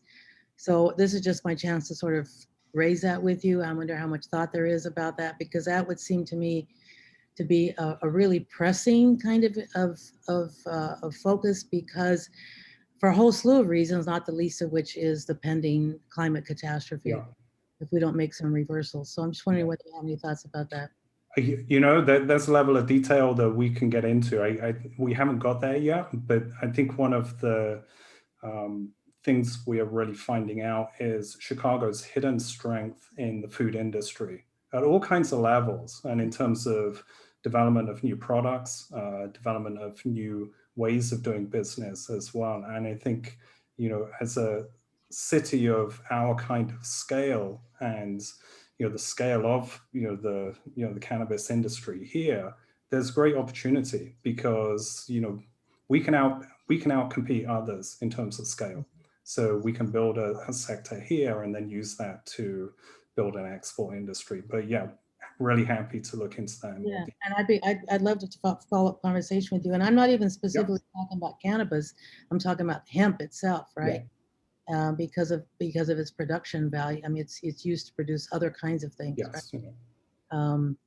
So I have an entirely different question, but I don't know if and I know Commissioner Burnett has his hand up and is ready to make comments and ask questions. Mr. Hummel, did you want to address the comments I made? Yes, I did, just briefly. Our executive committee is diversified. Kim Dotto from HOK and Suzette McKinney from Sterling Bay are in a leadership role. And Kim has also led, and really where we've done, I think, a better job in terms of diversity is in the corridor teams that we put together. We've had those led by diverse parties. And each one of those teams has been able to, I think, be more effective as a result of that. And then on some of the economic issues that you raised and Chris just discussed, what we're finding is we're liaising with MHub. I know their second cohort is going to look into agribusiness as an area of specific emphasis. Next month, we have Brad Henderson from P33 speaking to our group. So to Chris's point, part of this is getting cohesion around the opportunities and then making a very deliberate attempt to get beyond the central core and into the neighborhoods in very specific ways. CEMDI, we've had discussions with them, the group that Mr. Walker is setting up, and we've also had close collaboration with Brian Fabes and his team in the corporate coalition. I think a key to this is very deliberate creation of teams that represent multiple efforts, multiple diversity for sure, and also folks who are actually in the corridors where we've worked. Try to draw them into some of these initiatives ongoing that create economic opportunity. We're mindful of that. That's one of our animating principles. That's fantastic. And as you said, you know, when you have that diversity, it makes for a better outcome. And because it becomes diversity of thought, right? And it becomes opportunities for innovation and so on. So, and then just to sort of add another piece about the big ag, or agriculture and agri-industry rather, you know, again, sort of pointing to the issues around sort of pending climate catastrophe. There's also the issue around the overuse of certain chemicals in the production of food, pesticides and so on, which we know has tremendous health impacts. Not only for the people who are doing that work in the fields, for example, in the farming, but also for the people who consume it. And that also is a negative contributor to, you know, to our climate and to our environment. So I'm wondering if, you know, as you continue to talk about these things, you know, it's like we don't need to do that, right? And it's just something that that's been certain segments of the economy have been able to make money off of that, but there's other ways to make money, and we don't need that. And in fact, we really need not to, right? If we want to be able to remain as humans on this planet. So I just would encourage you to think about that, and that gets us back again also to the importance of the local food production. I mean, all you need to do is step out. I mean, first of all, within the city, but just step outside the city. I mean, what tremendous soil we have in this region with, you know, these rich river basins, you know, that we're part of, and we're between here, the Great Lakes and these rich river basins. So we've got some incredible soil to work with. So there's no reason why we shouldn't be thinking more about that. And that would help take care of a lot of the issues around how much transporting, right, of goods that's occurring, which would be another point I guess I'd want to put into your ear. You know, we've talked about in the commission how we need to be thinking more about how we plan for with the rise of the distribution, logistics, and transportation industry, their continued rise, I should say. It's always been part of Chicago, but it's been more exacerbated because of there's less local production, right? And there's more global trade and so on. But imagine if we could bring some of that production home, what that could do for jobs, what that could do for economy, what that could do for reducing pollution, what that could do for concentrated toxicities and so on. So look forward to having more conversations with you about this. And I guess I really want to thank you for that kind of attention and focus. Appreciate it very much. So Commissioner Burnett, and then I'll go to Commissioner Searle, and then I'll come back and ask my other question. Go ahead, Commissioner Burnett. Yeah, thank you very much, Commissioner. First of all, Cindy, man, you work on everything, huh? It's like, so you're doing a great job. And Chris, haven't saw you in a while. How you doing, man? I'm good. I hope you still live in my ward. I don't know, but anyway, Cindy, I want to understand how do this correlate with the other things that's happened. You know, the other meetings that I've been with you on in relationship to the central area and downtown. And I know I was involved with that the comeback with Sam Skinner and all of those folks. How do all of this correlate with that? No, good question. Thank you, Alderman Burnett. I mean, it all correlates. We're not starting from scratch here. We're absolutely building off of, you know, lessons learned over this past year, the report that was published last summer. And you know, we are continually learning and assessing how best to respond to this unprecedented situation, really. And the work that you're doing in your ward, you know, with all of the development, you know, we looked at this for Fulton Market specifically, if you recall, as part of our land use plan process. You know, $14 billion of investment have been approved through this plan commission since 2014, and there's still a lot of interest and growth in that geography. So, you know, it's you know, it's up to us really to make sure we have the foundation and the framework to allow for this balanced growth, but also we need to make sure that the community has the amenities and the services they need. And we need to attract residents to want to stay in the central area and people who want to move into the central area. And this is something that's really critical to the work that we do here and with the Plan Commission. So is this also expanding the map of the central area? Is this also expanding the map of the central area? Oh, you know, we've kind of already been doing that. I mean, with all of the expansion of the downtown zoning, you know, that has occurred over the last several years, and absolutely you're seeing demand for more density around transit stations and around other corridors in the neighborhoods, you know, close to downtown. So absolutely, I mean, you know, we need to be mindful though of the health of our downtown areas too, while also expanding to our communities. So it's kind of a balance, but absolutely we see it growing. And you know, Chicago, before the pandemic, Chicago was the fastest growing downtown city in the US. So we want to make sure we can return to that level of growth, but also, improve it. Not go back to life as normal, but let's see how we can, as Chairman Cordova said, improve our the services and amenities and the livelihoods of our residents. Yeah. So are we expanding the central area though? Are we drawing the lines further? And what they work? Well, yes, in effect. I mean, when Commissioner Cox joined the department, we divided the city into 7 planning regions. And so the central planning region, it stretches north to include North Branch. It stretches south to include Michael Reese and parts of Bronzeville. It stretches west to include, the Fulton Market area. So, we've already been doing that over the last year and a half.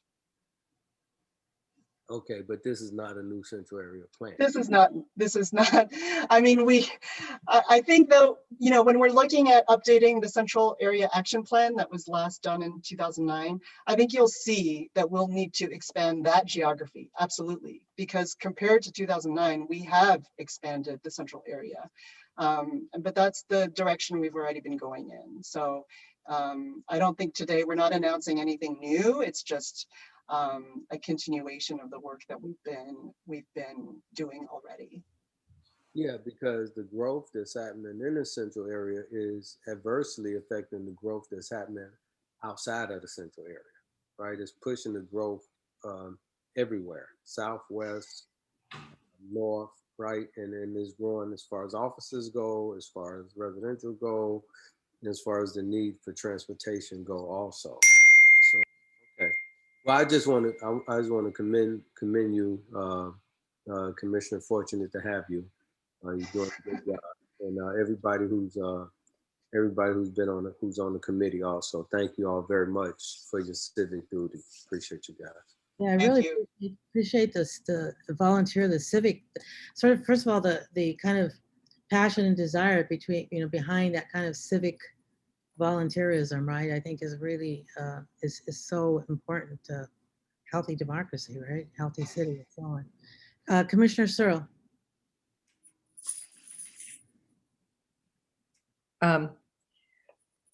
I do think it's great that we're working on these various levels of planning and connecting communities, which are so important.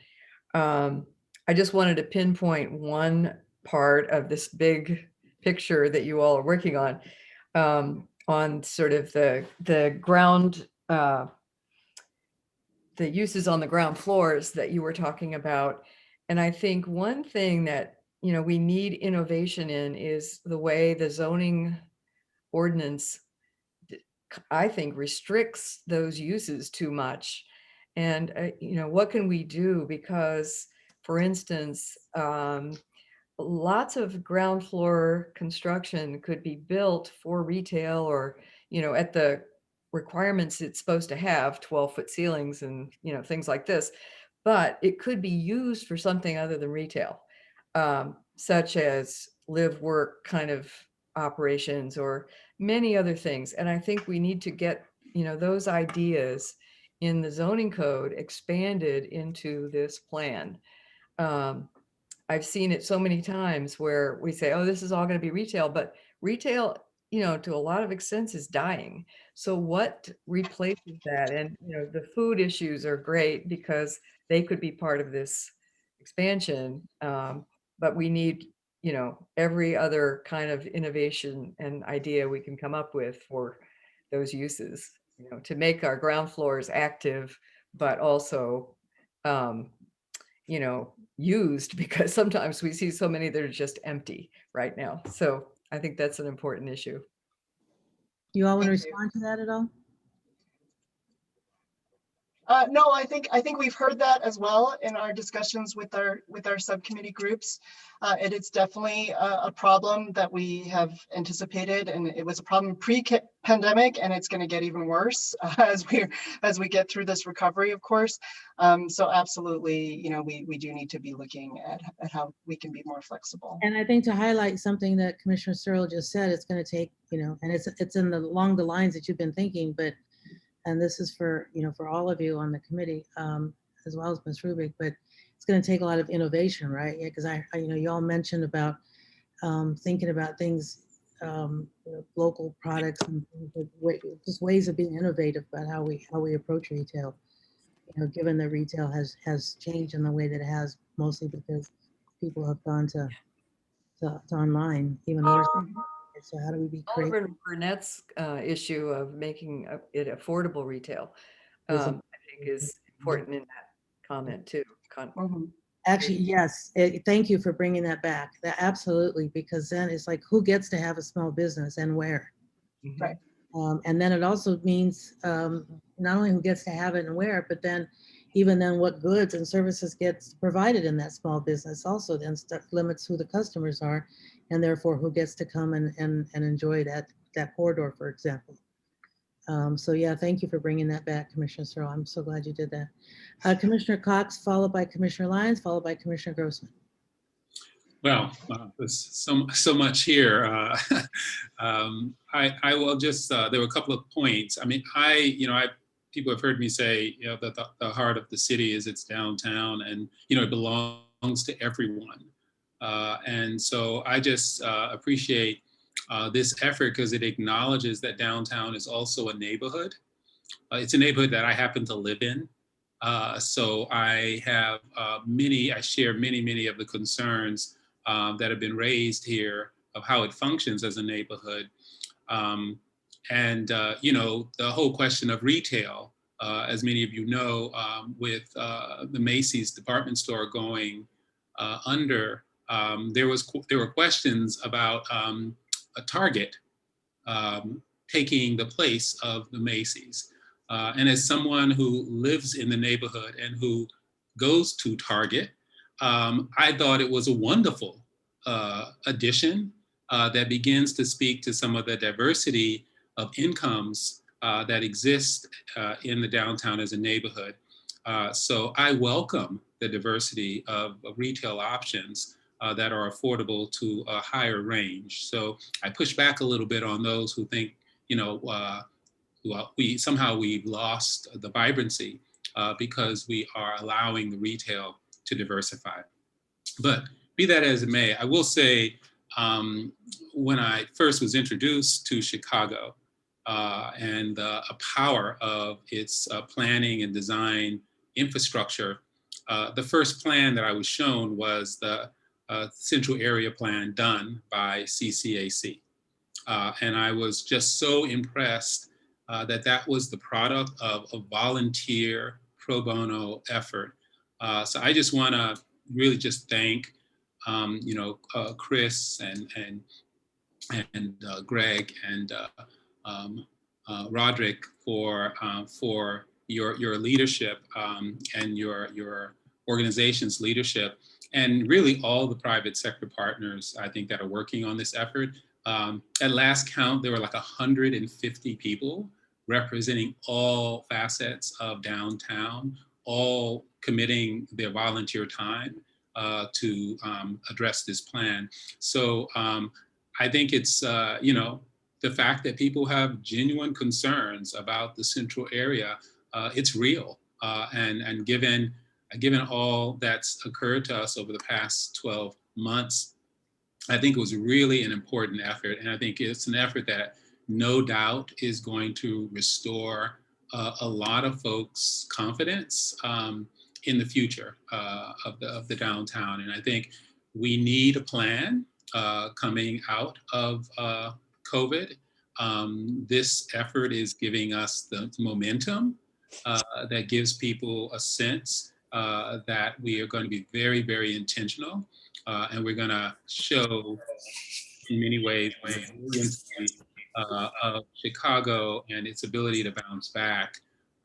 So there are too many great ideas embedded in this work. I'm looking forward to the final recommendations, but really kudos to all the volunteers that have been working to move this work forward. The city thanks you.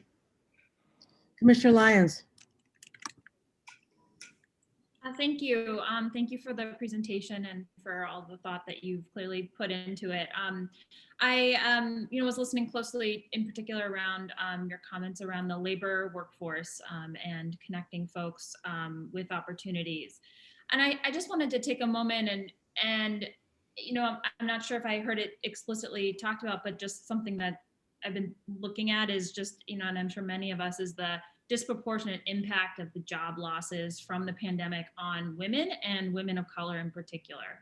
I think that's just an incredibly important point. And if we're not looking at that specifically, and if we're not being intentional about addressing that, there are going to be women, particularly women of color in low-income communities, who are going to be left behind from this recovery. And I think for an equitable, for a just recovery, we have to be intentional about bringing those folks with us. And I totally agree about connecting folks with new growth opportunities, but I also think people should have the right to return to their jobs, right? If they lost them during the pandemic, they should have the right to return to those jobs that they held. And I think if we're not being explicit about that, we're going to miss, there's going to be a whole group of folks who, particularly older women of color, who are going to be left behind across our cities. So I just want to encourage us all to be really intentional about that as we're looking and thinking about what an equitable recovery looks like. Thanks. Commissioner Lyons, thank you so much for highlighting that. And while we're at it, one of the big issues that women around the world are talking about is violence against women. So even as you think about design and you think about work opportunities and so on, be mindful also how we create a city also that's safe for women. Thank you so much, Commissioner Lyons. Commissioner Grossman. As someone who's lived in Chicago all of my life and lived in the South Side for almost all of my life, I've now moved to be near my children. I mean, I'm just fascinated by how we really don't talk about Chicago as a city of neighborhoods. Where did Jane Jacobs go? Where do people go? You talk about affordable housing. There's much, much affordable housing throughout Chicago. And yes, we have to really make sure that the central city functions, but we have to make sure that Chicago functions, and we spend a disproportionate amount of time on the central city, which has many people that care about it, where many of the neighborhoods do not have people who care. And there are some good ones, and they could be better. And we are just, it's scary to me to see everything focused on downtown and not on the city as a whole. We are the Chicago Plan Commission, not the Downtown Plan Commission. That's it. Chicago, City of Neighborhoods. Commissioner Cox.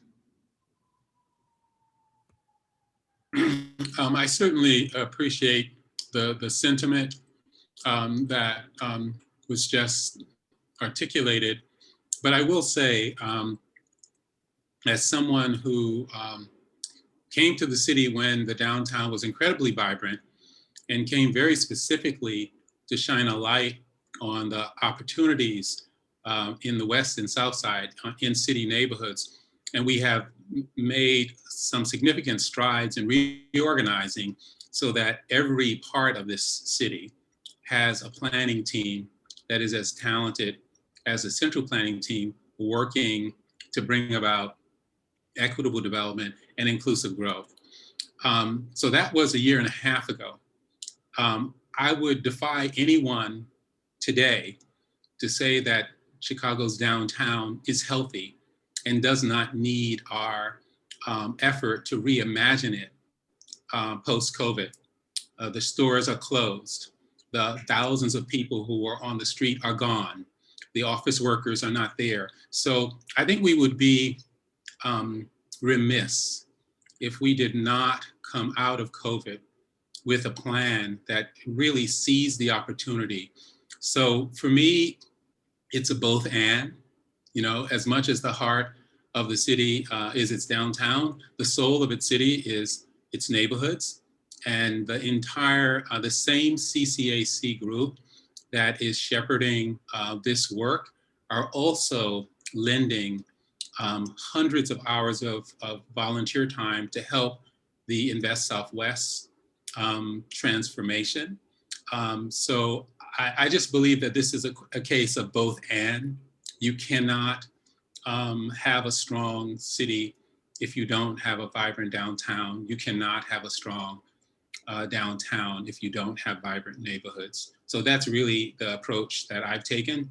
And I just wanted to reinforce that.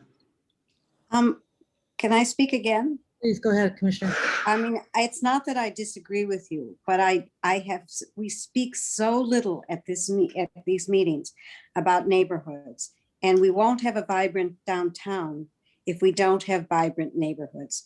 People like to and used to go downtown because it was exciting, but they came from neighborhoods. And now we have many people, usually people that can afford it, who live downtown, but we have great affordable housing throughout the city, from the northwest side to the southeast side to the southwest side. And we don't talk about that because that's the heart of Chicago. The heart of Chicago keeps downtown beating, but it is not the heart of Chicago. The citizenry of Chicago is the heart of Chicago. So as somebody, I mean, I just can't, it's the weirdest thing to keep coming to these meetings and we just keep talking about downtown and we don't really talk about neighborhoods.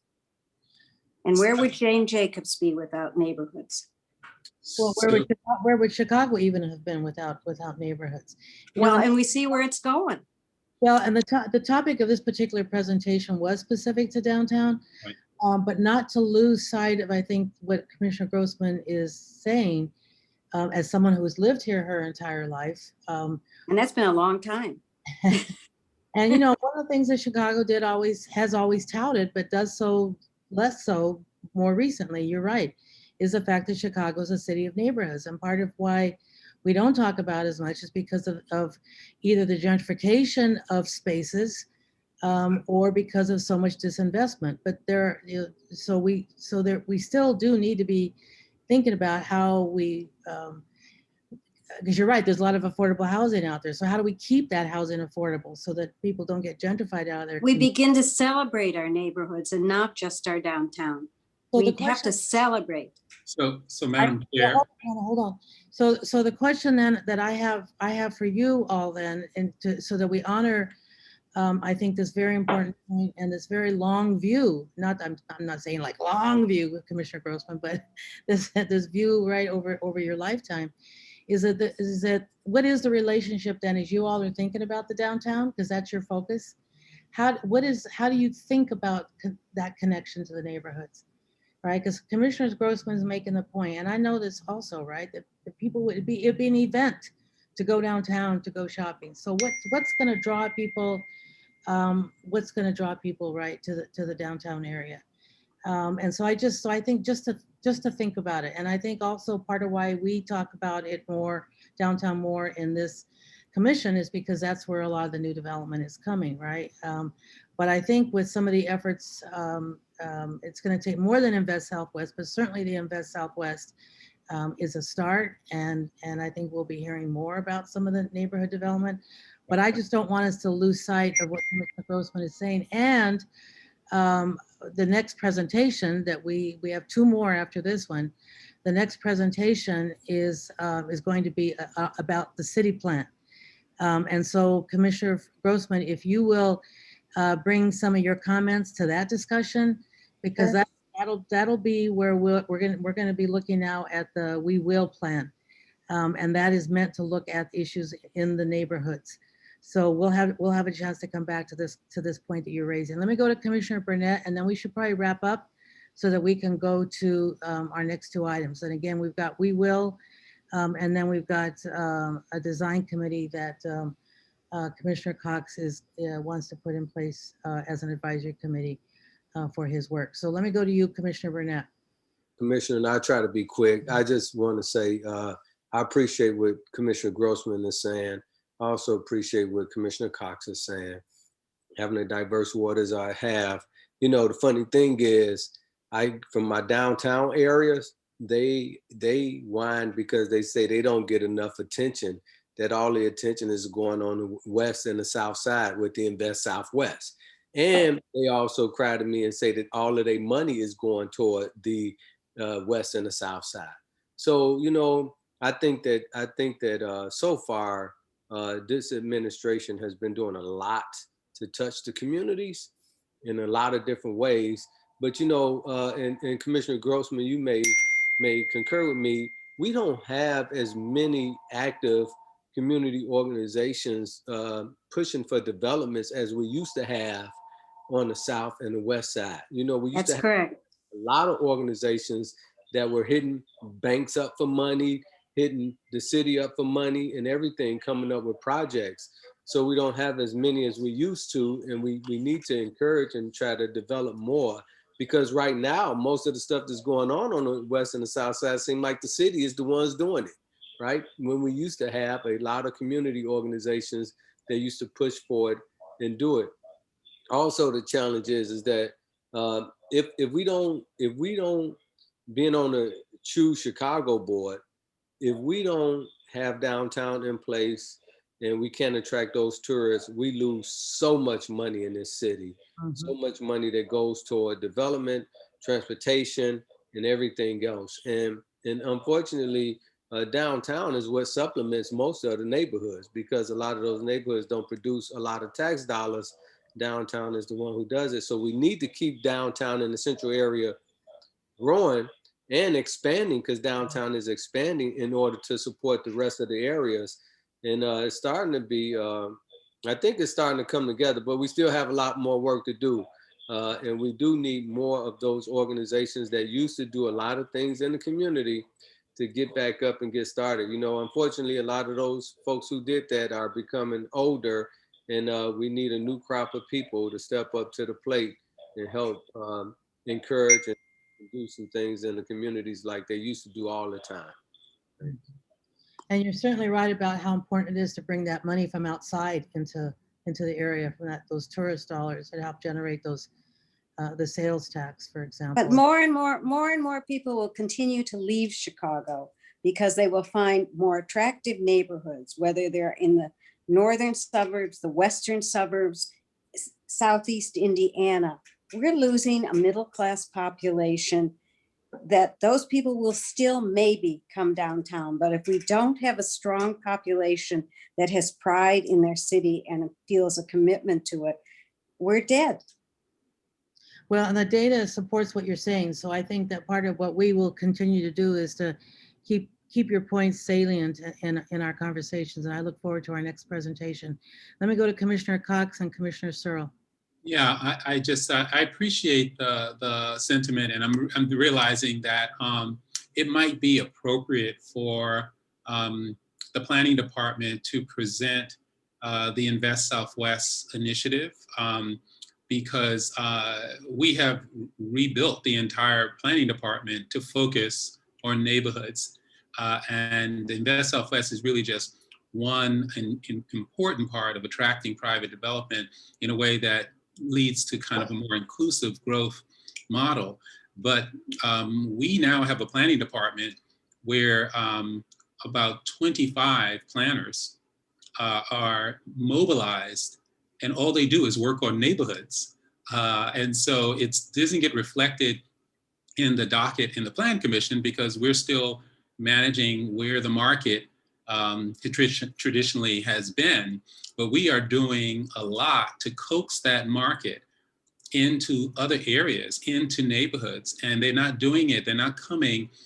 Downtown developers aren't just like going into the neighborhoods. We are encouraging joint ventures so that developers of color are leading those efforts. And so we just hit a milestone just last week where 3 really extraordinary developments that this body will see, because they're all planned developments in the coming months as a result of Mayor Lightfoot's effort to focus attention like a laser on neighborhoods. So it's just like it's almost like 2 parallel realities. I'm listening to the commission and I'm thinking about what I do every day.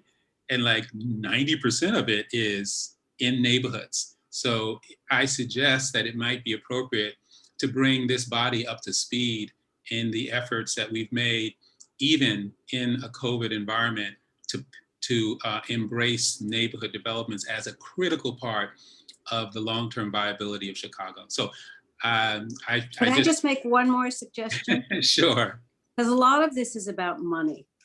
And so what we also need to do is to bring on board in some way the major foundations and others that can seed and fund and help provide big money, whether it's the bank foundations or the MacArthur or the Joyce or ones that I'm not aware of. I mean, having grown up on the south side of Chicago and watched what the University of Chicago and foundations did was amazing. And yet they sort of stopped because they stopped with their home and then things began to fall apart around them. But I mean, it was a way to do it. And there was things to be learned from them and that are good and things that are bad. And I think we need to look at the neighborhoods that have been saved over time, which are functioning and paying taxes, and people, land prices and rental prices and home prices are up. I mean, it's not just the north side. It's not just, I mean, that's the side now, but the south side used to be it. And why did it happen? I mean, if we don't learn from history, we are really in trouble. Thank you so much, Commissioner. I also don't want us to forget the point that Commissioner Burnett made when he talked about so many of the community development corporations that used to exist at the neighborhood level. And there still are some, but I think part of what he's saying is that some of those folks have, they've been doing it for 30, 40 years. So you want to be asking, and this is something maybe that the DPD can look at, is what efforts can be made to help build more capacity? What are some of the things that can be done to support the reinvigoration of some of these groups at the neighborhood level to assist and to supplement what might be else be happening? Commissioner Searle. Just quickly, I wanted to remind the commissioners that, what we see in Plan Commission are lakefront projects, park district projects, and planned developments. So many of those are generally more in the central area, but there are projects, for instance, in my neighborhood where I live in Ukrainian Village, United Center, when it was built, made a huge difference in the growth around my neighborhood. So I think, we need to look at those kinds of things too, because we don't see it necessarily as, something in my neighborhood, but I see it as a driver of how, I can't tell you how amazing this neighborhood has become from when we bought in here 30 years ago. So, it's hard to put a finger on exactly where things happen and how they affect everyone else, but that's what I think is hard for all of us to see. And we only see a little portion of what's really going on in the city. And, on the point about neighborhoods changing, one of the things that I think becomes really important as the DPD thinks about neighborhoods is the fact that many people are being displaced by some of these changes. And even around United Center, for example, I mean, there was a lot of resistance as I remember, because of the displacement that occurred. So how do we bring new development? How do we revitalize without displacing? How do we protect affordable housing that currently exists, right, and that allows people to live there? How do we ensure that they can continue to live there, even as we're revitalizing and making changes? So these are, these are tough challenges, but important ones. I have a quick comment. Again, I know we've got 2 more presentations, but I appreciated the focus on your presentations on the small businesses. And I really appreciated, for example, that the city created this sort of this additional fund that would help small businesses, because we know a lot of the numbers of that initial round of relief from the federal government went to, huge corporations and at least nationwide, right? And then you showed it geographically where it went. And I appreciated your discussion around providing some of that more to circulate more into the neighborhoods and to the smaller businesses. I think that was really, really important. I know that small businesses had a hard time for a number of reasons last year. But I heard you say when you provided information about policing and about police safety and so on, you mentioned something about surveillance. And I'm just wondering if you wanted to elaborate on that, what the specifics are around that. Thank you, Chairman Cordova.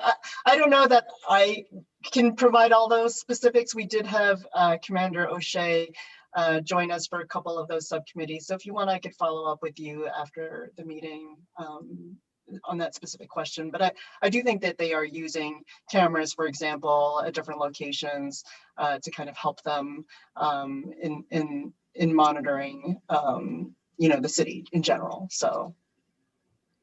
Thank you. I know there's a lot of folks I hear expressing concern about becoming a heavily surveillanced, doesn't sound right, survey, whatever the word may be, city, right? So how do we, that's always a tough one too. How do you balance that with civil rights? And yeah, but you don't hear from the people who like it. No, I do. I hear that we hear the range, which is why it's important to address the range. But more people who don't like things speak up than those who do. Yeah. Sometimes that's sometimes, and partly because of the impact it has on them. I think is part of why that happens, right? All right, so you guys did a tremendous job, and oh, one more thing before we hang up before we go to the next item. I meant hang up this item. Is that Commissioner Cox mentioned about briefing the Plan Commission on the Invest Southwest and that and perhaps other neighborhood efforts. So if you can work, Commissioner Cox, with NOAA on a date for that. We still have another briefing coming to us on the stuff that I put into motion around changing the public participation early in the process for the master plan development process. So we have that coming. So that takes priority, and then we can have this also as well. But one of the reasons why we're able to have these three big items as information items today is because we only had 4 public hearing items. And so there are some days when we have 7, 8, and 9 items. So we can't always fit this amount of conversation, but I think it's really useful for us. And one of the things I love about people in Chicago is that they're not afraid to discuss ideas. And I think that I appreciate all of the commissioners who have been able to stay for this really important conversation. We move now to 2 more. This next one, though, is probably, thank you so much, Cindy. Thank you for all of you. We appreciate the commitment and the passion and the time that you all spent on this. Would love to have follow-up conversations, for example, with you, Mr. Hall, and Mr. Hummel. And so just thank you all so much. Really, really appreciate it. Thank you. We move now to Commissioner Kathy Dickett, DPD Deputy Commissioner Kathy Dickett. She's going to provide a presentation on We Will Chicago. We Will Chicago is a 3-year citywide planning initiative under Mayor Lori E. Lightfoot that will encourage neighborhood growth and vibrancy while addressing social and economic inequities that impair Chicago's legacy as a global city. The Department of Planning and Development will provide an update on the We Will Chicago planning process, which will include an overview of pre-planning work completed in 2020 and the upcoming work plan for 2021. That's quite a high bar to say that this plan will ensure our legacy as a global city. I mean, hopefully some of that legacy is already happening, but anyway, go ahead, Ms. Dickett. Appreciate your being here.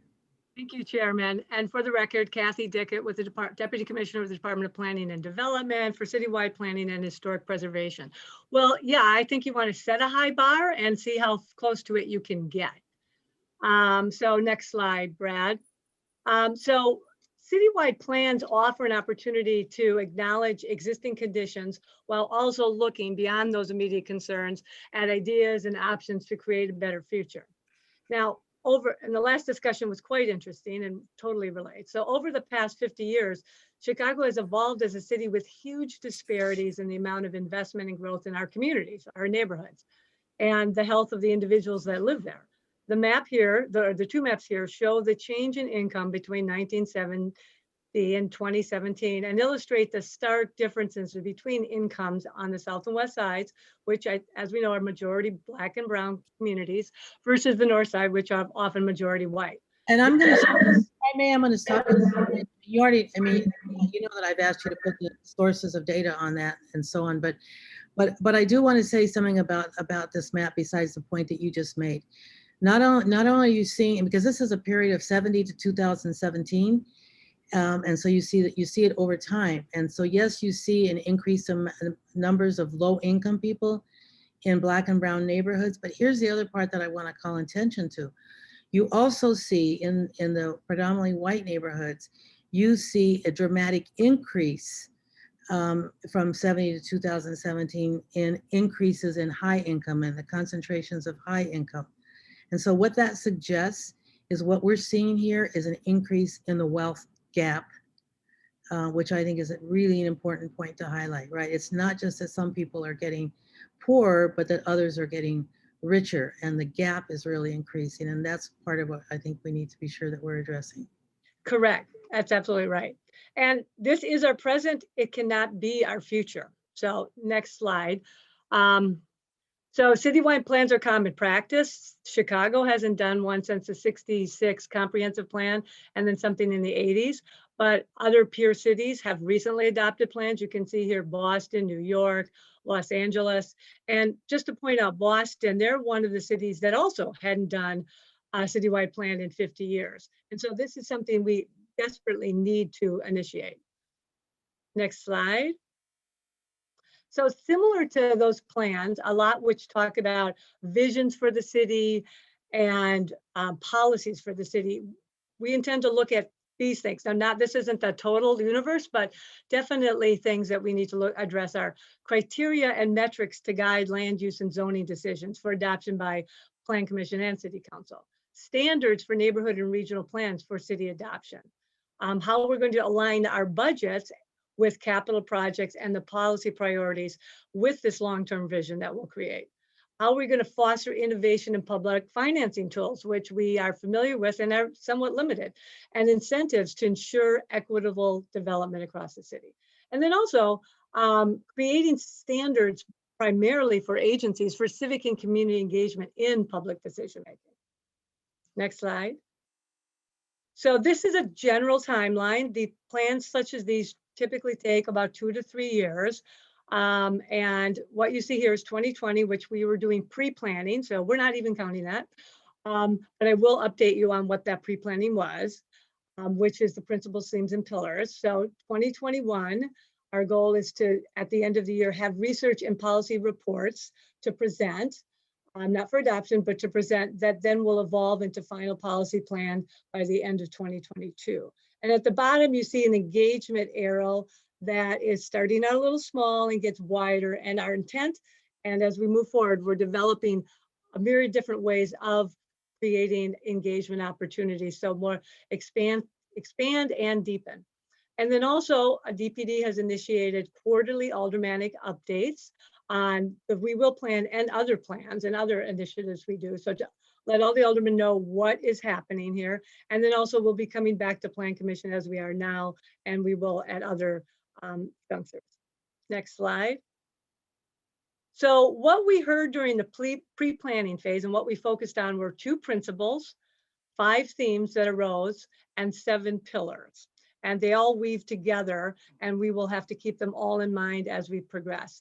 So the 2 foundational principles, next slide, are equity, which is essential to address the depopulation, which was just being spoken about, poverty and health disparities, among other things. And then resiliency, which we also just spoke about, because the climate is changing, which will require individuals, infrastructure, buildings to be resilient, and our technologies, so that we can move into the next phases. Next slide.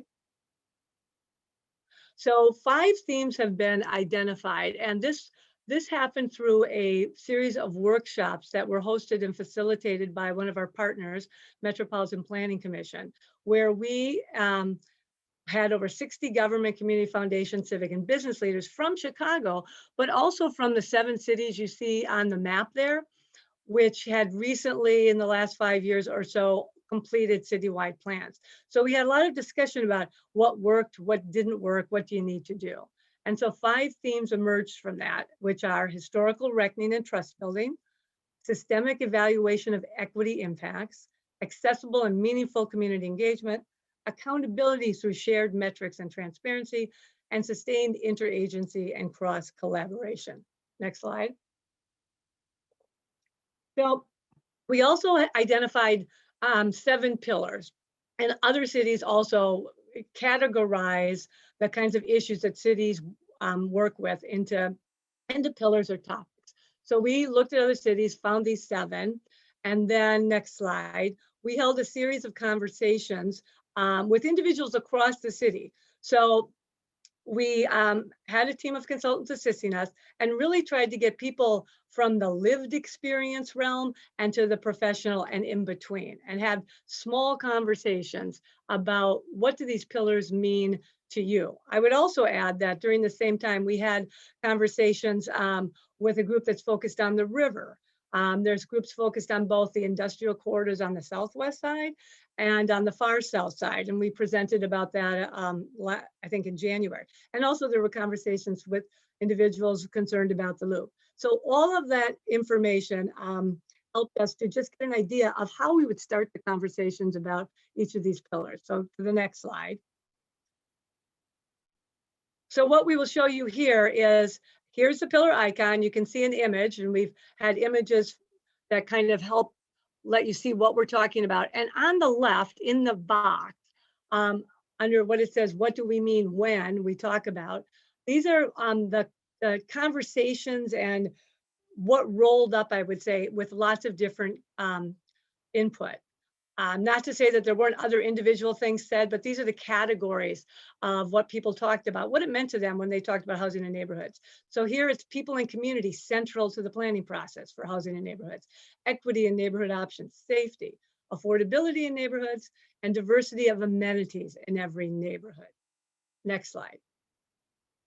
When we spoke about economic development, and I see some things similar to what you saw with the previous presentation, leverage all assets across Chicago, rebrand Chicago's image, a strong job network between downtown and neighborhoods, build across multiple agencies and sectors, and think of equitable resources and access to quality jobs. Next pillar. Transportation and infrastructure. So what we were hearing there is prioritize multimodal accessibility, acknowledge the diversity of populations and their specific needs, broadband access and real-time technology. The basics, maintenance, inspection, and enforcement with consequences, green infrastructure and open space, and the issues of increased traffic, truck traffic, and pollution. Next pillar. In the pillar of environment, climate, and energy, people wanted to see community accessible green solutions, something they could do in their everyday lives. Community-centered wealth, environmental justice and air quality, walkable wards, green sector jobs and education in those jobs, and Chicago waterways as one system. Next pillar. Arts and culture, equal access, opportunity to the arts. Citywide organizational assessment of facilities and needs, and funding for the arts. Next pillar. Public health and wellness. Everyone has access to healthy food. Parity in healthcare and mental health despite race and class. Access to health information. The pollution burden and its exposure on populations. Investment in health and wellness, and public safety and restorative justice.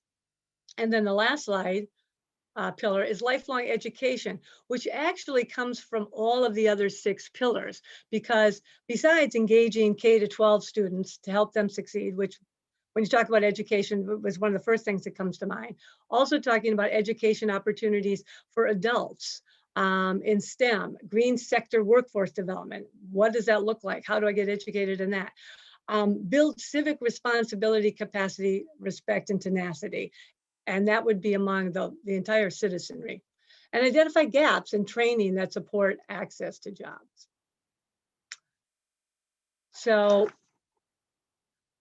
so this is a lot. And like I said, we have a lot to do. We haven't done things for 50 years. So besides the team in DPD, who is managing a lot of the day-to-day, we have a sizable team in addition to DPD. And because this is a citywide plan, that's just necessarily so. So we have a team in the mayor's office that we work with weekly, and this is very critical to address that interagency and cross-discipline kind of work that we're going to need to do.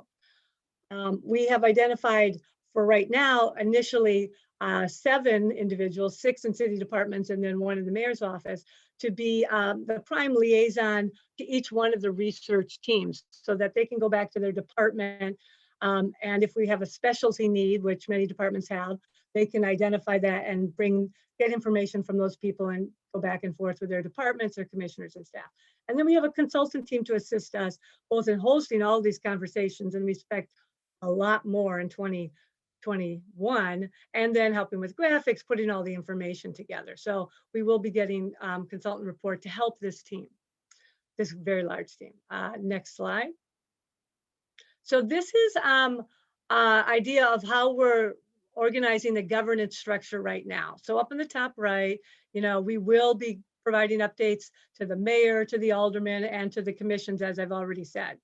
We're looking at two kind of groups that would be looking at all of the issues. So more of a cross collaboration look, right? An advisory council that would have more non-governmental individuals on it, plus representatives from the research teams, and then an interagency steering committee just to make sure that the government and the departments are sharing information and understanding where we're going and what's happening. But I'd like to spend a little more time on the circles on the bottom, the 4 circles. And these are the some of the engagement and more specific engagement that we're ready to begin in 2021. So first on the left, we're looking at having a research team for each of the 7 pillars. We would have city department individuals on that. We're looking for private sector, philanthropy, civics, maybe community-based coalitions, educators and aldermen. And for many of these, we'll be looking for volunteers. And we may be looking at the Department of Housing set up their ARO task force and maybe looking for applications for volunteers. But if you go to the second circle, we're looking at 14 partners. And we intend to provide stipends to 14 different groups so that they can participate. The intent here is to bring the local or lived experience together with the planning and policy professionals. And therefore, we are going to try to target groups that typically may not be able to participate in this kind of policy discussion, just based on the size of the organizations or other things. So we're looking at maybe there'll be geographic representation, or maybe there'll be more focused on a specific group like a youth organization or a group that works specifically with elderly or some other type of population. And then we are already, or I should say, Department of Cultural Affairs and Special Events is already well underway in identifying 7 artists and pairing them with 7 organizers to also work with each pillar as a way to both bring the art viewpoint to the process and to get input through the way that they work in a broader community and bring that back. So all the 7, 14, and 7 representatives of all those will be working together, but we illustrate it this way just because of the way that we're going to solicit their participation. And then of course we have our wewillchicago.com website, which we will be, which you can go to now, and which we will be able to do, and DPD will be developing like surveys that we can do online. We will provide opportunities to comment via social media. We will be developing some hard copy materials, perhaps for the aldermen to have at their offices so they can have that for the people that come in. We will develop some planning materials and activities geared towards youth, which perhaps we can work with the schools and teachers to distribute. And so we also may have live stream events. So we will be working on all of these types of activities to get really the broadest public and to try to reach as many people as possible. The next slide. Again, this is 2021, just the 3-year plan. And if you go to the next slide, This is just a breakdown by quarter. So really in Q1, like it says, we're preparing. We have to, the organizational structure I shared, just putting all the information together is what we've been doing this first quarter. So that we can soon announce these calls for open for partner organizations to participate. And here we are letting you know how we're proceeding. In Q2, we do want to launch the pillar research teams, the 7 teams, and begin further development of engagement resources. We'll be doing a lot of listening in Q3, a lot of listening, putting the material together, putting it back out there. So by the end of Q4 that we can have research reports and policy ideas for information that are going to, we see, lead to more defined actions and policies at the end of the following year. So I think the last slide just provides the website page, and you can get more information on all of the pillars, the findings from those conversations at the website. And I believe other information that we have gleaned so far. Thank you, Ms. Dickett. So as I wait for see if there's any other comments, I want to just say something real quickly. I was glad that we finally got the environmental justice and the issue around pollution in there, and the issue around truck traffic and so on. But I did notice in the 2 different slides where these issues appeared, if you look at those slides, there are all these positive things. This is what we want to get. And if you look at that, the bottom of the list, it reads as though you're saying we want to have increased truck traffic and pollution. So okay, that's bad editing, and that needs to be fixed. Yeah, you can go back to, well, and I think it's more than text editing, because it requires a statement of, see right there, it reads as we want to, yes, we want to have increased truck traffic and more pollution is how that reads. Yeah, So, right. so besides the text editing, what is it you're really asking for there, right? And I think it's requires some thinking through, and then going through then the next, I think it was maybe 2 slides over. Oh yeah, wait, no, I guess it was back. Okay, go back one.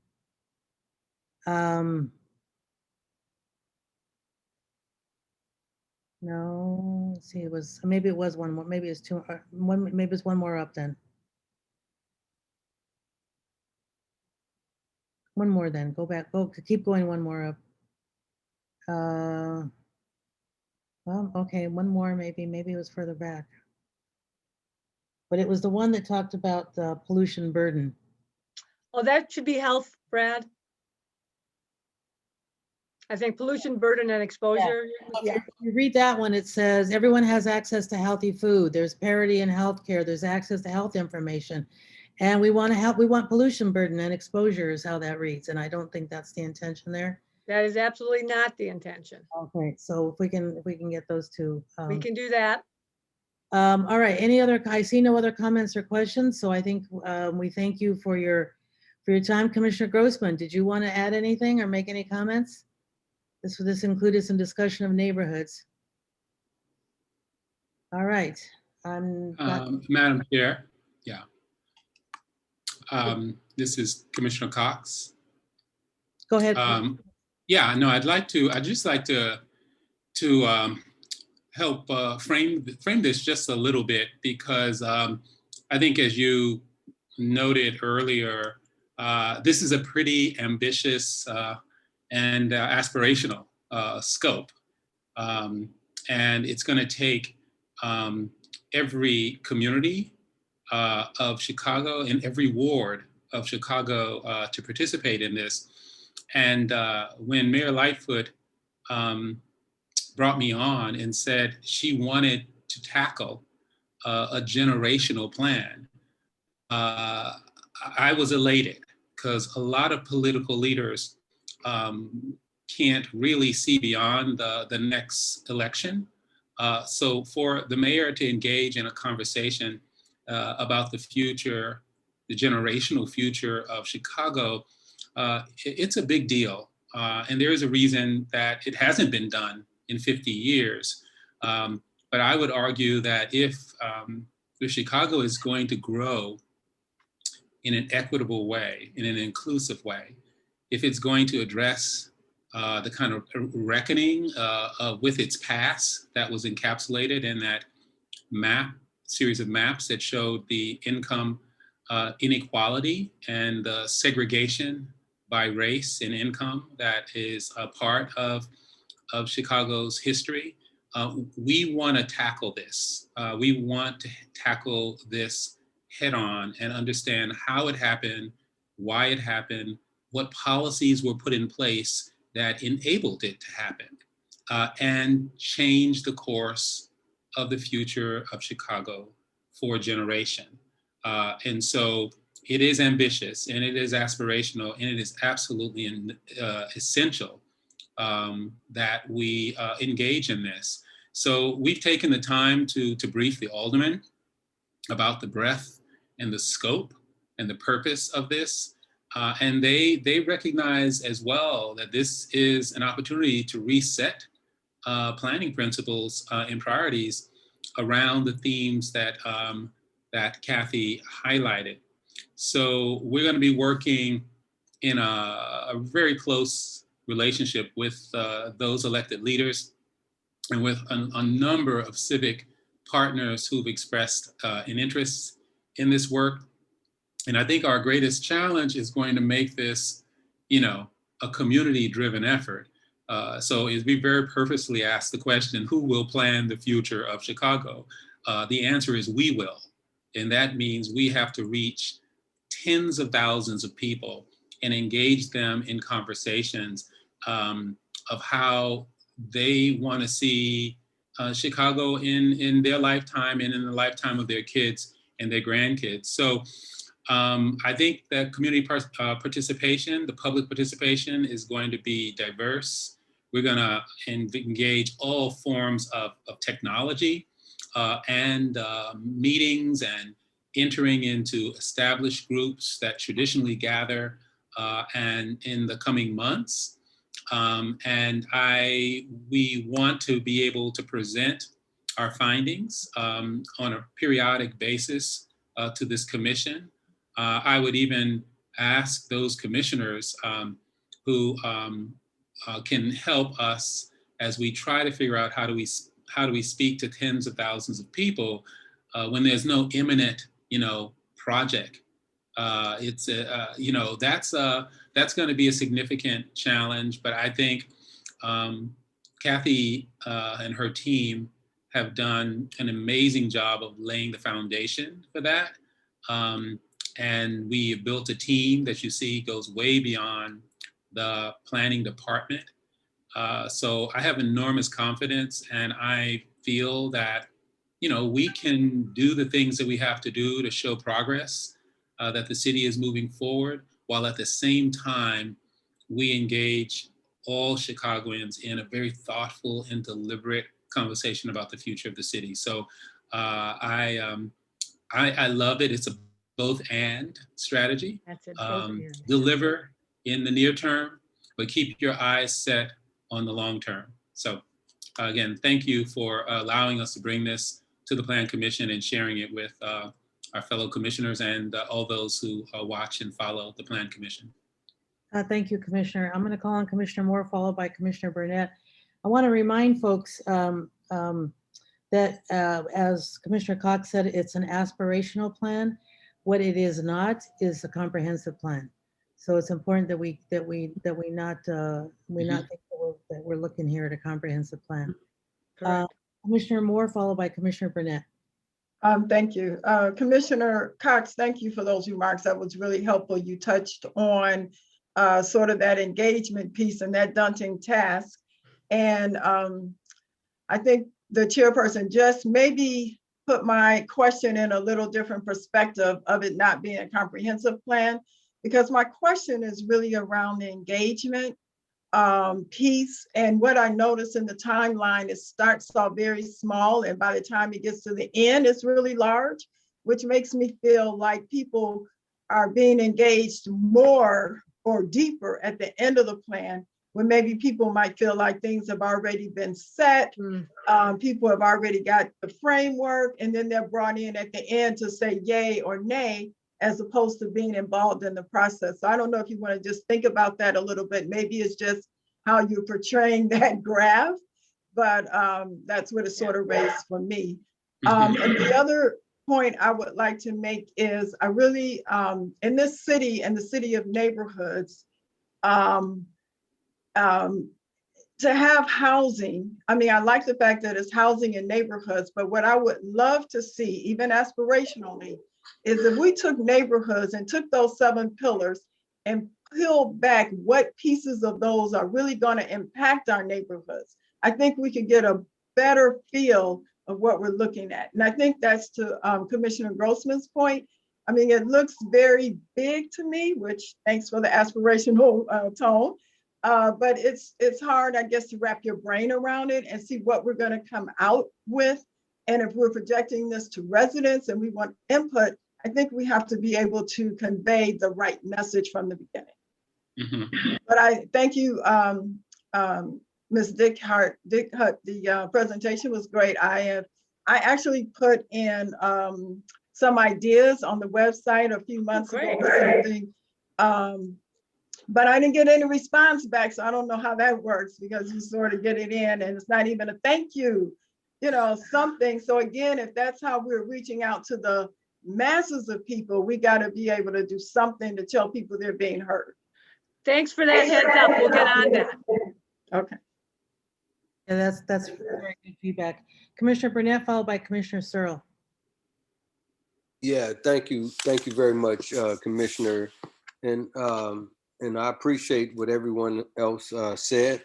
And I recognize, you know, what I always say about plans like this, and we've, you know, over my 26 years, we've done a lot of plans. I think it's always important to engage people into thinking bigger, because what I find in a lot of our communities is that we get too complacent. We get too acceptable.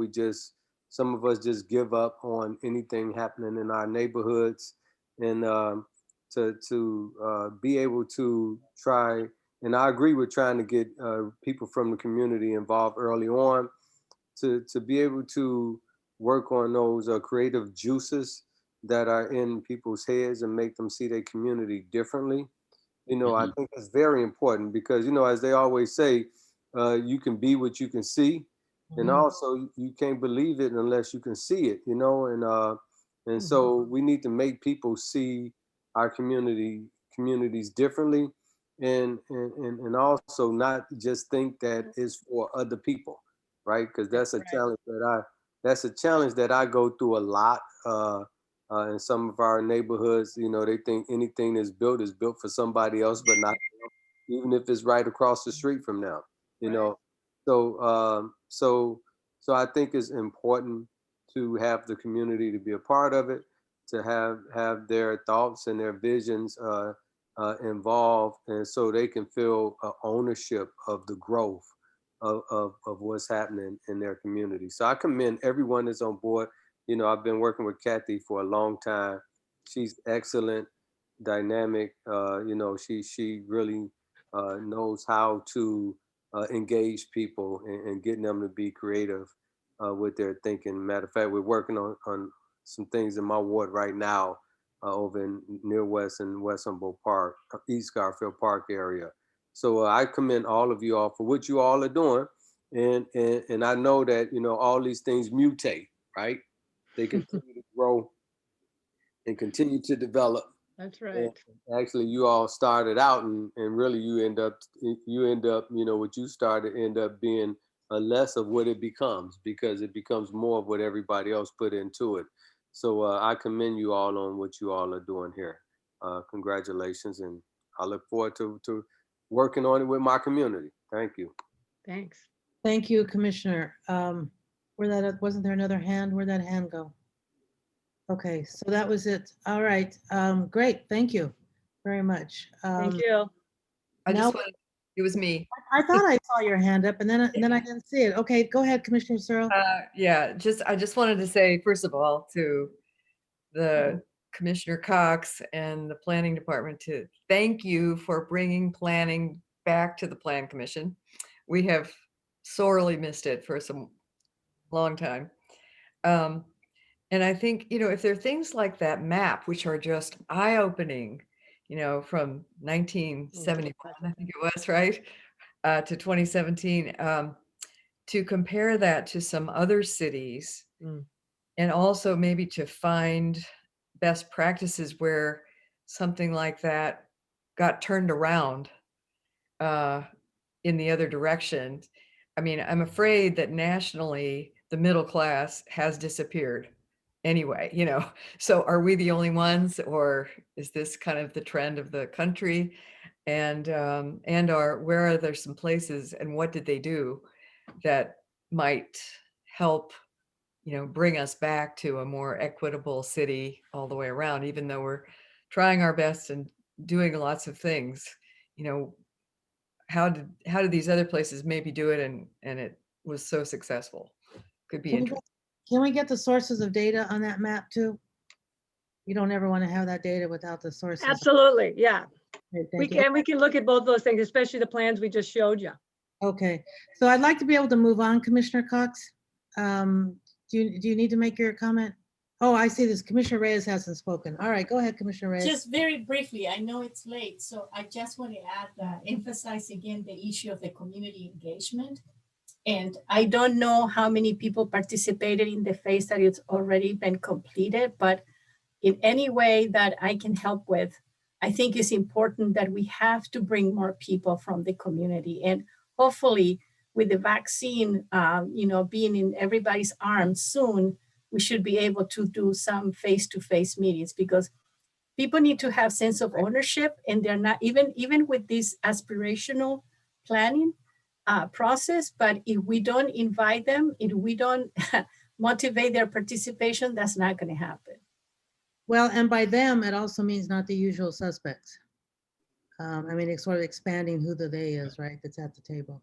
Well, I mean, I know we should really move on, but I did want to address this because I have been really pushing part of these plans. They get their authority from the depth of engagement that they touch, that everyone knows and everyone has had an opportunity to engage. So I've set some pretty high aspirations for how many people. We're not going to say it here, but the fact that we're using the aldermanic structure of the city to reach across the entire geography, that's going to be key. We've got 50 wards, and we are talking to all of the aldermen about how to reach their constituencies, because quite frankly, they are pros at being in touch with their constituency. So if we feel that we could use that network, we can convene this conversation across the entire city. So that's the goal.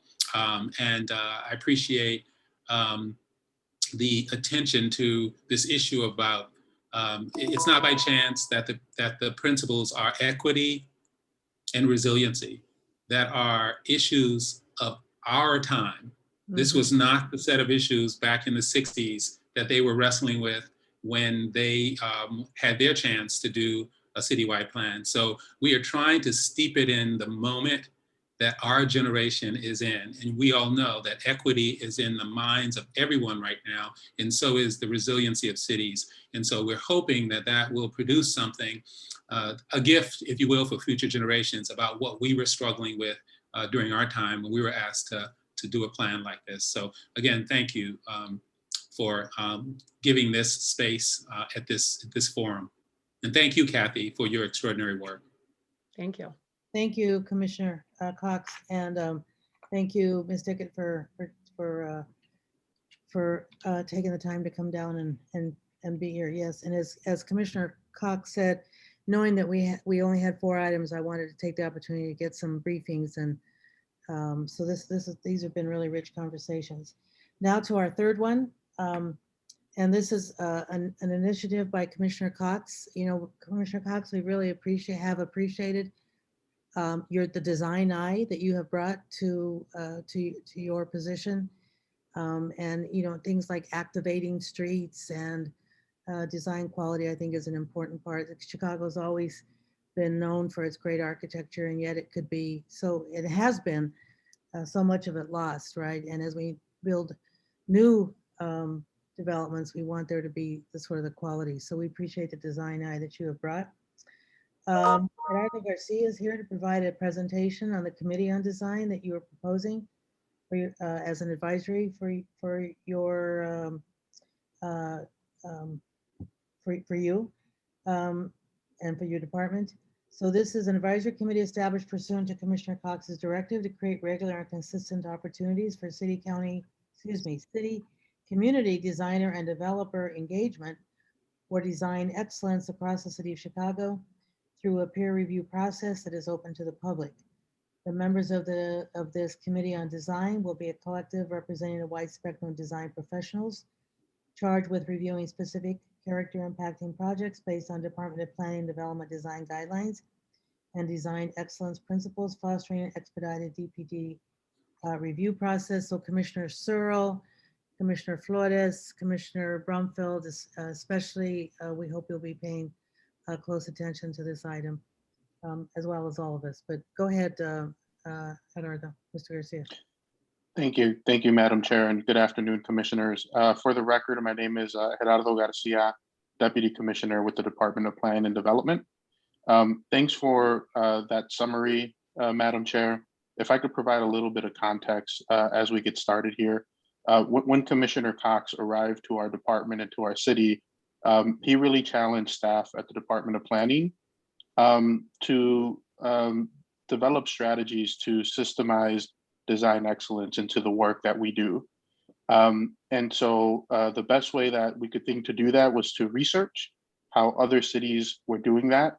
And one hole in kind of our review process, our departmental review process that we found was that most of our sister cities, larger American cities, North American cities, have some sort of peer review committee for design review.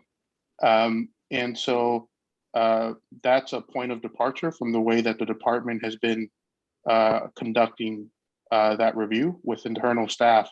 And so really what we're about to outline here is a pilot program for a committee on design to help support the department and the commissioner in an advisory capacity in that design review process.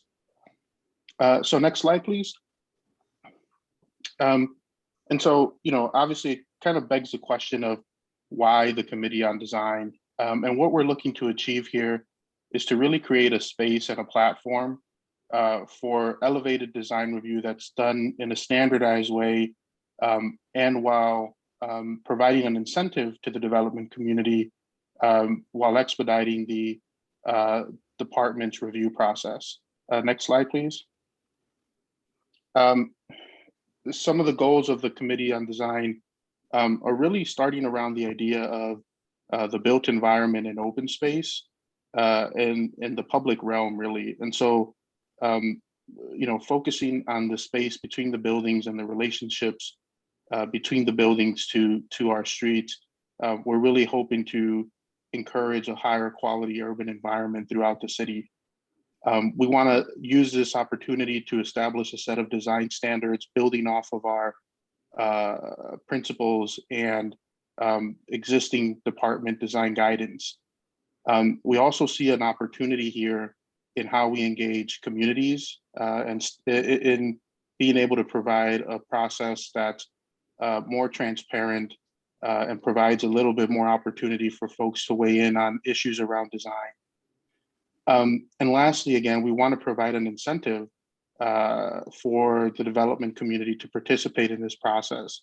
And so we want to, a goal of the Committee on Design is to expedite the PD review process for certain projects that the department undertakes by implementing a peer review model that would be advisory in nature. Next slide, please. So it begs the question of which projects we might consider to be reviewed by this committee. And in a nutshell, you know, as we kind of did this exercise and thinking about this in the context of a pilot and keeping that project type list and number or volume of projects to a manageable size, we established some eligibility criteria based on projects that will be character impacting. So next slide, please. And so what we're proposing that those projects be are mega plan developments, any new mega plan developments that are proposed, projects that make use of significant city resources, particularly our Invest Southwest developments on the south and west sides, and design competitions or RFPs like our C40 competition that we participate in. We also think that a eligibility criteria could be projects located in special corridors, in special corridors that have ongoing planning processes or that are landmark adjacent. And finally, projects that might impact the skyline. So super tall or mega tall projects based on the Council for Tall Buildings could be considered eligible for the Committee on Design. Next slide, please. And so how we're hoping to achieve this, if you can go to the next slide. What you see here is essentially two charts. On the top, you have the department's existing review process for a plan development. And the key thing to note here is the smaller arrows that kind of point backwards in time. And what these are representing are essentially a feedback loop. And it's our opinion that currently the way that we review projects, we do a lot of this feedback loop. And we think that there are efficiencies that can be found there if we adjust the way that, that we review projects. And so on the bottom chart, what you have here is a proposed PD process with the Committee on Design. And in a nutshell, what we're doing, we're proposing to do is to remove a couple steps on the back end and add a step on the front that we're calling a concept review. And so what we're suggesting is that applicants, development teams come to us a little bit earlier than what they are usually accustomed to be able to engage them earlier in the process with more options and have a discussion around design where we're able to actually make some meaningful revisions and work in partnership rather than from a point of contention. One thing that we've heard as we've kind of socialized this concept with stakeholders is the idea of existing community review processes. And several aldermen have existing committees that review projects. And what we really want to clarify is that this isn't meant to replace any of those, but actually potentially could enhance those processes. One, by allowing applicant teams to engage with those community stakeholders earlier as well, as we're kind of suggesting here in this table. But also to provide feedback from the Committee on Design with really a design and architecture and urban design focus. And so we'll go through at a high level what each of these steps mean, just to illustrate what we're talking about in terms of the deliverables that we would expect to see at some of these steps. So next slide. Oh, I'm sorry, before we move on, I think the bottom line here is that we feel that by removing some of those feedback loops, there's potential here to trim off anywhere between 75 and 90 days from the review process after an application is filed. And again, that the idea there is that if everyone's done their job, been receptive to each other, we can make decisions together, and the back end of the process becomes more of the kind of paperwork formality aspects to what we do. So next slide, please, and I'll illustrate what that means. So really the difference here is the concept review step, which we're starting out at. And what we're asking of developers is to come to us with a rough idea of their project. And that could be in the form of massing models, sketches, and ideas on what their land uses and building form could be. And that would allow us an opportunity to give some early feedback and have a discussion around all of these options. Next slide, please. What that then leads to is an intake, which is most of our applicants are pretty familiar with this step in the process, and it frankly doesn't change much. But the idea that once you've had a concept review, you could come back to the department with a little bit more of a refined project where you understand your ground floor layout a little bit better, your uses, how they're interacting with the street, as well as potentially a preferred massing alternative. Next slide, please. And then that would initiate our department's project review process. And this process is one that we currently undertake for all projects. This is where we do our internal reviews as well as coordinate with sister agencies on review. And what we are proposing is that during this review is where the Committee on Design step would take place as well. Next slide, please. And then again, if we've all done our job and been efficient in the first 3 or 4 steps, you know, the back end becomes a little bit more of a process involved. So, you know, step 3, an application is filed with the City Council. Next step, please. Step 4 is that application is noticed. And next step, please. And step 5 really becomes a last opportunity to review projects and weigh in on them before they go to the next governing body, in this case, the Plan Commission. And the idea is that at this point, the project is resolved to the point where we can talk about materials, textures, colors, etc. And hopefully that would yield a richer conversation at the Plan Commission as well. Next step, please. And then again, you know, pretty mundane stuff, but this is what we do to get a project ready for the Plan Commission. We would create our packets that you all see on a monthly basis. Next step. And then finally, you know, we would bring the project before the Plan Commission with our recommendation. Next slide, please.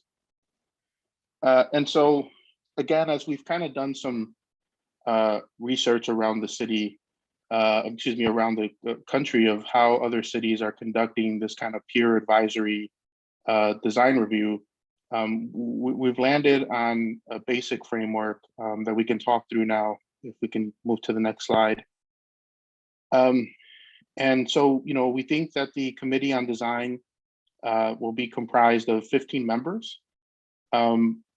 You know, and in order to provide a regional or a citywide representation, at least one of those members should represent one of the city's each of the city's 7 planning districts, and as well as at least each of the disciplines listed here. And that's one for diversity of representation, but also of kind of professional opinion in the perspective in the built environment.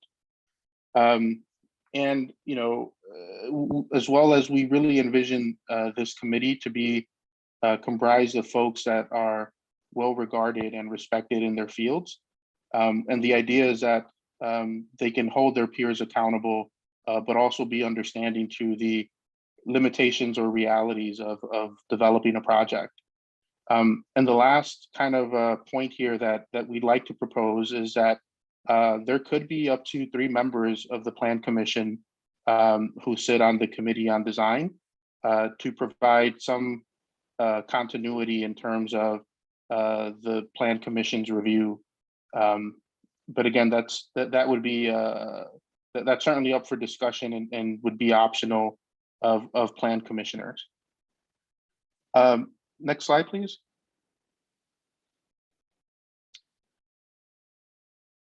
I'm sorry, can you all hear me? Yes, Gerardo, you're fine. Okay, thank you. Sorry, I had a bit of an interruption there.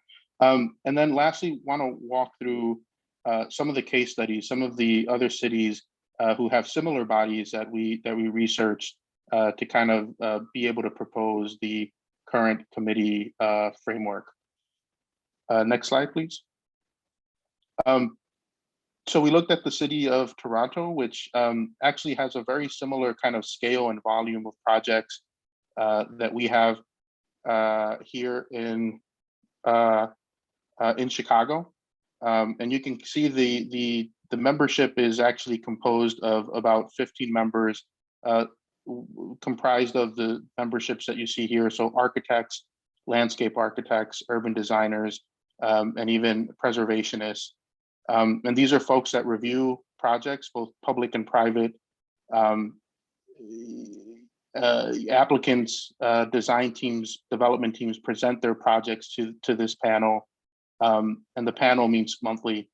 You know, the panel is also coordinated, or the panel's guidance is coordinated with existing design guidelines that the city may have. And this was also initiated as a pilot for 2 years, and then adopted as an advisory board by the municipality, by the city of Toronto. Next slide, please. Then we also have Seattle, which is a little bit of a different structure, but Seattle also has 7 kind of geographies or community areas that their Department of Planning is organized around. And each of these essentially review boards has 5 members for a total of 35. And you can see that there's, you know, designers, community members, developers, as well as kind of landscape architects or even developers on these boards. These are also 2-year appointments. And again, every city does this differently, but here it's an appointment by the mayor and city council. There's also the tie-in with existing design guidelines and the expectation of a regular meeting by these boards. Next slide, please. And then slightly different, the New York City Public Design Commission actually only reviews publicly funded projects or projects on city land, but also similarly has a diverse membership with architects, landscape architects, because they tend to review public art as well. You know, they have folks like painters and sculptors and folks from the museum community in New York. Again, this is a little different in that projects can only be submitted by a city agency because they only review public projects. But there's also a regular meeting and you know, design guidance that the city provides around different topic areas that these commissions use to provide their feedback. So just an overview of, you know, kind of the homework that we've done to land where we have for this potential pilot. And next slide, please. And then want to talk a little bit about our implementation timeline. So if you could go to the next slide. We've really spent the month of January, February, even into March, conducting stakeholder engagement. So we've briefed some aldermen, community groups, professional associations on what we're trying to achieve here, and obviously glad to continue having those conversations as well. We'd like to later this month, in fact, next week, launch the application period. One thing that I didn't cover earlier is that the Committee on Design appointment will be by the commissioner, but we will have an open application for folks to submit their qualifications and desire to serve on this committee. And we want to take essentially parts of April and May to review those applications, and for the commissioner to appoint a committee in May and begin the pilot phase.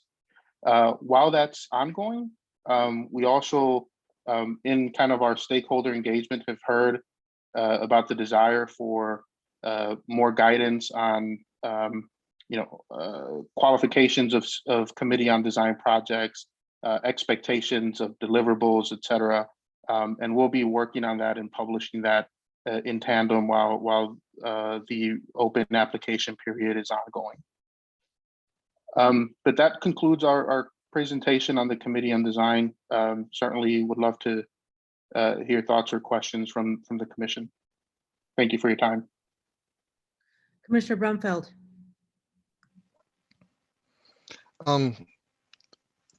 Gerardo and Commissioner Cox, thank you for putting this presentation together.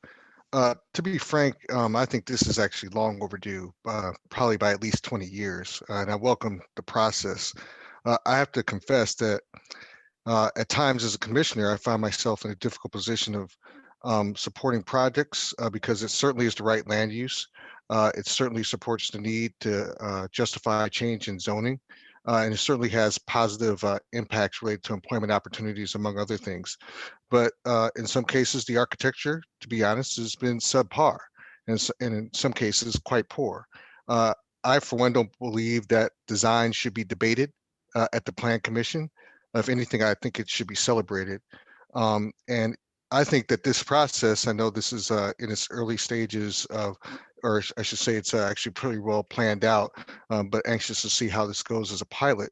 I think this is not, or don't see this as an extra layer of bureaucracy, but I think it really should serve as that needed filter to ensure that we are actually producing the best product possible, not only from the architect, but just as importantly from the developer.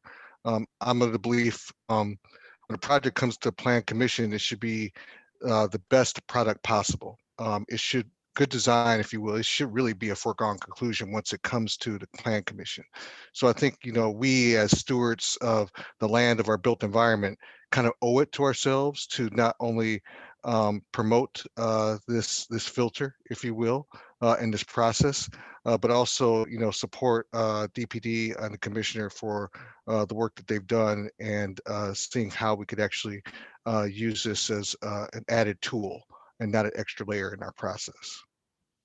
Thank you, Commissioner Brumfield. Commissioner Burnett, followed by Commissioner Reyes, followed by Commissioner Searle. Yeah, thank you. So at first, I'm going to tell you, I thought it was going to be another layer of bureaucracy. So I was afraid of that because, these developers already whine about, in my community, some of my communities, they have to go to 3 community organizations and have a community meeting. And then then they may have to come back and do it all over again, right? So some of them cry about that because of how much it costs them. So it's good that you all were able to cut down some of the steps to make it faster. I want to commend you all on that. I've always have really acquiesced the design portion to the planning department anyway. I pretty much let you all handle that because you're the experts on it. And I thought you all had that all together already. But I think this is great. I think it's good. I mean, if it's going to benefit and help the city, if it's also going to engage more eyes on the prize, I think it's a good thing. So congratulations. Commissioner Reyes. So how was the process in terms of engaging the stakeholders? I think that's something that got my attention. And then how this is going to work in terms of affordable housing projects. I mean, I welcome beauty. I don't know much about design, so I always let you guys, the architects of the Plan Commission, to provide that kind of opinion. As you all know, my concern is affordable housing. So I'm trying to understand how this process is going to add cost. So some of the affordable housing projects that already, I mean, for always, we have a struggle to secure the funding. And then of the overall process, I don't want to use the word bureaucracy, but I just want to understand this is going to be mainly a recommendation, advisory, or it's going to be something that if I'm on the other side and I am a developer, with an affordable housing project, is this something that we would have to comply with? Yeah, thanks. So those are all great questions, Commissioner Reyes. To answer the last one, this is an advisory committee, and so their recommendations are advisory to the department and to the commissioner. And we see this. I think what's important to note here is that every project that comes to Plan Commission goes through design review anyway as part of our process. So we see this as enhancing that design review and really bringing a peer review model to the table, whereas currently design review is handled only by DPD staff. And so our feeling is that developers, other designers might react more positively to feedback coming from their peers. To the issue of community engagement, and I completely neglected to talk about this, but we are, the goal with the Committee on Design is to adopt open meetings principles. And so agendas will be published, public comment will be taken so that the Committee on Design understands if there are folks who want to chime in on a project, understands the committee's recommendation, whether they're quality of life or design specific, understands that context within the recommendations that they will be making. In terms of affordable housing, as you well know, the funding cycles happen periodically. And so we are actually working in partnership with our Department of Housing right now, and essentially a working group of designers to come up with a set of recommendations that hopefully will encourage design excellence in the work that affordable housing developers are doing without incurring additional cost. If I may add to that, then I'm sorry. So I know the Department of Housing just came out with their new architectural standards guidelines. So I am assuming there was DPD part of that process too, because I think we will all appreciate having just one source of information in terms of what is required, what are the standards. Because up to now, we've been working with the Department of Housing, construction and architectural standards. And yeah, I mean, the funding is in rounds, but as you know also, Gerardo, the funding for affordable housing is extremely limited and it's extremely competitive. So this is why I appreciate beauty, but at the end of the day, there is a cost involved, and that's the challenge that I see. Commissioner Cox, sorry, Sure. No, I just wanted to, that point specifically, because there's others. Yeah. Yes, no, we have been working really, really closely with the housing department to try to understand the policies that are leading to the challenges that affordable housing has in being innovative and being context sensitive. So we actually believe that there are a few recommendations that Commissioner Navarro can insert into her policy that will make it easier for developers of affordable housing to allow their designers to do their best work. So I actually don't think that it's a question of money. So we saw an earlier affordable housing project today, the one at Damon and Lake. And as you can see, they showed you the generation, the generation of building types that they went through to get to that final one. That didn't cost exorbitantly more. It was simply good design practice that our neighborhood design guys were able to guide. So we really don't think that design is some kind of a luxury add-on. We actually think it's a necessity, and particularly for those who don't have choice, that the market, like the market determines that a certain level of excellence in the downtown area, because if you don't make it excellent, the condos are not going to sell. But if you're in a neighborhood where the real housing choice is affordable, you don't have a choice. It has to be good. And so we really believe that it's a question of equity and not a question of costs. And I think you're hopefully seeing evidence of just how we can add design without adding costs by the number of affordable housing projects that this commission has approved that have been quite beautiful, while at the same time cost effective. No, I agree. And I do not want to be on the record advocating for affordable housing that is not beautiful. Quite the contrary. Quite the contrary. I'm always advocating for housing that is it's the same for anybody, regardless of your income, right? But at the same time, I deal with the fact of financing gaps of a couple of $100 sometimes. That is hard to secure the funding. So that is my only concern based on my own experience. So I appreciate the clarification, and because yeah, the project that we just saw from Brinshore, it is an amazing project. However, there is a significant number of market rate units. And in some of the projects that I'm familiar with, that I have developed, we don't have market units. Everything is affordable. So when everything is affordable, then you cannot borrow so much money, and therefore you have a gap. So that's why I am a bit concerned about this. Thank you, Commissioner. Commissioner Searle, and then we'll go back to Commissioner Brumfield again, and then Commissioner Lyons.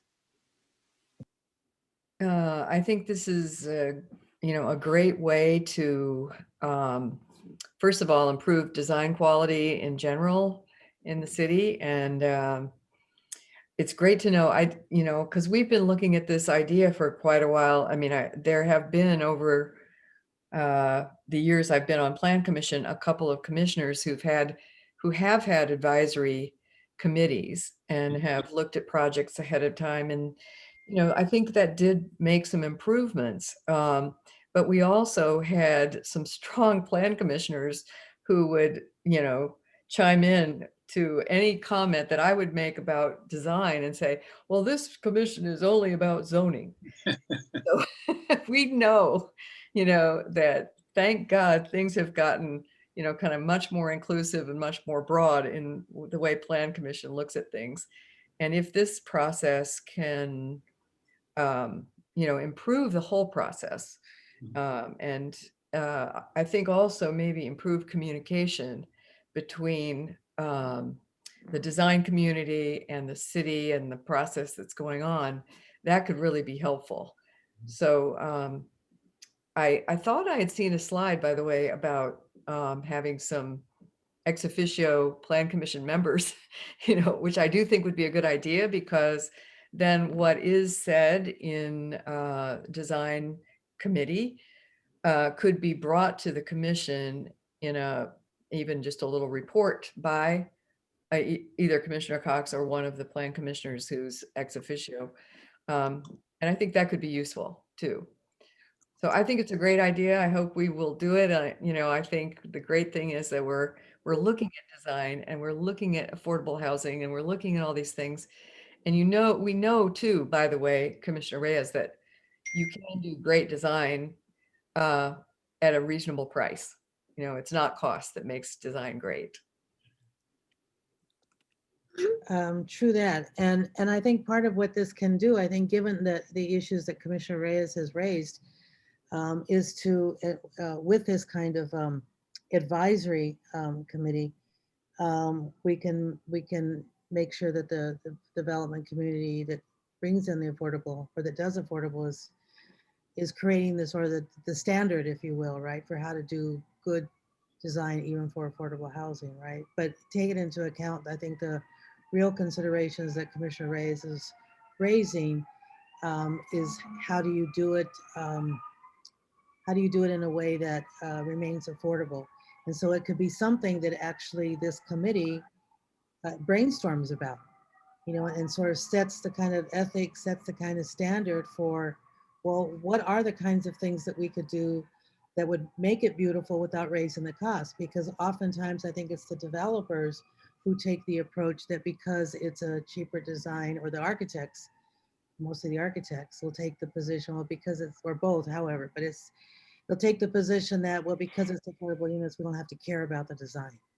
Or even if it's public housing, we don't have to care about the design. And I think that Commissioner Reyes, I think, gives us the opportunity to say to the planning to DPD, when this group is convened, to ask them to brainstorm and to think creatively and to help start setting the ethics and the standards and the expectation that we can have good quality design for whatever level of affordability. And so we kind of raise the primacy of it. Thing I just realized I wanted to bring up is that the worst projects we've seen, which we haven't seen lately, but are some of the elderly housing that's come before Plan Commission. And it's the same old stuff every time, and it's just so bad. So hopefully that would be a place where we could concentrate on pushing that group, because it's kind of a small group of developers who do it, to get to a better design standard. Well, and then to your point also, Commissioner Searle, about plan commissioners being able to sit on the committee. A couple of things that we said in the conversation leading up to this presentation when we met with the DPD staff about this was it couldn't be an additional approval process to get to Commissioner Brumfeld's comment. That it's an advisory, but that we really wanted, because I've been in cities too where it's done, right? It does help to have that kind of expertise sitting in advisory capacity. But we thought that there would be plan commissioners such as yourself or Commissioner Brumfeld, even though it might mean extra work and extra time, that you might want to be sit on as an ex officio or to participate in these. So I think that the word we got back is the idea of being open to that. So let me go to Commissioner Brumfeld, followed by Commissioner Lyons. Well, I think, Madam Chair, thank you. I think, Madam Chair, you just hit on the point that I was going to make. In having experience working in cities like Toronto, also Seattle, especially Toronto, where we're actually working on a project now, where an adjacent agency has a very similar process. I can tell you this, that it does work. Not only does it work, it does not slow down the process, and it actually has pushed us to actually create a better product. And we're finding that the public appreciates this. So I really appreciate that Gerardo and DPD actually cited examples in other cities where this is not only long-standing, but it is also working. And I think if we looked at places like Toronto, Seattle, who have very high standards, you can see the products are of very high quality. Commissioner Brumfeld, part of what we wanted to do, again, in some of the conversation leading up to this presentation that Commissioner Shaw and I had with the DPD folks is we were really also thinking about what could be ways that the members of the Plan Commission who have design expertise could make contributions, right, to this process. And so I think since you've had that kind of experience, I imagine Commissioner Cox and the DPD would be very happy to sort of get some particulars about how it works and what that relationship is, how that relationship plays out between the developer and the architect and the planning department. I think that would be really useful to get into particulars. Did you want to respond to that, Commissioner Cox? No, I have a couple of points. Then let me go to Commissioner Lyons then. Thank you for the presentation. I guess my I think it's a great idea to have this specific committee. My only concern or question is about the when it'll be sort of on the public record that the project is being considered. I noticed that it looks like this design committee would occur before the sort of official introduction, which is sometimes sort of when is kind of on the record, or sort of when the public can see that something is sort of being officially considered. And I know that there's definitely a benefit of having more an efficient, streamlined, shorter process. But I guess my only concern is that the public, communities are aware of these projects, and have time to weigh in as well, given that it will be a shorter timeline after the introduction. So I'm wondering how we address that. Will it be sort of a public way that people will know about the projects under consideration? That's a great question. Thank you, Commissioner Lyons. Yeah, and I can answer that. So there's two critical ways that we see that happening. One is actually in communities where there are kind of review groups for projects, either formed independently or that advise aldermen. We see the opportunity of essentially developers starting early and coming to the department earlier with that kind of concept review as an opportunity to start that process earlier with those communities as well. And then secondly, as I mentioned, the Committee on Design will adopt open meetings principles. And so we will publish agendas. The meetings will be public, and public comment will be taken at the meetings. And in essence, there's really no forum currently for that aside from the typical kind of community engagement process that an applicant team would conduct in the communities that they're doing work in. And so we see this as adding more opportunities for engagement earlier in the process. Commissioner, thank you, Mr. Garcia. Commissioner Lyons, that's a really great question. And one of the other aspects to consider is, is that once there's an application that gets made, unless it becomes then really important, then that all parties have access to any conversations that occur. If there's any members that are voting on this who would be at those meetings. In other words, Commissioner Cox, for example, can't have any conversations with any of the developer after an application's been made because that violates the rules of non-ex parte, and it would also limit the ability of other commissioners to be able to participate in those meetings as well. But that's taken care of, if this occurs before the application process, but more importantly, it's taken care of by the publication of that gives all parties access to that meeting, so that no conversation is happening without all parties. No conversation is happening with someone who's in a position to vote on it unless all parties have access to that conversation.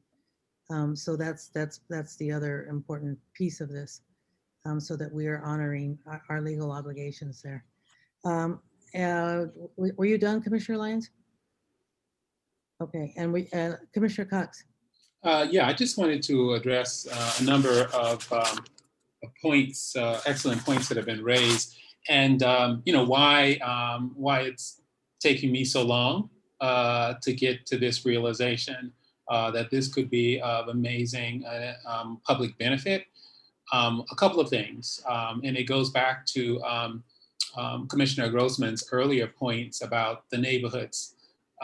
What I found when I arrived was that there was a kind of informal agreement on what excellence might be in the downtown core, in the loop. We hold these developers to a pretty high standard, and so the things that come before this body, have an agreement. I asked people to show me where the design principles were that said we had a common agreement. There were none. And so we founded the design principles, and we also put together guidelines. And we put together, since that time, pre-qualified lists of designers who are excellent. So this was part of trying to build the infrastructure and to establish standards of excellence. When we went to the neighborhoods and we started to look at the work that was being generated in that area, we found that there were no standards for excellence. There was no assumption that things would be excellent. And so really the Invest Southwest initiative by the mayor, led by the same group of CCAC design professionals, which have some of the leading firms in the city working on it, we established our aspiration for what excellence looks like in neighborhood development. And you're starting to see that in the commissions that are being awarded to the first design commissions. And so what's interesting about this process is that we are raising the bar, establishing that excellence is not a luxury, it's a requirement wherever you build in Chicago. But the challenge that we have is we don't have a lot of the neighborhoods in the West and South Side don't have aldermanic committees that review development because there have been no development of any significant type. So this committee will give those projects, the Invest Southwest projects, the corridors, critical corridors, a group that is made up of some of the best thinkers in the city, give them equal access to that talent to review the work.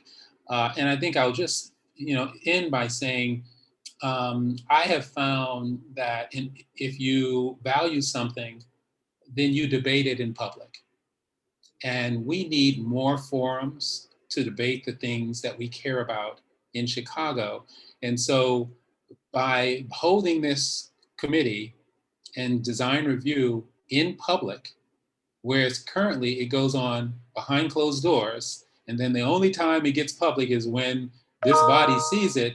We're robbing so many Chicagoans from an opportunity to value and understand the value add of design.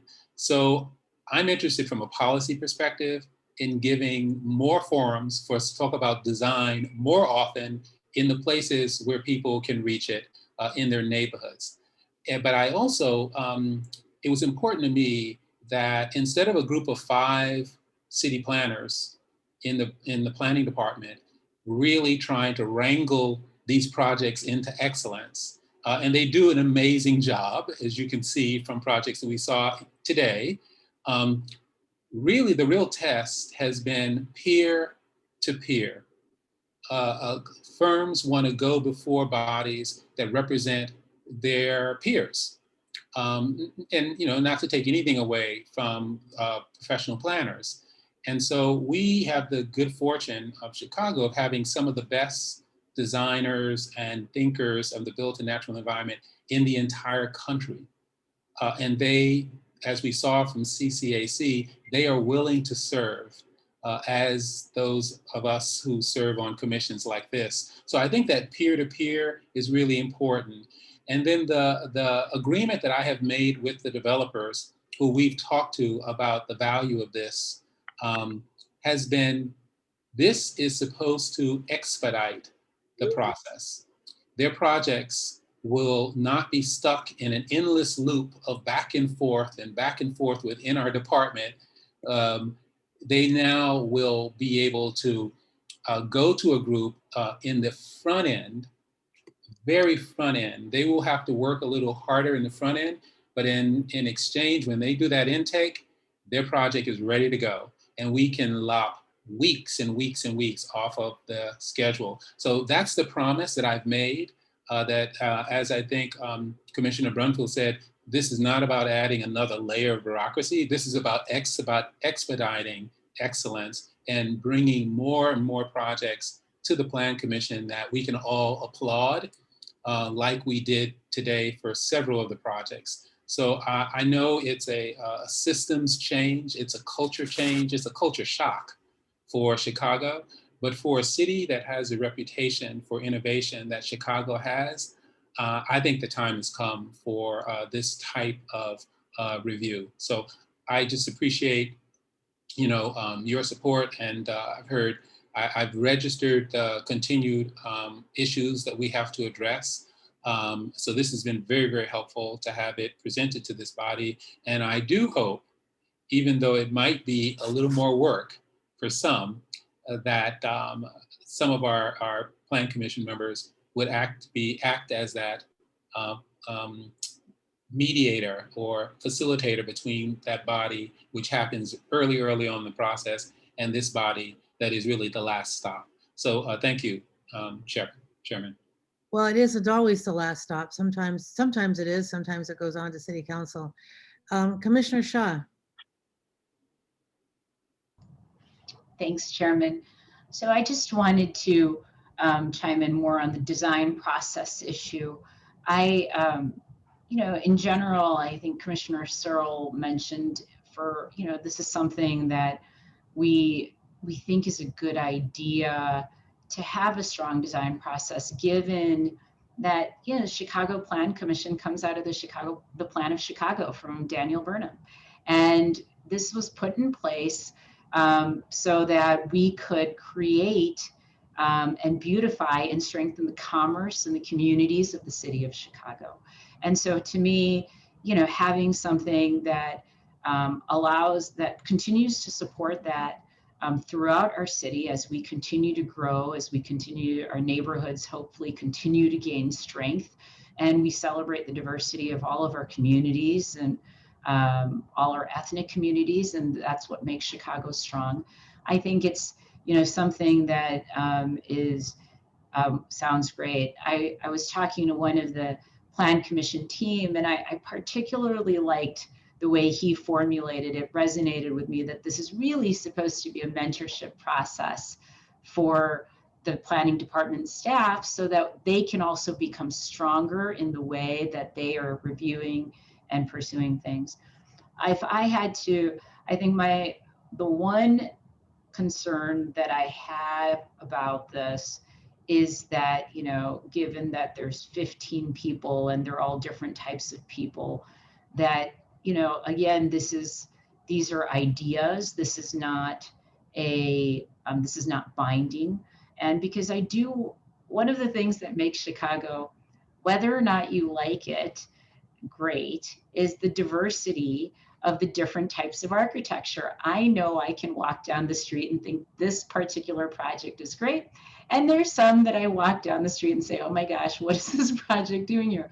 But we know that those things create a beauty, and it is the reason Chicago is known as the architectural city. And so, you know, to ensure that the different thoughts that we have remain strong is the only thing I would want to make sure does not get buried, that we are proposing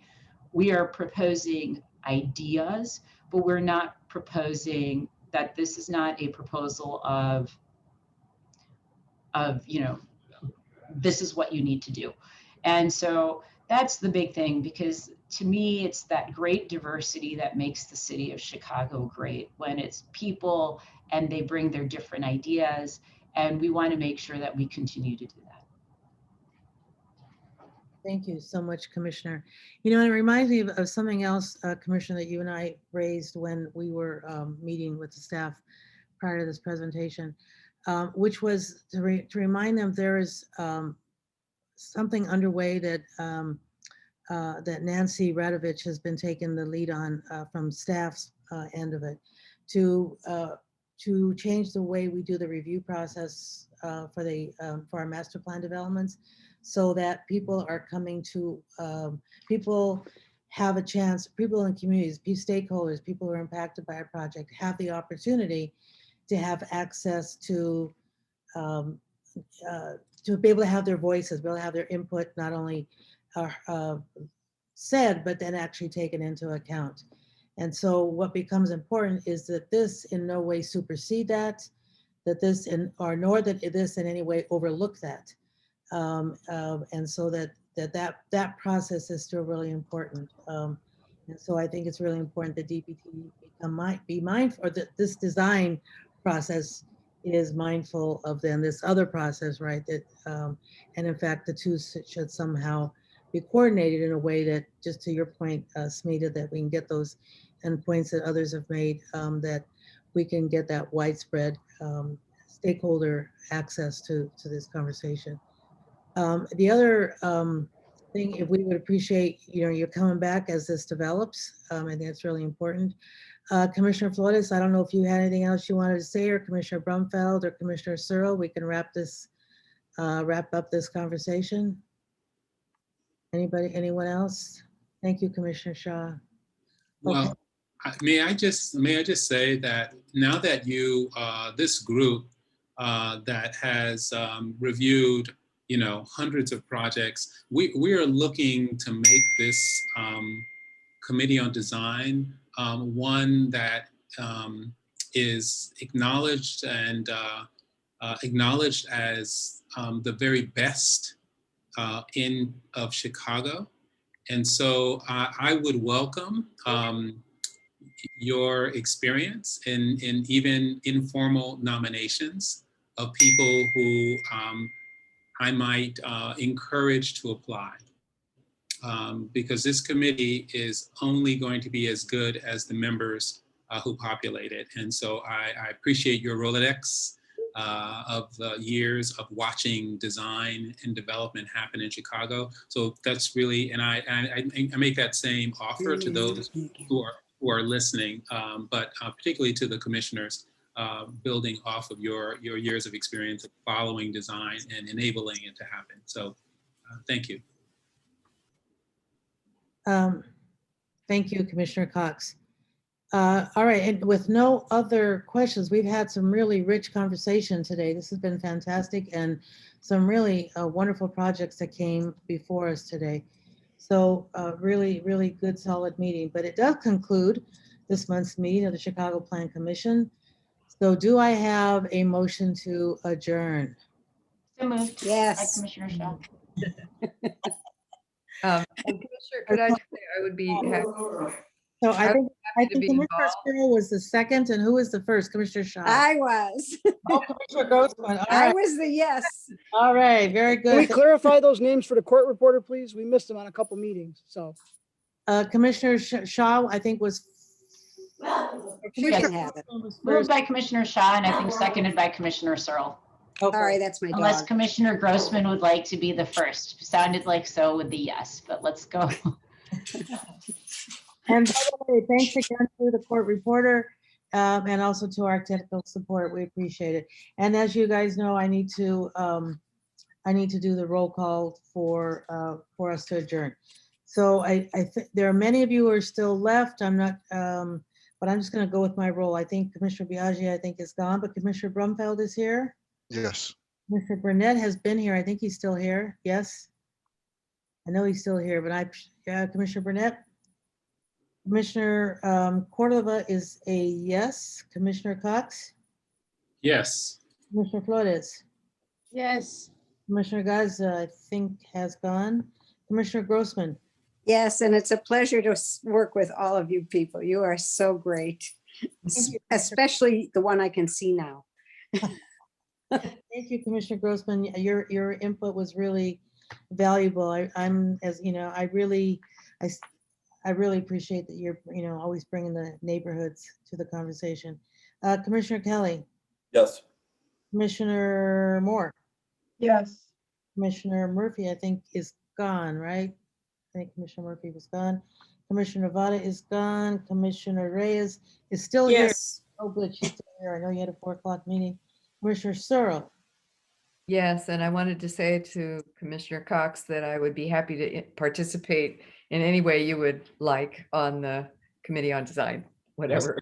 And I'll send you some suggestions too. Great. And if I may add, I will volunteer even though I'm not an architect, but I'm eager to learn. I don't know if it becomes a conflict of interest and we have somebody coming before us with projects, but I think some of the quality of the projects we saw today, we were all impressed with Mr. Moreno, but I don't know if that becomes a conflict since we'll have other projects. But that, which is, I think, a question not just pertaining to him, but to others, right? And Noah, maybe that's something you can help us think through. Well, the architect's designs are going to come before. Yeah. The architect's designs are going to come before them too. It may be a conflict for them also. Yeah, that's what I'm thinking. So that's something you all going to have to work out. And things. Alderman Burnett is here. Commissioner Burnett is here and gone. Okay, got you. Yes, thank you. Bye. Commissioner Wagner, hang on too. You didn't get me, Chairman. Oh, I'm sorry. Commissioner Shaw, I'm so sorry. No problem. I vote yes, and I just want to note for the record that I called Commissioner Searle's interest in this committee from the beginning. I actually said that. I said, Commissioner Searle would love to be on this. You did. You most certainly did. Thanks, Commissioner. That's my brother. And then Commissioner Wagenspach is hung in there too. So Commissioner Wagenspach. I know I'm Yes, sure. ma'am. There he comes. Thank you. Thank you all so much. Thank you. Chairwoman, can I just clarify one vote? Commissioner Lyons, did you vote on the adjournment? I don't think I was called, but yes. Oh, I'm so sorry. Perfect. All right. Commissioner. Thank you. I'm so sorry because I know you were here. You were finished. And I guess I have to also say that the motion has passed and we are adjourned at exactly 4 o'clock. So thank you so much, all of you. AM or PM? Thank you. Good PM. job. Bravo. Take care. Everyone, thank you so much. Hi, everybody.